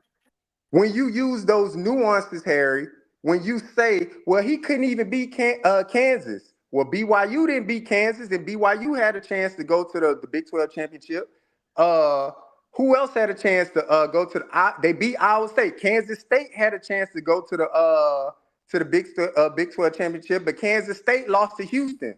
So that's what I'm saying. I'm like, you're saying like, oh well, he doesn't win the big game or he doesn't win this. But then when you mention big games, you don't give credit to those Prime? games. Let me ask you a question. Is it okay to scrutinize Prime on any level? I've said that. When will it be okay to start questioning his football legacy? When would it be okay to question his football coaching legacy? I've questioned. Y'all tell me so I can put it on my calendar and then I'll do it at that time. Harry, you usually question someone's legacy when they're complete with something. When you use the word legacy. So if you wanna but you're on the road. Your legacy is what you leave, right? But you're on the road to your legacy. DC, welcome back. But if you're on the road, people are going to start questioning you, right? You question legacy at the end. Now, if you want to say I'm questioning his coaching acumen, sure. Question that. Right, but legacy is a totality thing. Legacy means maybe it's the wrong terminology or whatever, but I'm just saying, when is it okay, or when is the right time to scrutinize somebody on their road? Because we always would try. Some of us merge the player versus the coach. I think sometimes when they're speaking about the player and not the coach. I'm just saying, when is it okay for us to question the acumens and the road to his legacy? When is it okay for us to do that? Let's bring DC in. DC, go ahead. At every turn, that's what I'll say. At every turn, but then I'm taking my turn. But look, ahead, Harry, when you question something and something's being presented to you, and like you said, now you may not feel as though TCU was a big game, but to me as a fan, that is a big game. I listed the reason why I feel as though it's a big game. Baylor, so big game. DC, okay, so let me say this before I bring in DC. His first two rivalry games, Nebraska and Colorado State, he won those, and he won the Colorado State game his first year in overtime. Big game. Let me make an argument for TLP Sports Club, right? I'm just getting started. Within my first year, I was monetized within 3 months in XYZ, and I'm still on my way and I'm still learning, right? But people are questioning my legacy right now. People are saying, look at where your numbers are. You ain't nowhere, right? So people are saying that. So that at every turn, we're going to get a question, something to help us to grow, to get to where we eventually going to end up, right? If you listen to Joe Clatt, was it Joe Clatt? No, not Joe Clatt. If you listen to Josh Pate, he breaks down your first couple of years. Don't even look at your numbers, right? Because you're not going to be anywhere. You're not going to be seasoned. You're not going to know the terminology. You're not going to know anything. But just keep going, keep fighting, and then eventually you get there, and people are going to give you the credit when you build something from the ground up. So this is that road. So I welcome people questioning me. I welcome people challenging me, putting me against other YouTubers and other creators. But check back in a few years and see where I'm at, right? Like no. That's not fair, Harry. Why can't we question? That's the same thing we're doing with Prime. Because that's what you're doing with Coach Prime. Why can't I question where you are now? But that's what I'm saying. I said thank you for questioning. I just literally said thank you for questioning me. I said that. I said thank you for challenging me and putting me against other creators and YouTubers, because that's going to help me to understand where I'm at and where I need to go. That's what I'm saying. I say thank you for doing that. I said that was the first thing I said. Exactly. You are questioning me in my growth process, and you got to now. Questioning you and discrediting you is two different things. So I can question you, Harry, but I'm not going to discredit you. It's not a discredit, Harry, because you know what you can do. No. Harry, okay, good. That's a good example, and let me say where you can go with this, right? You can say, hey, John the Liquidator started with you. He's over 60,000 subscribers right now, right? And you can say, why are you not there, right? We can say Kenny Dillingham, he started with you and he won the Big 12 and you didn't. It's not discrediting where you at. It's just challenging you at where you at. But that's not saying, Harry, again, I'm not discrediting. I'm just saying you haven't won the big game. Moving the goalpost has now become a thing for you. I don't understand the movement of the goalpost, because the original conversation,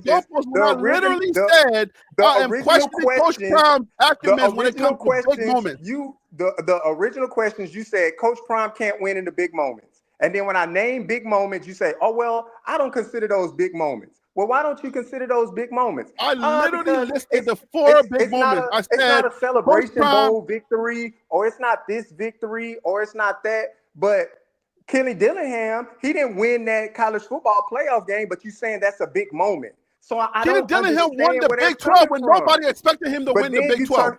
But then you turn around and say, well, I'm okay with people questioning me, but check my progress 3 years from now. No. See, that's what you're doing. You're doing that thing. No, stop. JR, stop for a second. JR, stop for a second. Stop for a second. Because now I think you're doing this weird thing I don't like. Listen, I started the conversation by saying, question me now. I started that off and I said that you're escaping over that. I said, pin me against my peers, right? Pin me against the other channels that started with me. That's what I'm saying. Put me against those things and then question the moves that I'm making. I said that, but I'm saying, you know what? Let me let DC talk and then I'll finish my thought. Go ahead. So here's the thing. What I would say, I'm just gonna put on my down the middle hat. What I notice is that there is people out here in the community that will say things about Coach Prime and hypercritical, that kind of stuff. We all can agree with that. But then I also see, so for example, when we're talking about the game, we'll sit back and say, well, TCU was a signature win. And that's and I don't have I will say this is that TCU was overvalued, but I still understand what you're saying on that stage. I can give them that TCU win. Because it's gonna make my next point. But then when we get to that Stanford game where you lose and you lost because of sloppy play and some And sloppy coaching. exactly, then we want to Not just say, sloppy play, well, sloppy right, coaching. right. So that's the thing. But then we turn around, well, Travis, this or that. So it's kind of like you have two groups that are not being fair because it's like, well, I want you to give Coach Prime the praise and then be okay with certain things, but you can't give him the criticism. And then there's people who give him way too much criticism and not enough praise. We have to acknowledge this. So I put it do like both, this. right? Right. Well, you gotta if you're gonna have a balanced football conversation, but I mean fans are gonna be fans. I can sit here and say this is that there have been coaches that have had the knock of not winning the big game. Um, there's a lot of Alabama coaches, some of the Mikes that are not there because they couldn't win the big game. They couldn't beat Auburn. Mark Richt, who used to go around 8, 9, 10 games, Surfer Boy will tell you. He was right on it, but because he could not get them over that hump, that's how we got to Kirby Smart, because they had a coach that was winning, but could not get them over that hump. That's one of the knocks with Lane Kiffin at this point. He's a good coach, but just can't seem to get them over. And part of that is like, well, Nick Saban is away, but Ole Miss fans don't care. I don't care if Saban's there. He just doesn't seem to get them right over the hump in some of the games that he lost.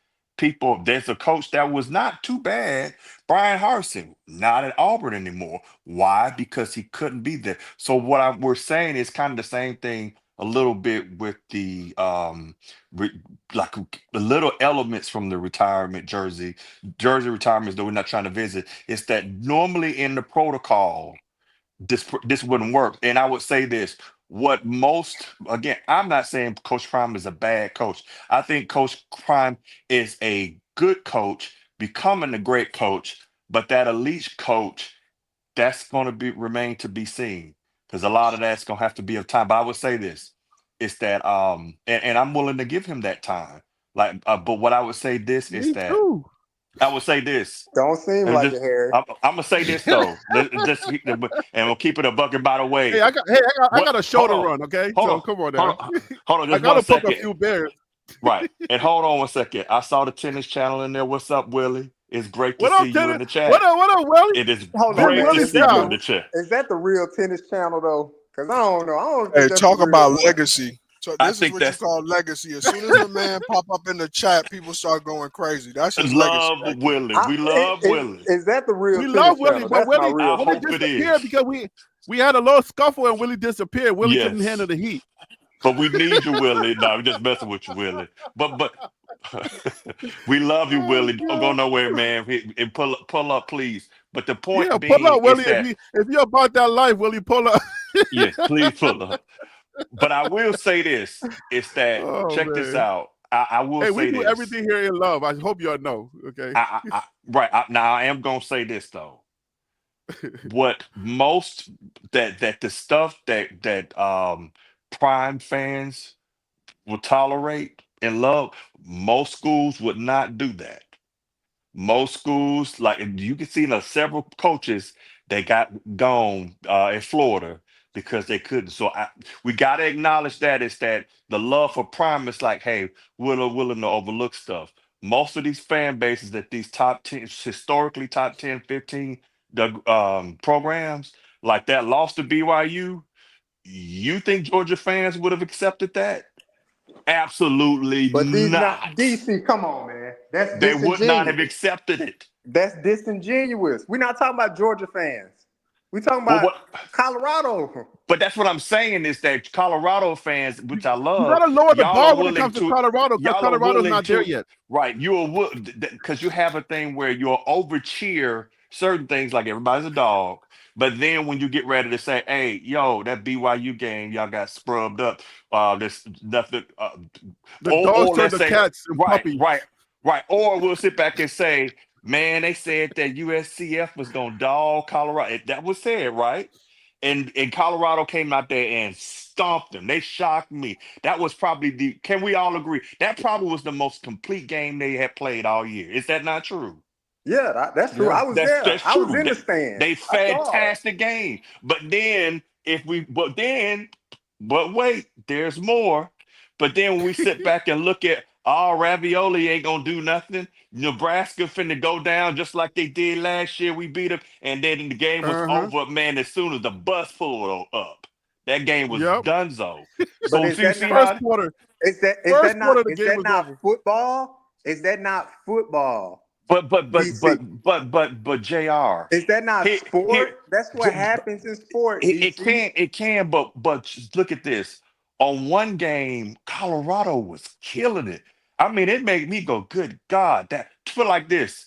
The Heisman was really locked up that UCF game for Hunter. Can we all agree with that? At the UCF game? Yes. Yeah, probably. I think that's when the campaign definitely like hit its peak. Right, that and Shador, they just dominated. One of the best. That was one of the most dominating performances I've seen of any team. But then you have to take in the fact that Nebraska, they looked like they wasn't prepared. You can sit back and look at other games where they came to they dogs. Like BYU, they didn't look like they weren't prepared.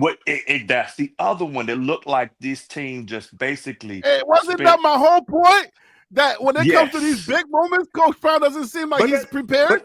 That's what I'm saying. I'm saying, Harry, you're listing those, but then when we say, well, were they not prepared for the TCU big moments, game? I get it. I know. Oh no, the TCU game, it don't matter because all them boys was hyped up and it was Colorado. I get it. I know. Are they not prepared? That's what I'm saying. I know. Like, yeah, you're adding big moments. I was adding moments that are gonna like change your the moments that are gonna be like, okay, you get to go to the playoffs or you get to go to the title game. I should have defined those moments, but I didn't. But you got to keep in mind, I'm running a show here, okay? I got to push some buttons.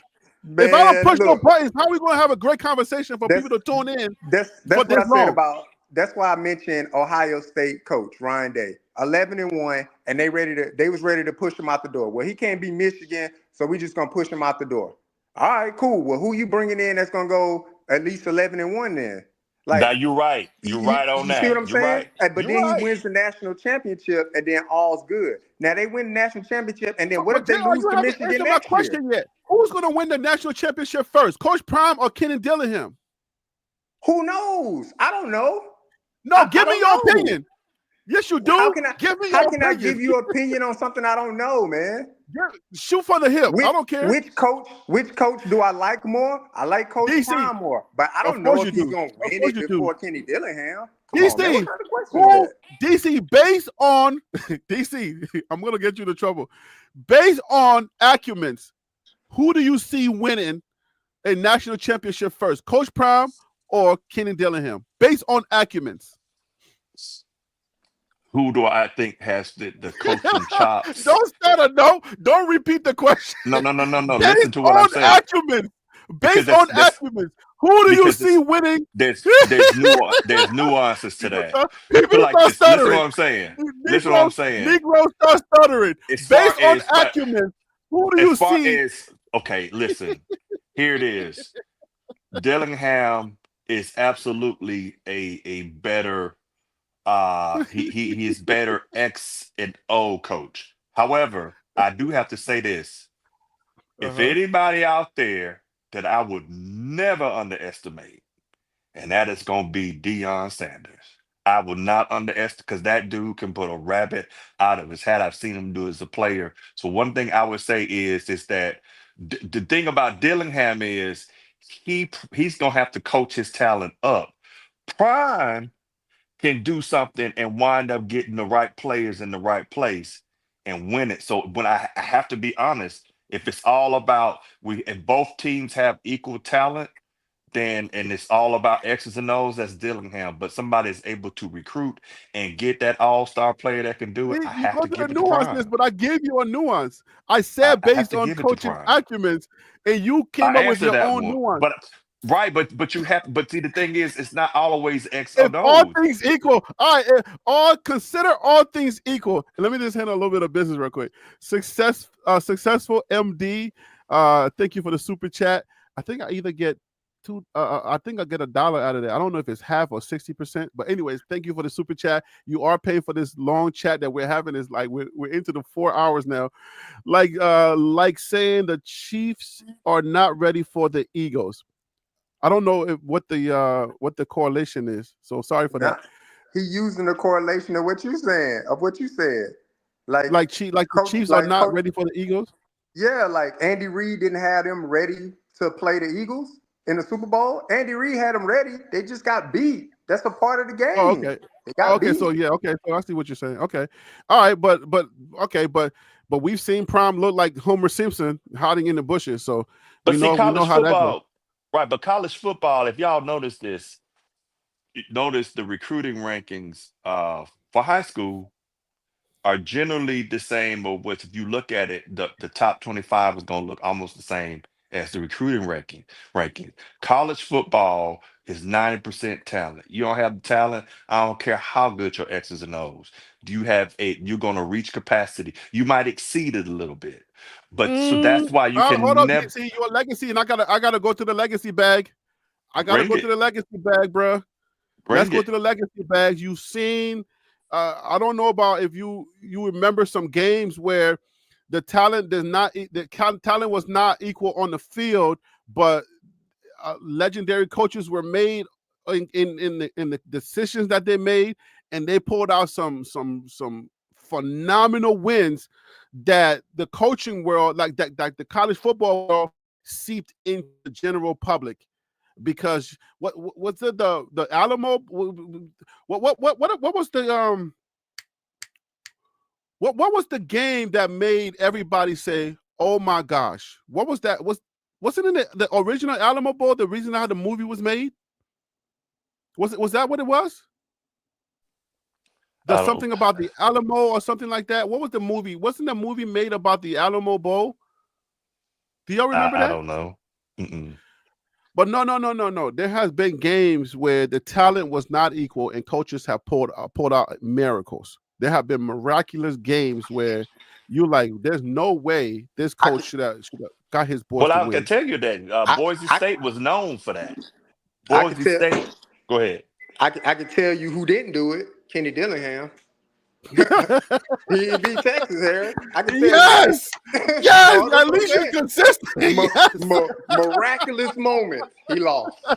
I'm just saying, man. I just thought that was funny. Yes, I love it. Yes. Well, I can't. But the DC, thing is, DC, hold on.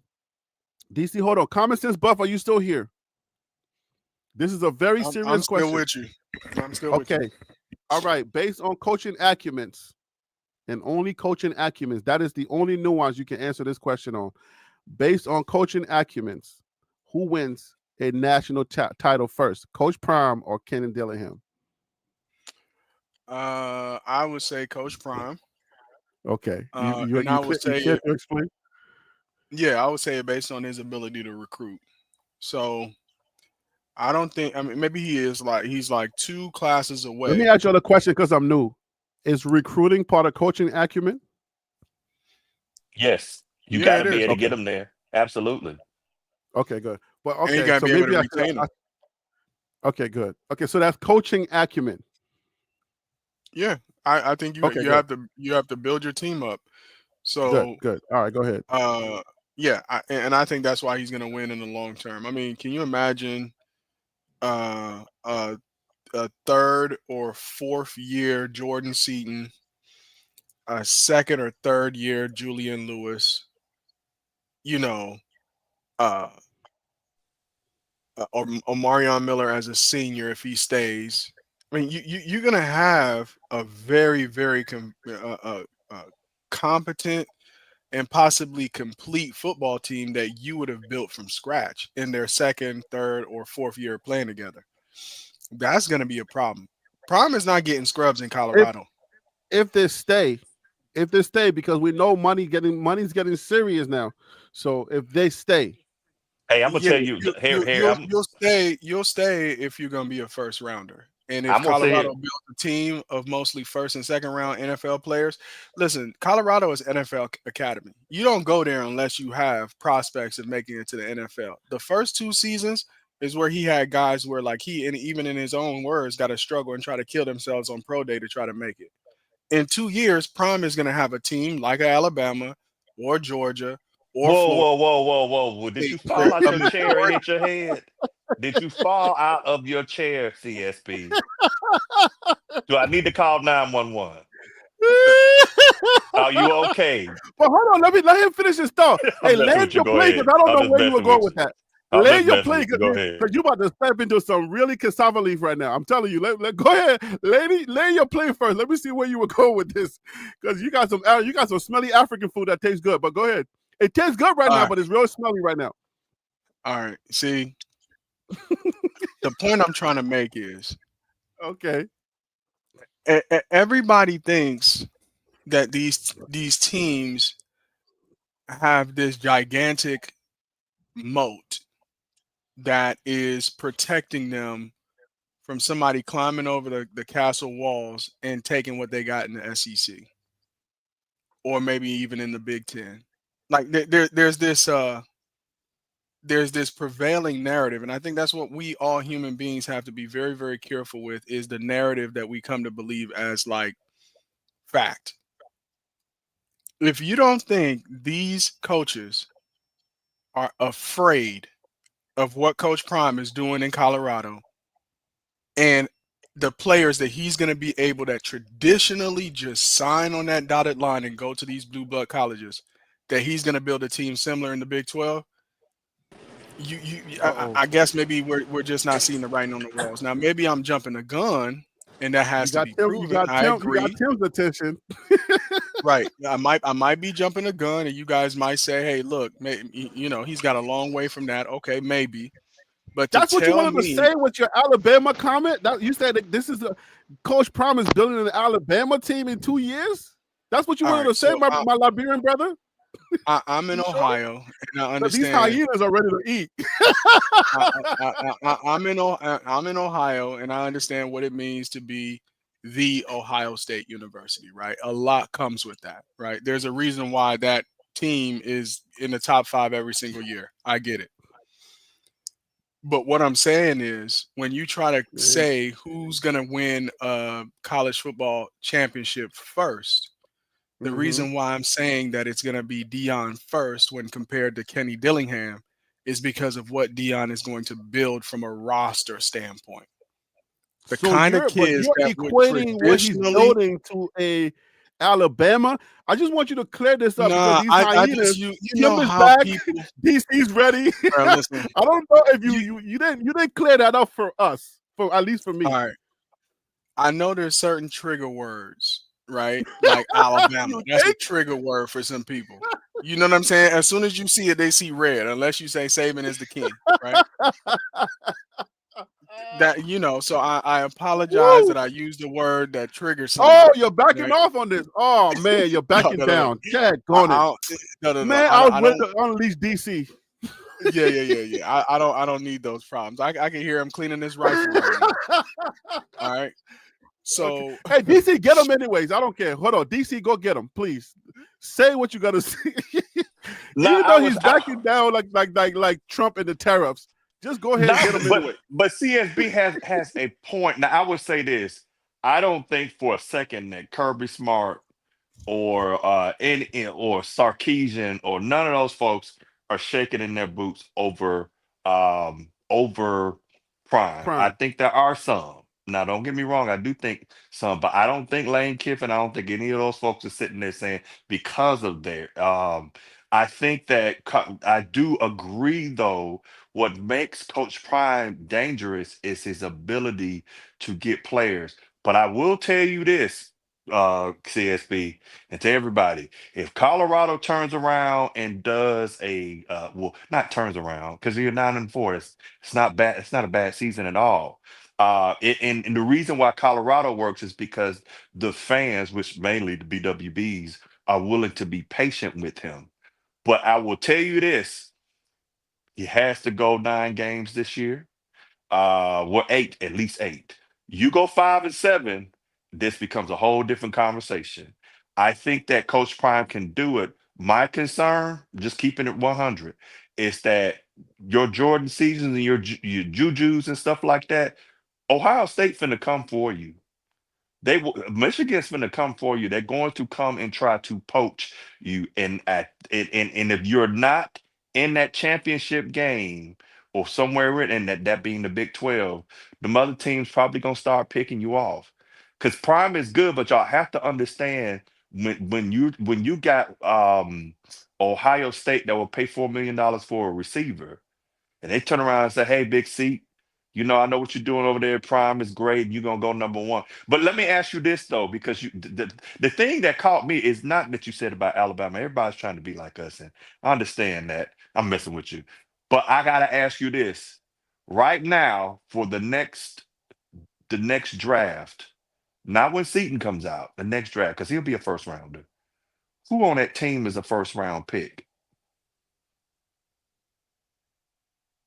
That's for you. Are you asking me? Who a second round pick? It sounded like it was crickets. Who a second round pick? He may be the only one that go. Wow. Because the point I'm saying is, if you'll notice the theme, these teams that do well have first round, second round picks or Heisman. The teams that don't do well are the teams that have those 4th, 5th, and 6th rounders. Yeah. I think if you're any round, you do well. I would say based on not potential, but what they've shown on the field so far. So I agree with you on the offensive side of the ball, based on tape, right? Not based on potential, not based on how many stars in high school. I would say Jordan Seton for sure. And then on the defensive side of the ball, DJ McKinney. And can I say this to you real quick? The reason why TCU was good is because they had great starters. The problem that happened is TCU's and some of those teams, and now what happened to Dillingham is he didn't have the depth. Now they went back, they threw some blows, but there's another team. But hold on one second. I do want to say, hold on. Before you finish that thought, Surfer Boy is coming for your name. He says after your comment, you need to take out common sense out of your name. I just wanted to just make that a real Lord. thing. Just call him sense buffs. After you put Alabama in, after you put Alabama is growing, CU is growing like Alabama. You said take common sense out of your name. Surfer Boy in the chat, flagrant fouling me, huh? Okay. He sure is. He's coming for your name. And then also, this is what you just said, DC. This is what you said. I'm coming to you, Tim. He said, y'all need to realize to be considered an elite level squad, you must go 2 to 3 deep at every position with high star level, with high star level kids. Colorado is usually 1 deep. Yeah, that's what I'm saying. Every time a starter goes down, the next guy we can see the difference like on the field. So that's a really great point. And Tim, go ahead with your thought, please. No, hold on. Let me just say this one last thing. I just wanted to say this one thing. Oh, and I'm gonna shut up. Right. And that was to a point. But I have seen a team that just for the reference of the team that punched way upon that really just shocked me that they didn't have the talent like other people, but they certainly fought like dogs. And that's the team that Colorado will be facing the first game. Georgia Tech is one of those teams. So here's the thing. I will say this, and then it be done. If he does get those, because even Prime said that those like with the fighting and stuff like, if he does get more nasty, I ain't taking no crap from nobody in them trenches. Like Sap played, it's lights out. Folks will be scared then. Oh yeah. Oh, if we ever get the trenches, I'll go back to pom poms. I would pick up my pom-poms. I would shake them butt naked with eating cassava leaf in the streets of Boulder. Straight up. Wait a minute, Harry. Have y'all been watching the recruiting? We got to get that boy Harry a 7-second delay, bro. You're not good for live, man. We gotta bleep you, man. But cook, Tim. Look, let me go to Tim. Tim, go ahead. Go ahead, Tim. I want to say this just for us to agree upon. The games are won in the trenches, right? In depth. Mm-hmm. We can all agree to that. Yeah. I think we I can. have Okay, a cool. Kasai belief to that. Okay, that's great. Uh, oh my God. But anyways, I would say Dillingham for the simple fact I think that he's able to recruit in the trenches maybe faster Mm-hmm. than Coach Prime. Coach Prime gonna be able to. You're He's going gonna be back to able to. that. I see where you're Coach going with Prime. this. Coach Prime gonna be able to get those elite talent, those Florida boys, as he say, and some of those Texas speed as well as Florida speed. But I would say this: if he's able to get some of those big offensive linemen from Georgia, be able to recruit a lot more in the Georgia, Texas, Mississippi, some of those areas, then yeah, I would say I would put him ahead of Dillingham. But as of right now, I just think that um, Dillingham will be able to recruit in the trenches. And I would also say this: if they do not have a good season this year, the bottom is going to fall out of Colorado. And I think That's a that, more players are going to hit that transfer portal than we seen. all right, him. Go ahead, him. Bro, the transfer portal would always help Colorado. It don't matter who leaving. Somebody is always coming in. We've been saying that for the last 2 years. And have they been coming in? I'm tripping. Tim, have they been coming in? No, but Yes, I sir. think I think Yes, sir. Hold I on, They think have been Harry. coming I'm position. in. talking to Tim, Harry. I'm talking to You. Tim. Have they been coming in? Yes or no, Tim? Yes, sir. Okay, so it don't matter who leaves out, you gonna get some coming in. We all know But that. there So are why y'all? nuances. Hold up. Let me interject. Listen, when you say they've been coming in, right?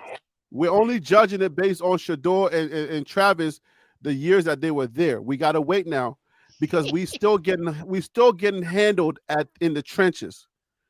So Hold up, but if with what the Tim was trenches just is Don't saying, if rebuilt, say the Harry. that. trenches, Don't Harry, say that too loud, hold on, Harry. wait, hold on, We Harry. That's why got you gotta let me, PV Harry. That's and why we you gotta got let me Louisiana finish, Tech Harry. You linemen gotta let coming me in, so don't say Tim, that hold too on, loud. Tim, y'all gotta let me finish. The trenches is rebuilt. If y'all notice, the defensive line is both oh, Alabama. hold on. That sounds Hold, like an emphatic statement. The Harry, trenches you is gotta let me rebuilt. talk, Harry. You gotta let me But talk. you said that just now. You said I'm the telling trenches you, is our two rebuilt. defensive tackles come from Alabama. Do y'all not know that? Our starting two defensive tackles, Bourne and Oster, come from Alabama. Y'all ain't know that. Hold Okay. up. Are Let me you go to the standing offense. on the statement of the trenches is rebuilt? I'm going through it, Harry. If you let me talk. But I'm starting with that's I'm a yes or starting with no the statement. You defense. just Wait. said it. I don't I'm want you to go starting through it. with the I want you to defensive stand line. on that and say I'm yes, they're trying to rebuilt or tell no. you. Yes, I'm trying to tell you, bro. Listen. The It's a defensive short statement. line is already revamped with SEC talent. You got Wiggins, LSU, two Alabama, and I don't know who's gonna be on the other end if we go 4D lineman or 3-man. On the offensive side, I call cap, include bro. Can on the somebody pull up a blue cap? you gotta let me finish, bro. Or you can pull up you can easily put the depth chart on the Hey, screen. let him cook, Harry. I want to hear this on The the No, he's offensive not offensive side. cooking. lineman. The food is Hold raw. Oh my God. The offensive lineman. Everybody that came in on the offensive line this year is over 6'4", almost 300, 6'4", 6'5", 300 pounds. It's I not gotta the do a same video on players this. from last year. Have you been watching it or are you just talking? Hey, can I I've ask been you a paying quick attention. question? I don't Nah, mean to you couldn't have interrupt. been watching because it's not the Hey, same lineman. can I Oh, ask you I'm a paying question? I don't attention. mean to interrupt you, Look on bro. my page. I post all of them. Hey, So why I'm you act like posting he's not a new lineman then? Can I ask because you a I don't question? believe it's fixed. Oh, that's what it is. Hey, Okay. can I ask you a question? Go ahead, boss. Okay, you just stated on the defensive side, you named all these players coming from the SEC. Yeah. But then when we transferred over to the offensive side, you just list height and size. But Yeah. you didn't say anything about the SEC or the ACC. or better yet, even the Big 12. I look. I can answer I that. mean, what's your point though? I can answer So that. how are the trenches? Hey, Tim. Hey Yo, this Harry, is what's last funny. pay. This is Harry, what's hold no, hold on. on, He Tim. This is talking to what's me, funny about Harry. him. He The talking last to time he me. came on here was the other day, right? He said we are getting 3 to 4th string guys, but now we're all set. Harry, Come on. Harry, hold on. Exactly, Harry, hold on, bro. hold I'm Tim, hold on. Y'all gotta Come hold on. on. Harry, didn't You I gotta also be say consistent, Harry, man. You gotta be Harry, consistent. You Harry, came didn't I on here also and said we're getting 3rd or 4th string, Harry, didn't I 3rd also or 4th say string guys. okay, but didn't I also say we're gonna have a rusher for over 800 yards? You forgot I said that too, huh? But how are we doing that with 3rd and 4th string I guys? didn't ask you how we gonna do it. Did I say that or did I not say that? Yes or no? I guess you said it. I don't remember that part. I don't But want. I Yeah, go guess you ahead, said Tim. it. Nah, I guess just go back and listen to it. Then. Look, What difference I'll does say that make? this. I'll say this. What Oh, my him God. was saying, there's some truth to it, but it's not complete. Are All you right. a him apologist? Sure, that's what you want to call it. Okay, But good. look, this is what I'll say. What he said is there's some truth to it, but it's not complete. Because you could say, yeah, we got these guys from Alabama, but we know everybody in Alabama don't always pan out. But what we like about the guys from Alabama, right? They got good height, they got good size. So And if they they got a get to the name. They got program, the Alabama name. you get it's just height and size. Because Alabama recruited them for a reason. Stop. Yes, Height, what I'm finna. Hey, stop size, right there. Hold on. You missing something. If and they some of went it to and Alabama, their ability. if they went to Alabama, most likely they was the ranked player in their position in their city. Oh Lord, yes, of There, course. could be some If they was some truth to born on the that. There's left some side of the players on Jordan, yes, they can drink good No, water. there's Like, y'all some come gotta on, stop. guys. Y'all there's gotta some stop acting players. like anybody. There's nobody on Colorado team that got a Everybody's a scholarship. dog There, when they come Hold in, when on, they're puppies in wait, the Harry, league. Come Harry, on, there's some man. players. Harry. Hold This on, is my point. I'll wrap it up. There, look. There's some players on Alabama roster right now that they weren't highly recruited. You can That's go a up and down. lie. That's a lie. Hold on, man. Everybody can't go to Alabama, You bro. could go up and down their roster. Now the guys that That's a start, lie, bro. the guys that start, yeah, highly recruited. But not every single player on the roster is Listen, highly recruited at Alabama. there's nobody on Colorado roster That's an probably untrue but statement Julian Lewis who got because an offer from Colorado, Alabama. because Alabama takes three George stars Seaton and they got did. some 2 stars on their roster too. So they Okay, not hold on, that wait. doesn't Jordan make them Seaton and the Julian absolute Lewis, best the player. only 5 stars on our team. Is the only What I people. will say, Like, come on, man. to the point of Julian is what a him was 4-star, not a making, 5-star. what I Wiggins. will say to the point that him was making is that they have infused the roster with better talent. They have looked to get more talented players. They have looked to Oh, get so you're not players. co-signing that the line is built? I'm not saying it's complete, but they have looked to So put that's a yes the or no. program. You saying no, the They line is have not built. put the program in position to be more successful. But here's the Let thing. me But go recruit guys with some measurables. Let me there go it recruit is. guys that got better, that has a little bit more talent. And then what you do with the guys you recruit with measurables and talent is you develop them. That's And where. if you That's can what. develop them, then that helps you win the team. That helps you That's win the program. I mean, that's that helps you exactly. win But Well, games. y'all hold on gotta one stop That's second, what real it's acting quick. about. like Hold on one everybody second, can real just. quick. Him, I just got one thing to say, and Like, then I got y'all a gotta question for stop you. that, bro. That is exactly what like Bama and Georgia do. They do have the 5 stars and stuff, but they will get people with the measurables. What generally causes people to leave the Bamas and the Georgias is because either the game was just too fast for them, or they didn't have the work ethic. Well, I'm sorry, and or they had an injury, a nagging injury that never got there. Because sometimes those kids will hide their injuries and then get there, and then it's one thing to sit back and play in high school versus having to go grind it out in practice. But now, I want to ask you this: since you're saying that it is fixed, correct? I want to Yes. ask you this: were those I same? feel like he's Was not was it standing on was that. it This guy, was it him was is it going to change his fixed? mind. Was it fixed when they played BYU? No, if I was saying y'all gotta listen. If you was in the room Don't go back last week, to last year. Don't. Harry, let me answer his question, bro. You gotta they talking to him. Y'all say him speak, let him speak. I said on Okay, the go show ahead. the other day, I was in San Antonio. When I saw BYU line, I knew Colorado was gonna lose. It's night and day.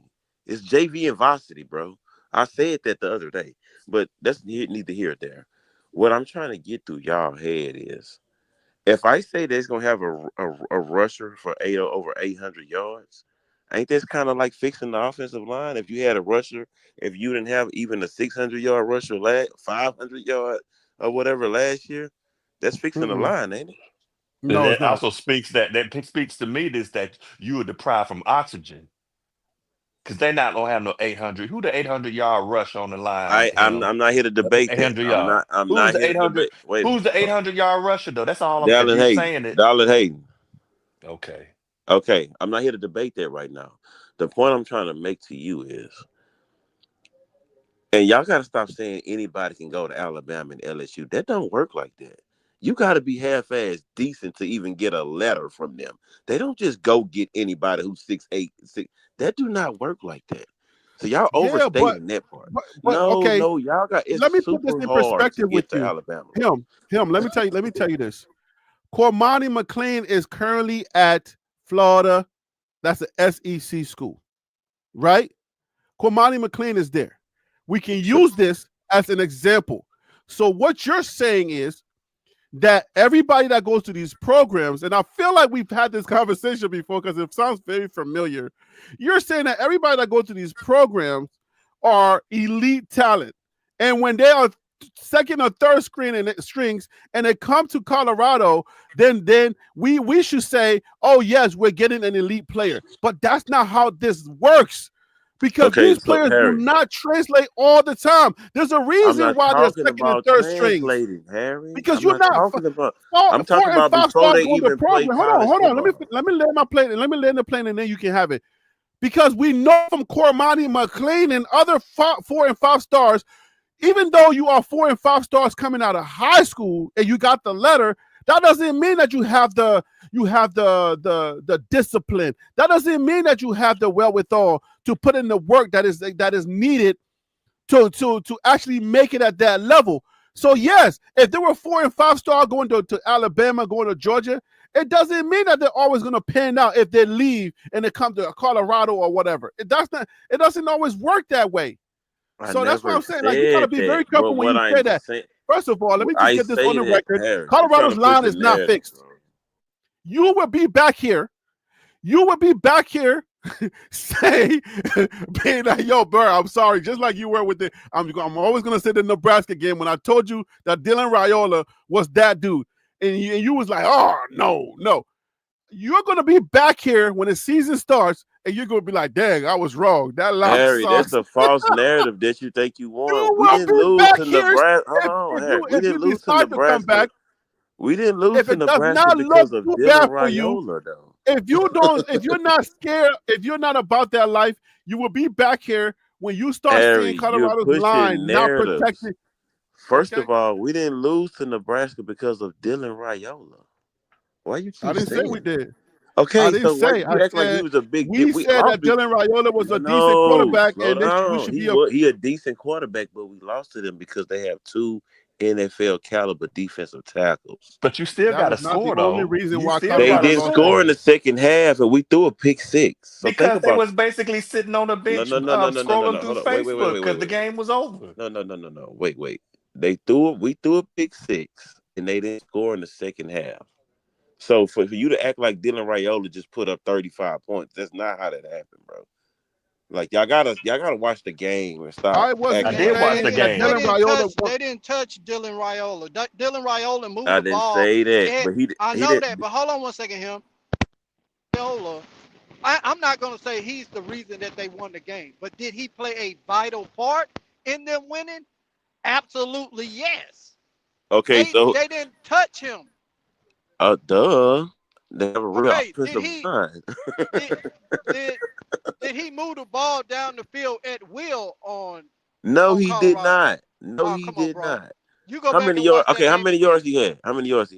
Go Go back and watch that game again. And come I back and did. we'll Trust me, revisit it, I bro. did. They, Just for they Harry didn't. argument. They what? But see, the thing is, we'll say that then again. I get, and I have to give you. You got a point on one end, but here's the thing with Dylan. No. What's the Okay, point? Don't skip over the point. What's the point? Because I'm gonna say the point with Dylan is this: nobody in their right mind is going to give a freshman quarterback and just take him out and let him be out there and just throw all over the place. They had Colorado beat that they let him play a very condensed and vanilla playbook. The same way that you're gonna do with Juju, which I hope that they do with Juju, is that you're not gonna put him in positions where he has to play lights out. You're gonna put him in a position where he can play the game. Now, the thing I would say as far as Colorado going, are the trenches there? I would say for most of the people on your schedule, yes, it is. But there are some teams that are on Colorado's schedule that are going to get in there and get after you. You still gonna have to go back and play that Avery Johnson. You still gonna have to have that speed. You I'm still not gonna have some saying power they running. not. I'm So, not but what I'm saying they saying not. is, you're saying that the trenches are fixed. I would say the trenches are It's a work are in Improved. going to progress. be deep. They're improved, They're but improved. there They're are not fixed. teams that you do put it like this to him. This is how I look at it. I can't. I'm not. Y'all not gonna hear me sit here and say that Colorado sucks. I've never said that. Even the year that they went 5-7, I won't say that they suck. I would just say there were some games that they sucked. But as far as the school, the whole team's not. But what I'm saying is, when I talk about it, people realize this. I ain't just talking about what Colorado has on there. I'm talking about matchup. The matchup, y'all. That's why you have to 'cause I see a lot of people in the chat and stuff in Colorado fan. You are expert on your team and you have not studied the other team. Because there were games people were telling you you're not gonna win this one. And that's why I sit back, because UCF was the game that really made me go, wow, this is a good solid team. They got some ballers that are hungry.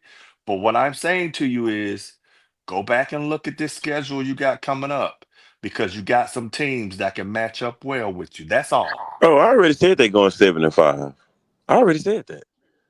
That's why Not, I don't not understand why if the y'all trying to trenches act is like fixed. y'all trying to act like I'm saying they're going undefeated or they gonna be the best defense. What? I told Harry the other day, 800-yard rusher. I mean, improvement offensive line, improvement rushing game, and they should win 7 games. Like, what's so hard But to this is understand with a about There's fixed nothing wrong with trenches. that.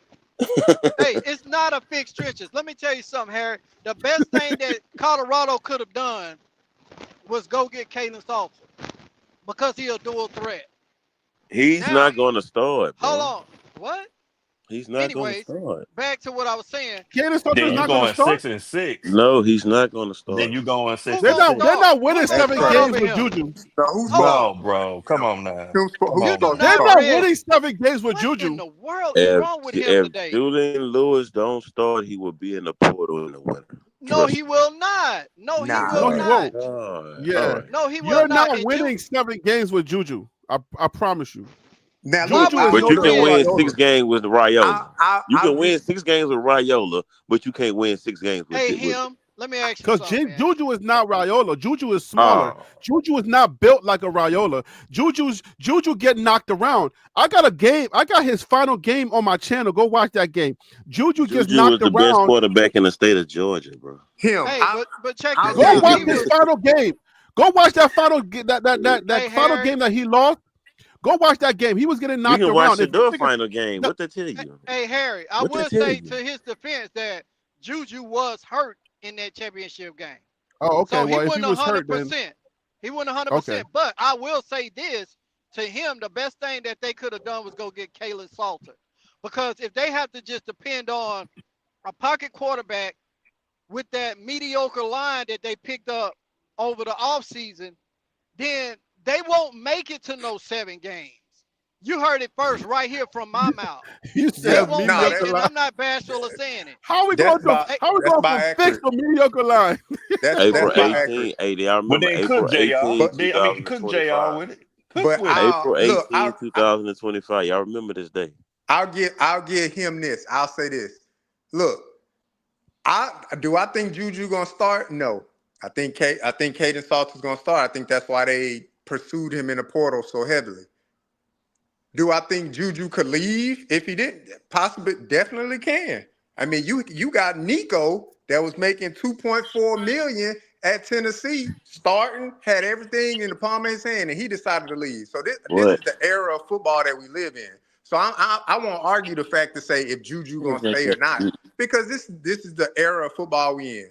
He could be like, yeah, man, I probably felt like I should have been starting, but I'm Not ride the only season that, out, and bro, then you're after that, missing hop the in the transfer point. portal. Another Now, I school hope can that come doesn't offer him happen. money. If he's not Yeah. playing, he can get a bag somewhere else. Yeah, or he can get it back somewhere else. Now, I hope that doesn't happen. I hope he sticks through it. I hope the plan that Coach Prime and the coaching staff has presented to him, that he's accepting of that and he's willing to stay. But who knows? You know, who knows why people leave this day? Playing time, money, I will say this. whatever. Y'all overlooking something.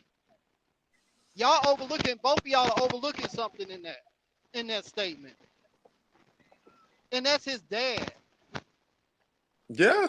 His dad is not going to allow him to leave Colorado for no more money, not knowing what his son got right there in Colorado.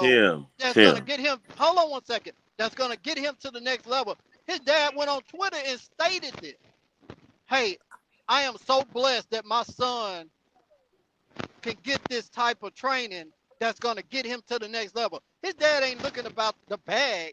His dad looking at his son. Nate Robinson said that, but his son is not there no more. So let's be Tim, careful. hold on. Let me show you. We're talking about Nate Robinson. If he go out, it can happen with any player. Hold on. It can If he happen with any outplays player. That's all Salter I'm saying. in this It can spring happen. game, if he outplays Salter in this spring game, and Do he not still trust he don't Twitter get no post. playing time, I can guarantee you there's a school gonna throw a bag. It might be USC again. They He's probably going to throwing leave. it at him now. Probably. He's going to leave. Yeah, probably. Trust me. You can't guarantee that. I don't know. I don't like the language of guaranteeing. You can't guarantee it, but is there? Man, we live in a money-driven world. Hold on. Stop. But you Y'all can't said the same thing about Dylan Edwards. Yo, you be digging yourself into too many big holes, Y'all bro. said the Pause, same bro. thing Come about on, bro. Dylan Edwards, bro. I remember y'all saying this about Dylan Edwards. He's not leaving. Hey, He's not this. Hey, I'm the only this. one that said Dylan Edwards was going to leave in the offseason. And Tim was correct. Tim right. I remember that. Well, let me ask you something. I got a question for you though in that. So if Juju starts, and you're saying 7-5 with Juju, that's all. I'm not trying to debate you. I just want to get where you're coming from. 7-5, right?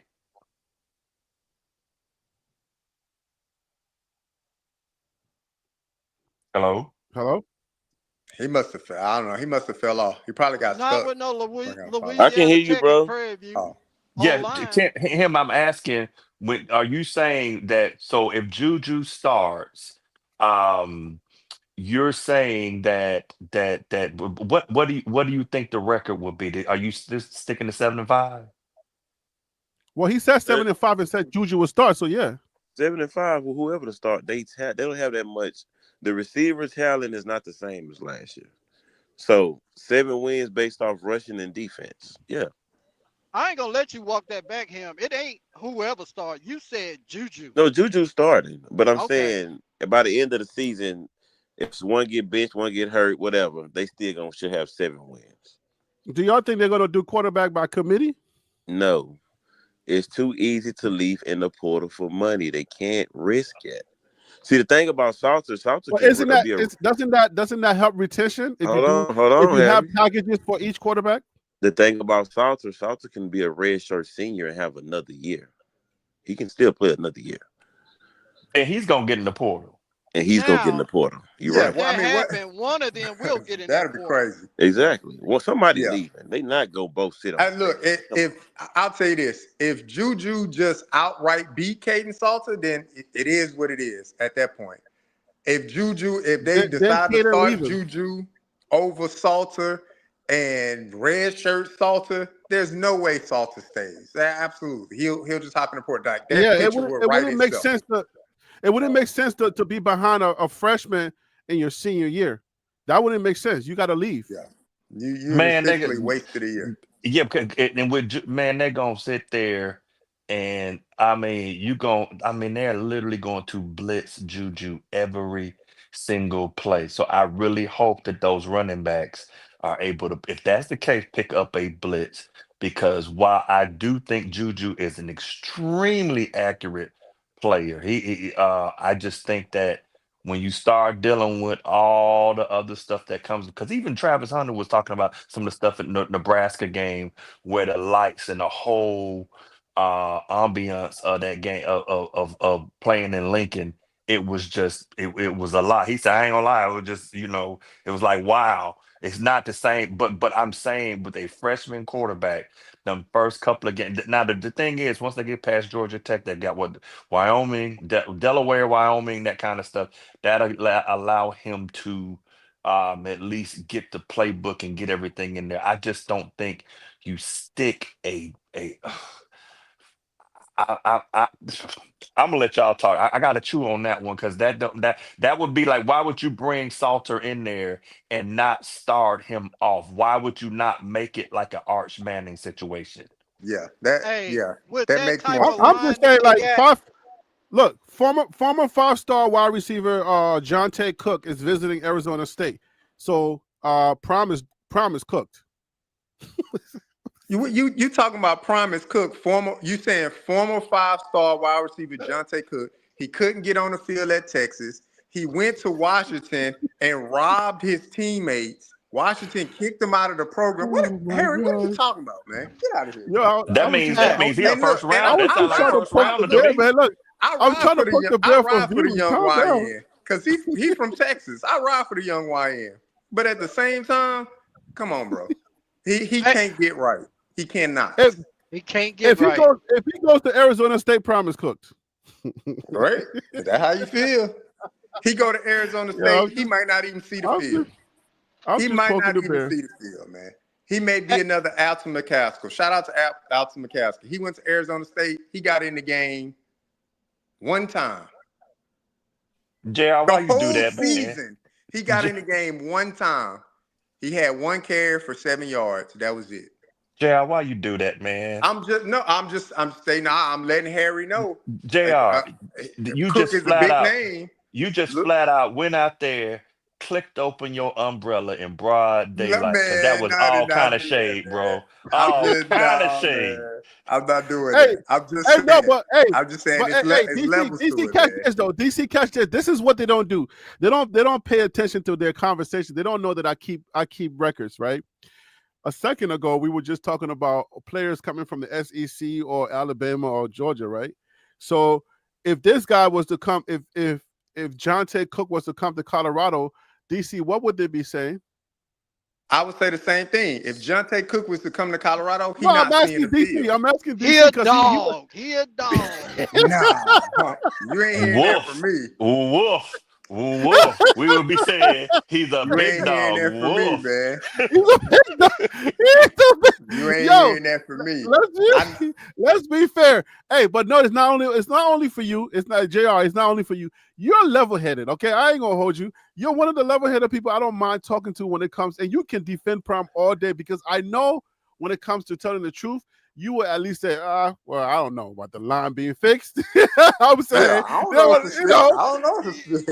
yeah, like at least you'll say that. But there are some people that will live and die with oh yeah, we going all the way. This shit, like, I'm just saying, like, if this guy, former 5-star, him going to Arizona, we also Arizona State, we also have to say, listen, it depends on the leader that you're going to, because we can't say that about Prime and we can't say that about Kenny Dillingham, right?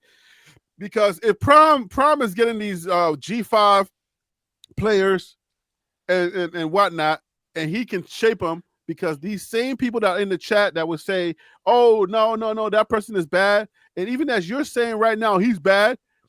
Some of these players have come to Prime and we're saying, oh yeah, if anybody's going to shape him up, it's Prime. So it can't be just Prime. Prime is the only one that can do this, right? Well, Depending Harry, on you got to go ahead. understand you know what they call those players like that?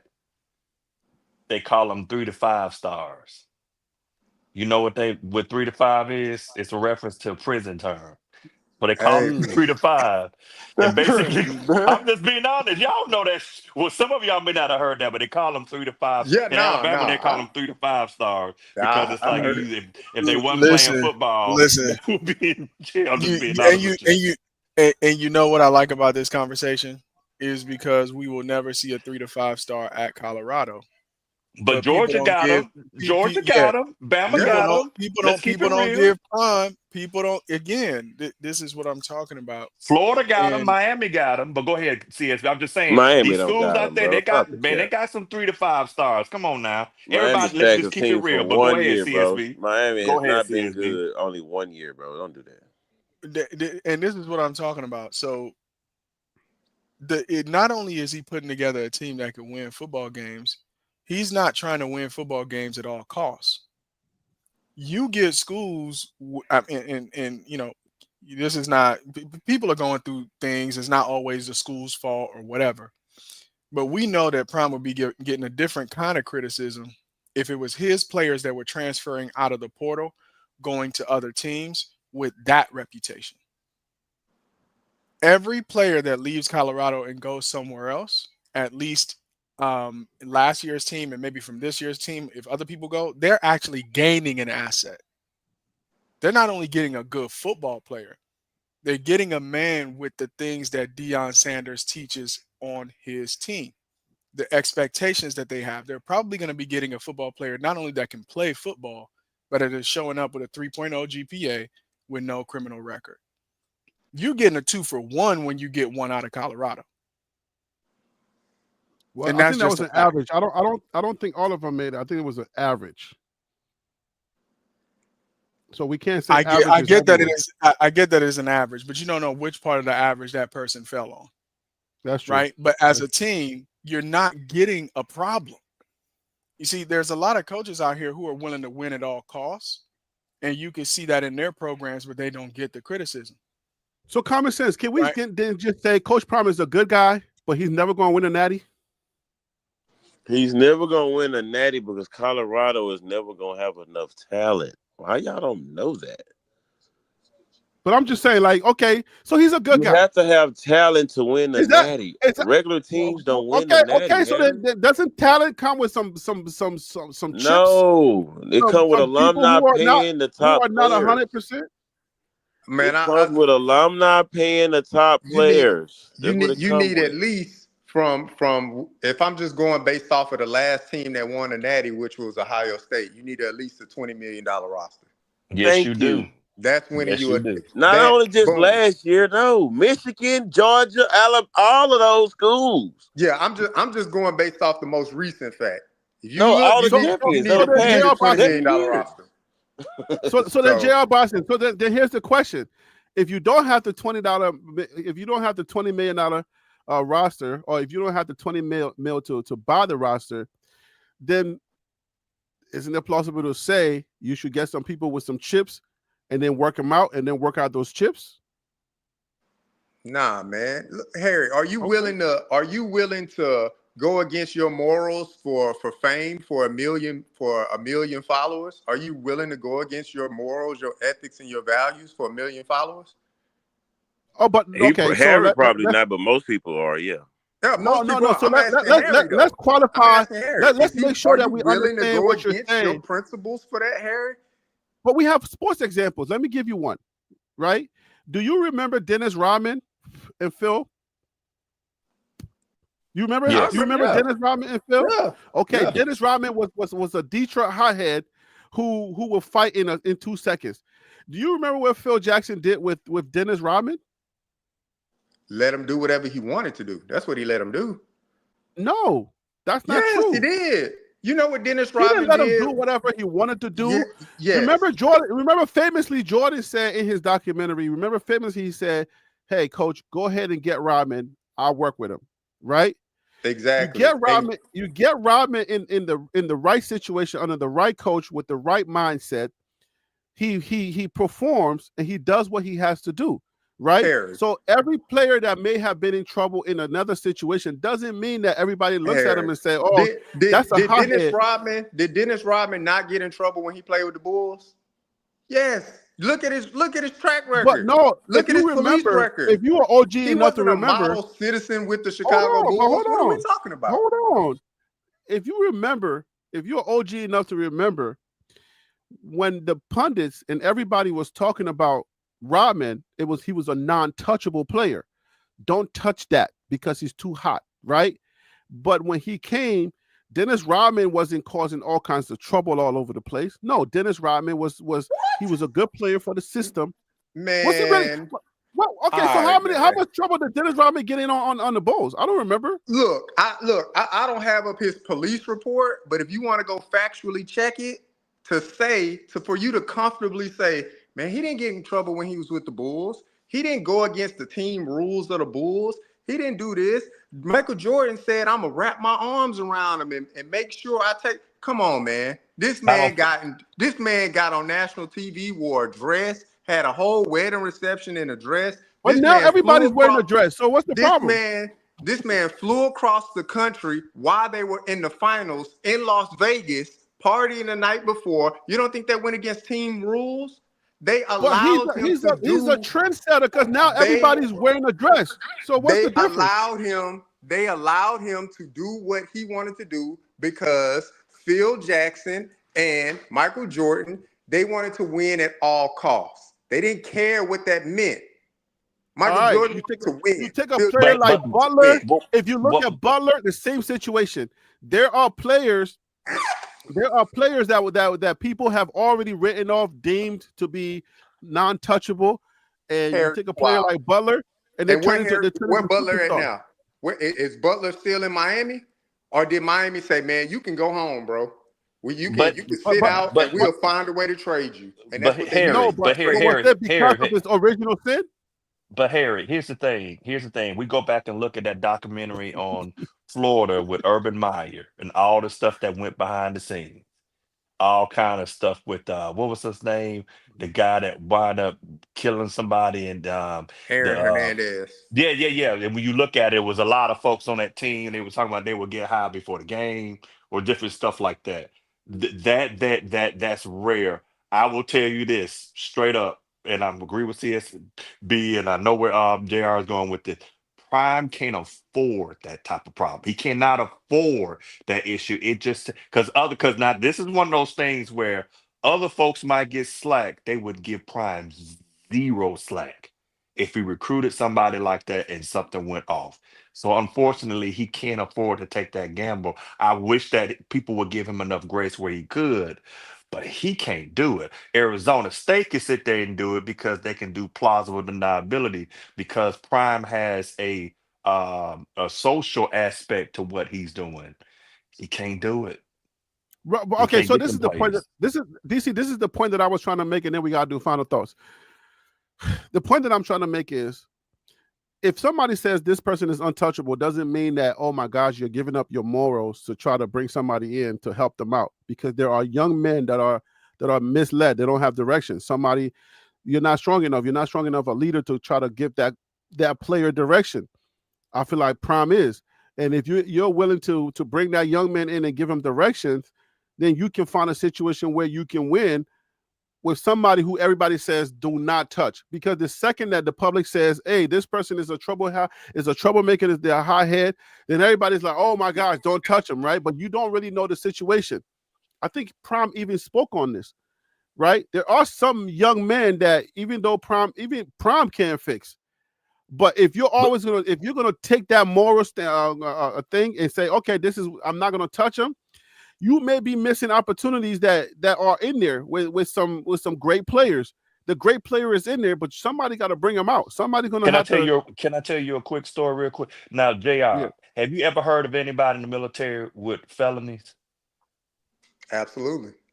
Okay, so I had some. I had a soldier that drew up straight hood, and he joined the military, and I mentored him and mentored him. I mentored him, and it's like if anybody can mentor him, at that time I was a captain. Captain Carson can. Anyway, long story short, had a conversation with him, and talked about being a good father, and so he was getting ready to take his daughter to the fair. So anyway, long story short, he was saying that he heard some rumors of something going on with his child's mother's new boyfriend and his child. And he asked me what should I do about it. I said, go get the child, take the child to the fair, and then ask her some, get an ice cream cone and just ask her what's going on, because kids are pretty transparent. Anyway, and this ties into why you have to be real careful with wanting to reach out, because sometimes people aren't there. Anyway, so he goes over there and he gets his daughter. Next thing I know, that later on that evening, apparently there was an altercation. The child's mother boyfriend pulled out something, and then next thing, anyway, it ended with a murder and me getting called, and me going, okay, how the heck did this happen? But that ain't wait. He's able to get off because it was just, it was just manslaughter or something like that, a year. And then goes right down back that path and does a murder for hire, and now he's in prison for the rest of his life. And I have other stories. Here's what I'm saying is that as a leader, and I can understand Like where all Prime kids are is. like that. No, no, no. What I'm saying is, man, that was an ugly one right there. I'm here to tell you. But he was a good kid. He just could not turn it around. And what I'm saying is with Prime and what he's doing, because I actually had some time, even though I had like 30 some doggone soldiers at the time, he doesn't have the time to put hands on like that. And and put it like this. 4 or 5 years from now, after he has built a really polished, established program, notice I'm saying two things: polished and established. He can afford to take them gambles. He can't do it now because he will crucify him, and that Colorado they will give him the left hand of fellowship so quick.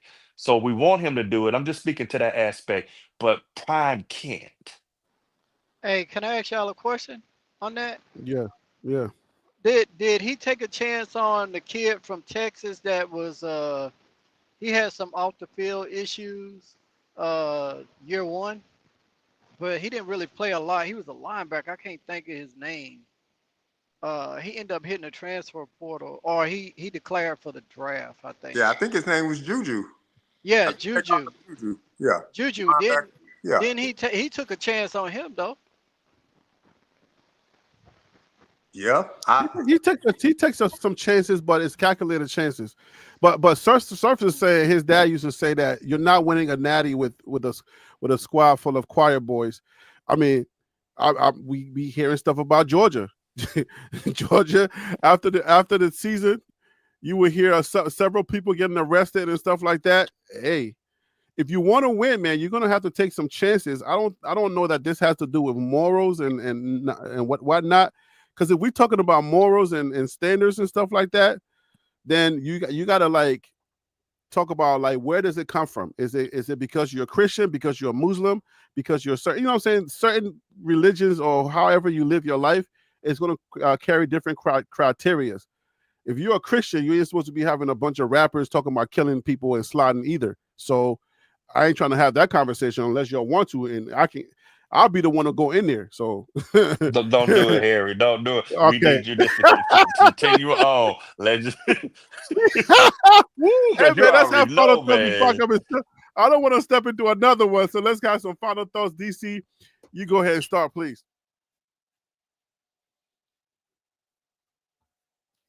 Your microphone is mute, DC.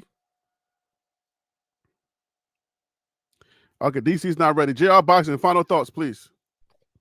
Final thoughts, Harry. I don't know what you was on today, man. You was all over the place. You was all over the place pushing the narrative, man. But look, again, my last question to you, man, is your morals, your ethics, and your values, man. What are you willing to concede to get to whatever your destination is, as far as your career or podcast and stuff like that? That's an honest question.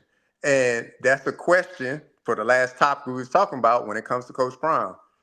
It'll come down to that point. If he's preaching certain core values to him, to his group of, smart, tough, fast, disciplined, with character being the last one and probably the biggest emphasis for him, then if you're willing to turn a blind eye to people that lack character and things like that. And I'm not saying you can't coach people up that may have lesser character than some others. But like how DC was saying, if he fails at that, if something happens, the scrutiny will be much greater than any other coach right now. Kirby Smart got players that have killed people, literally unalived someone in a tremendous accident.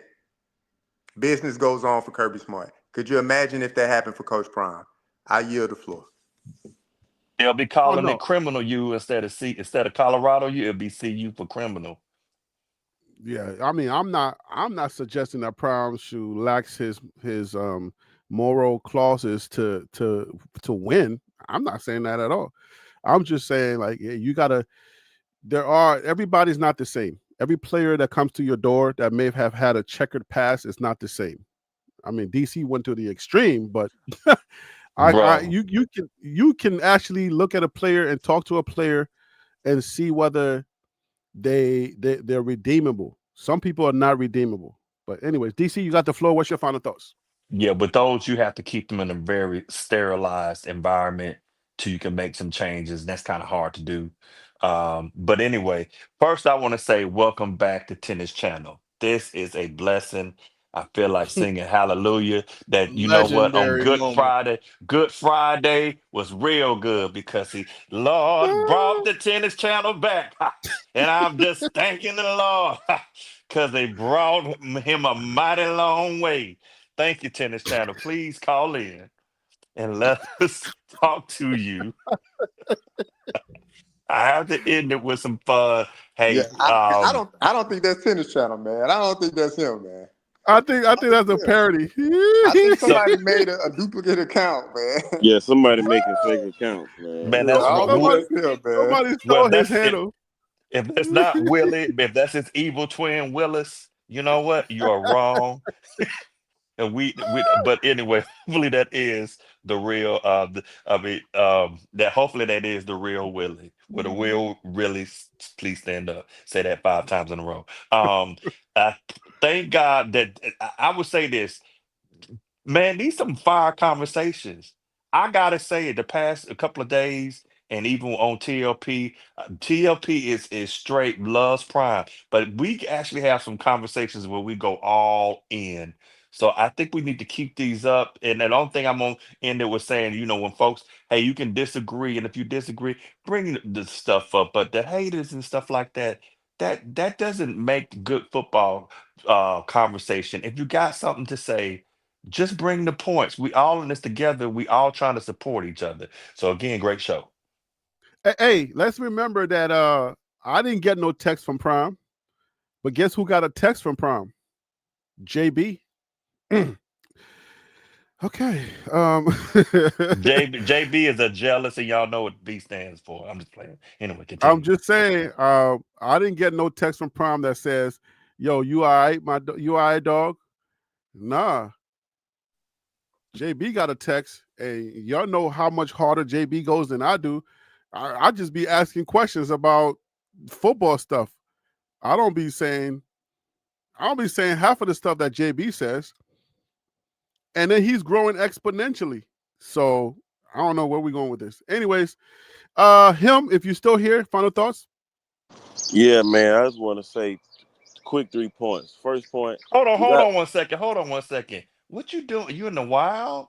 I'm birds chirping. What you doing? We got a lot of trees and a lot of land. Feeding pigeons? We got a pasture. We got a pasture with sugar cane on our land, so we got land out here.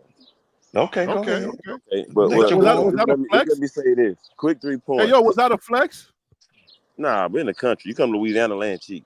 Anyway, y'all got to stop putting these expectations on Prime to take this school to national championship levels with less talent. We got to be realistic We got to be realistic for what he's playing with and what he's recruiting. There's a chance that Prime won't even be at Colorado so long. That's why I think he's retiring these jerseys before he get out of there. So people got to understand that there's some things that going under the table that we might not know nothing about. Just don't expect Prime to be at CU for that whole contract. That's all I can say about that. And another point about the starting quarterback, I think the spring game gonna show us a lot about under pressures, who's ready. Salter played at Liberty, yeah. But CU and Liberty, the eyes, the momentum, the impact is different. So we looking forward to the spring. Oh yeah, Harry, you gonna do a live spring game or what you gonna do? Tomorrow, yeah, I'll plan on going live tomorrow. All right, bet. I land my plane. Hey, them birds cussing you out, man. You must got some those predators birds around are there. They mad, like, bro. No, Like, I'm feeding them. it's him. I'm feeding them. I'm giving them you're bread. feeding them.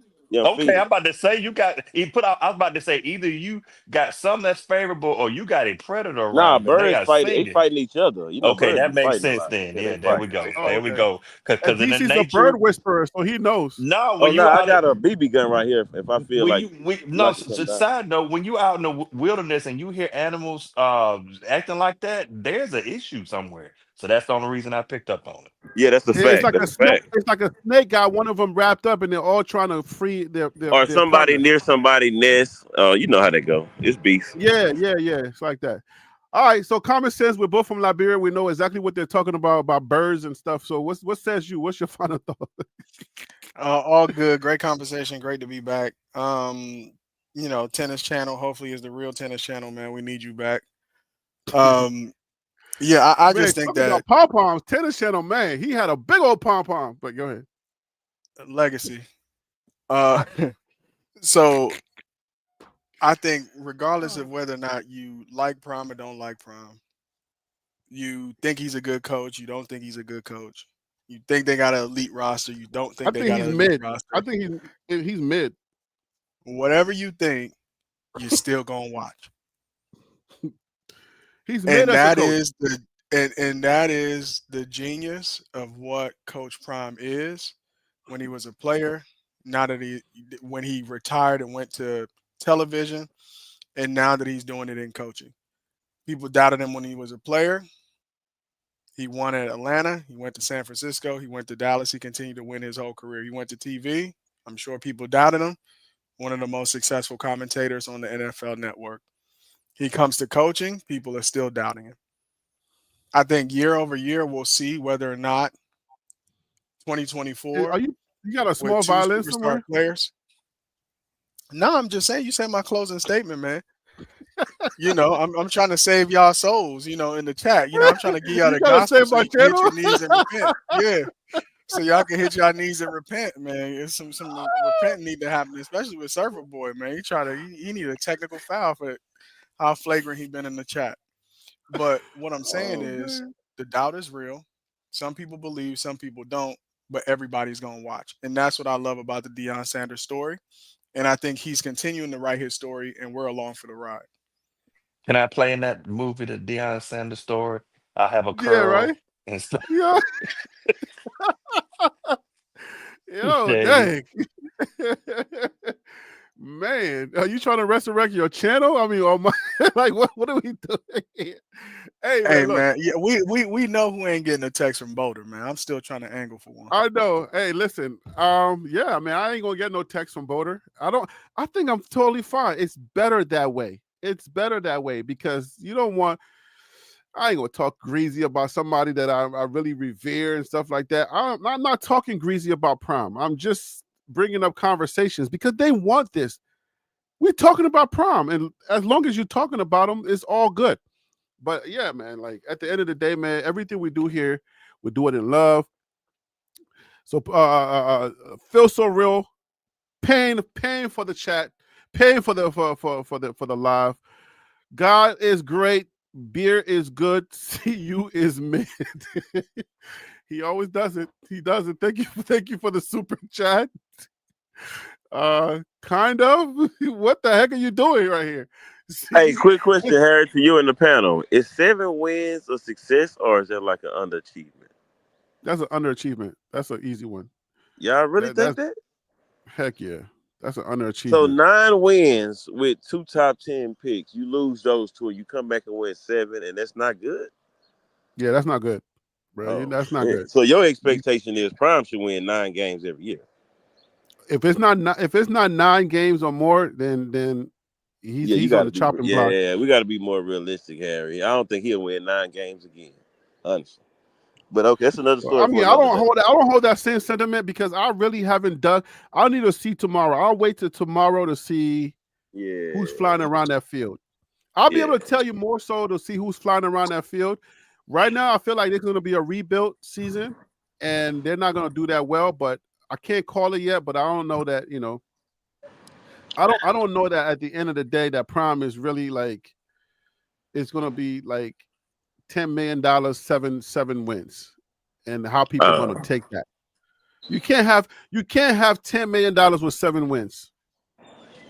Now that's true. Hey, I am gonna say that is that what Matt Rule you can't get paid that and Matt Rule got like 3, right?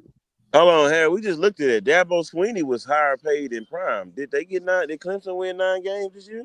They went to the playoffs. Clemson? Mm-hmm. Yes. Yeah, Clemson won 10 games. 10 games. Okay. They went 10-2. Okay. And they got to the playoffs. They won the they won the ACC. Wait. Everybody on that list didn't win more than 9 games. We were just looking at the other day. Yeah, but see, they won the ACC and then they got into the playoffs. Yeah. So you got to so that's what's gonna save you. If you get there, you can not have to have 10 wins. But if you're getting paid like that, because you have to judge. Anyway, well, Dabo Sweeney been building them teams for a long time. Yes, but let's not escape the whole Prime question. 2 regular season games. He lost in the opening, and then he lost in the middle of the year. I forget the team though. Yeah, $10 million, bro. I know you love Prime. I know you like to defend them. $10 million, you got to win. You got to win more than 7 even if your talent is subpar, you got to find a way to win. I agree. Nobody cares. You got to find a way to win. You got to win. That don't work like that. Y'all got to wake up. That's how it works. Work like that. You can't get $10 million and tell me, I didn't have enough You talent. can get $20 million if you don't have the talent that North Carolina have. This is what you do. You give up $5 million. You give up $5 million, and you put the $5 million into the collective and go buy those players, so that way that it equals out. Nobody doing that, Harry. Hold on, hold on. That last then there's no complaining. You can't be holding $10 million. Hold on. You cannot hold $10 million and tell me that I don't have enough players. So give up 5. Go use the other 5 to get the players you need to win. That's not my responsibility. But how you know the responsibility? I'm not giving the money back. I gotta hold on. Hold on, I want to hear CSB. Do you feel the same way? Oh yeah, you can't take a step back in year 3. Okay, I was curious. You got to be 9 or better. It doesn't matter what your roster is, and this goes back to Harry B's question of his coaching ability. I know what you're saying, him.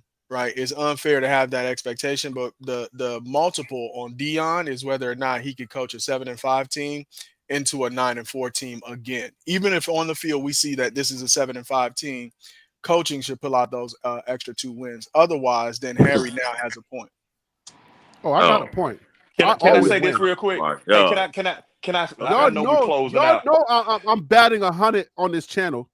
Harry opened it back up. He needed to extend the show 30 minutes because check this out. Yeah, I know, but I was gonna say that, JR, is that Harry, if you can, everybody on the channel, of course, Tim come back and Phil and somebody else. This panel, everybody here, you need to do this one more often, at least once every 2 weeks, where we all get on here, agree to get on here and have this. Because I think think about it. It's hard for us to get off because the conversations just be popping. That's all. Yeah, but we got tomorrow. If y'all come on tomorrow during the spring game, we can talk some more trash. Because y'all know. How many of y'all know y'all been around here when I told y'all this is happening, that's happening, and it's happened? Can y'all tell the truth? Oh yeah, you've been right about a lot of stuff. I'm not denying. So that's what I'm saying. So I think of what it is, Harry. When I went to San Antonio in that Alamo Dome, and I had so much expectations, and everybody thought we was gonna just beat BYU, and then when they ran out, and I saw the difference of the size of the players, I realized that Prime got a whole lot of work to do, and I don't think he can do it in 4 or 5 years. That's all. And I don't think he can do it with second and third strings from the SEC. Thank you. We're gonna leave it. So for y'all to think he gonna win 9 wins, you were just propping up the SEC second and third stringers. So let's make That's sure. just they're getting the interior. They're not getting the athletes from the SEC. That's the difference. They're Okay. not getting the Caleb Downs, the Ryan Williams, the Jeremiah Smiths. They're not getting those type of athletes. They just getting bigger guys. All right, but that line, I'm going to hold you to it that you said the line was built, I'm telling you that line is we not already built. made a bet, 800 Okay. plus yards. We already talked about that. All right, guys. So I appreciate y'all, man. Thank you so much for hanging with me. We'll do it again tomorrow. I'll see y'all, man. It's over 5 hours and 31 minutes. See y'all in 24 hours, man. Be careful. Sheesh. This is crazy. I'm tired. I ain't ate yet. I'm so tired. Oh my gosh, my face is tired. All right, guys. Y'all have a great day. It's been a great time having y'all here. Y'all take care, man. Whew.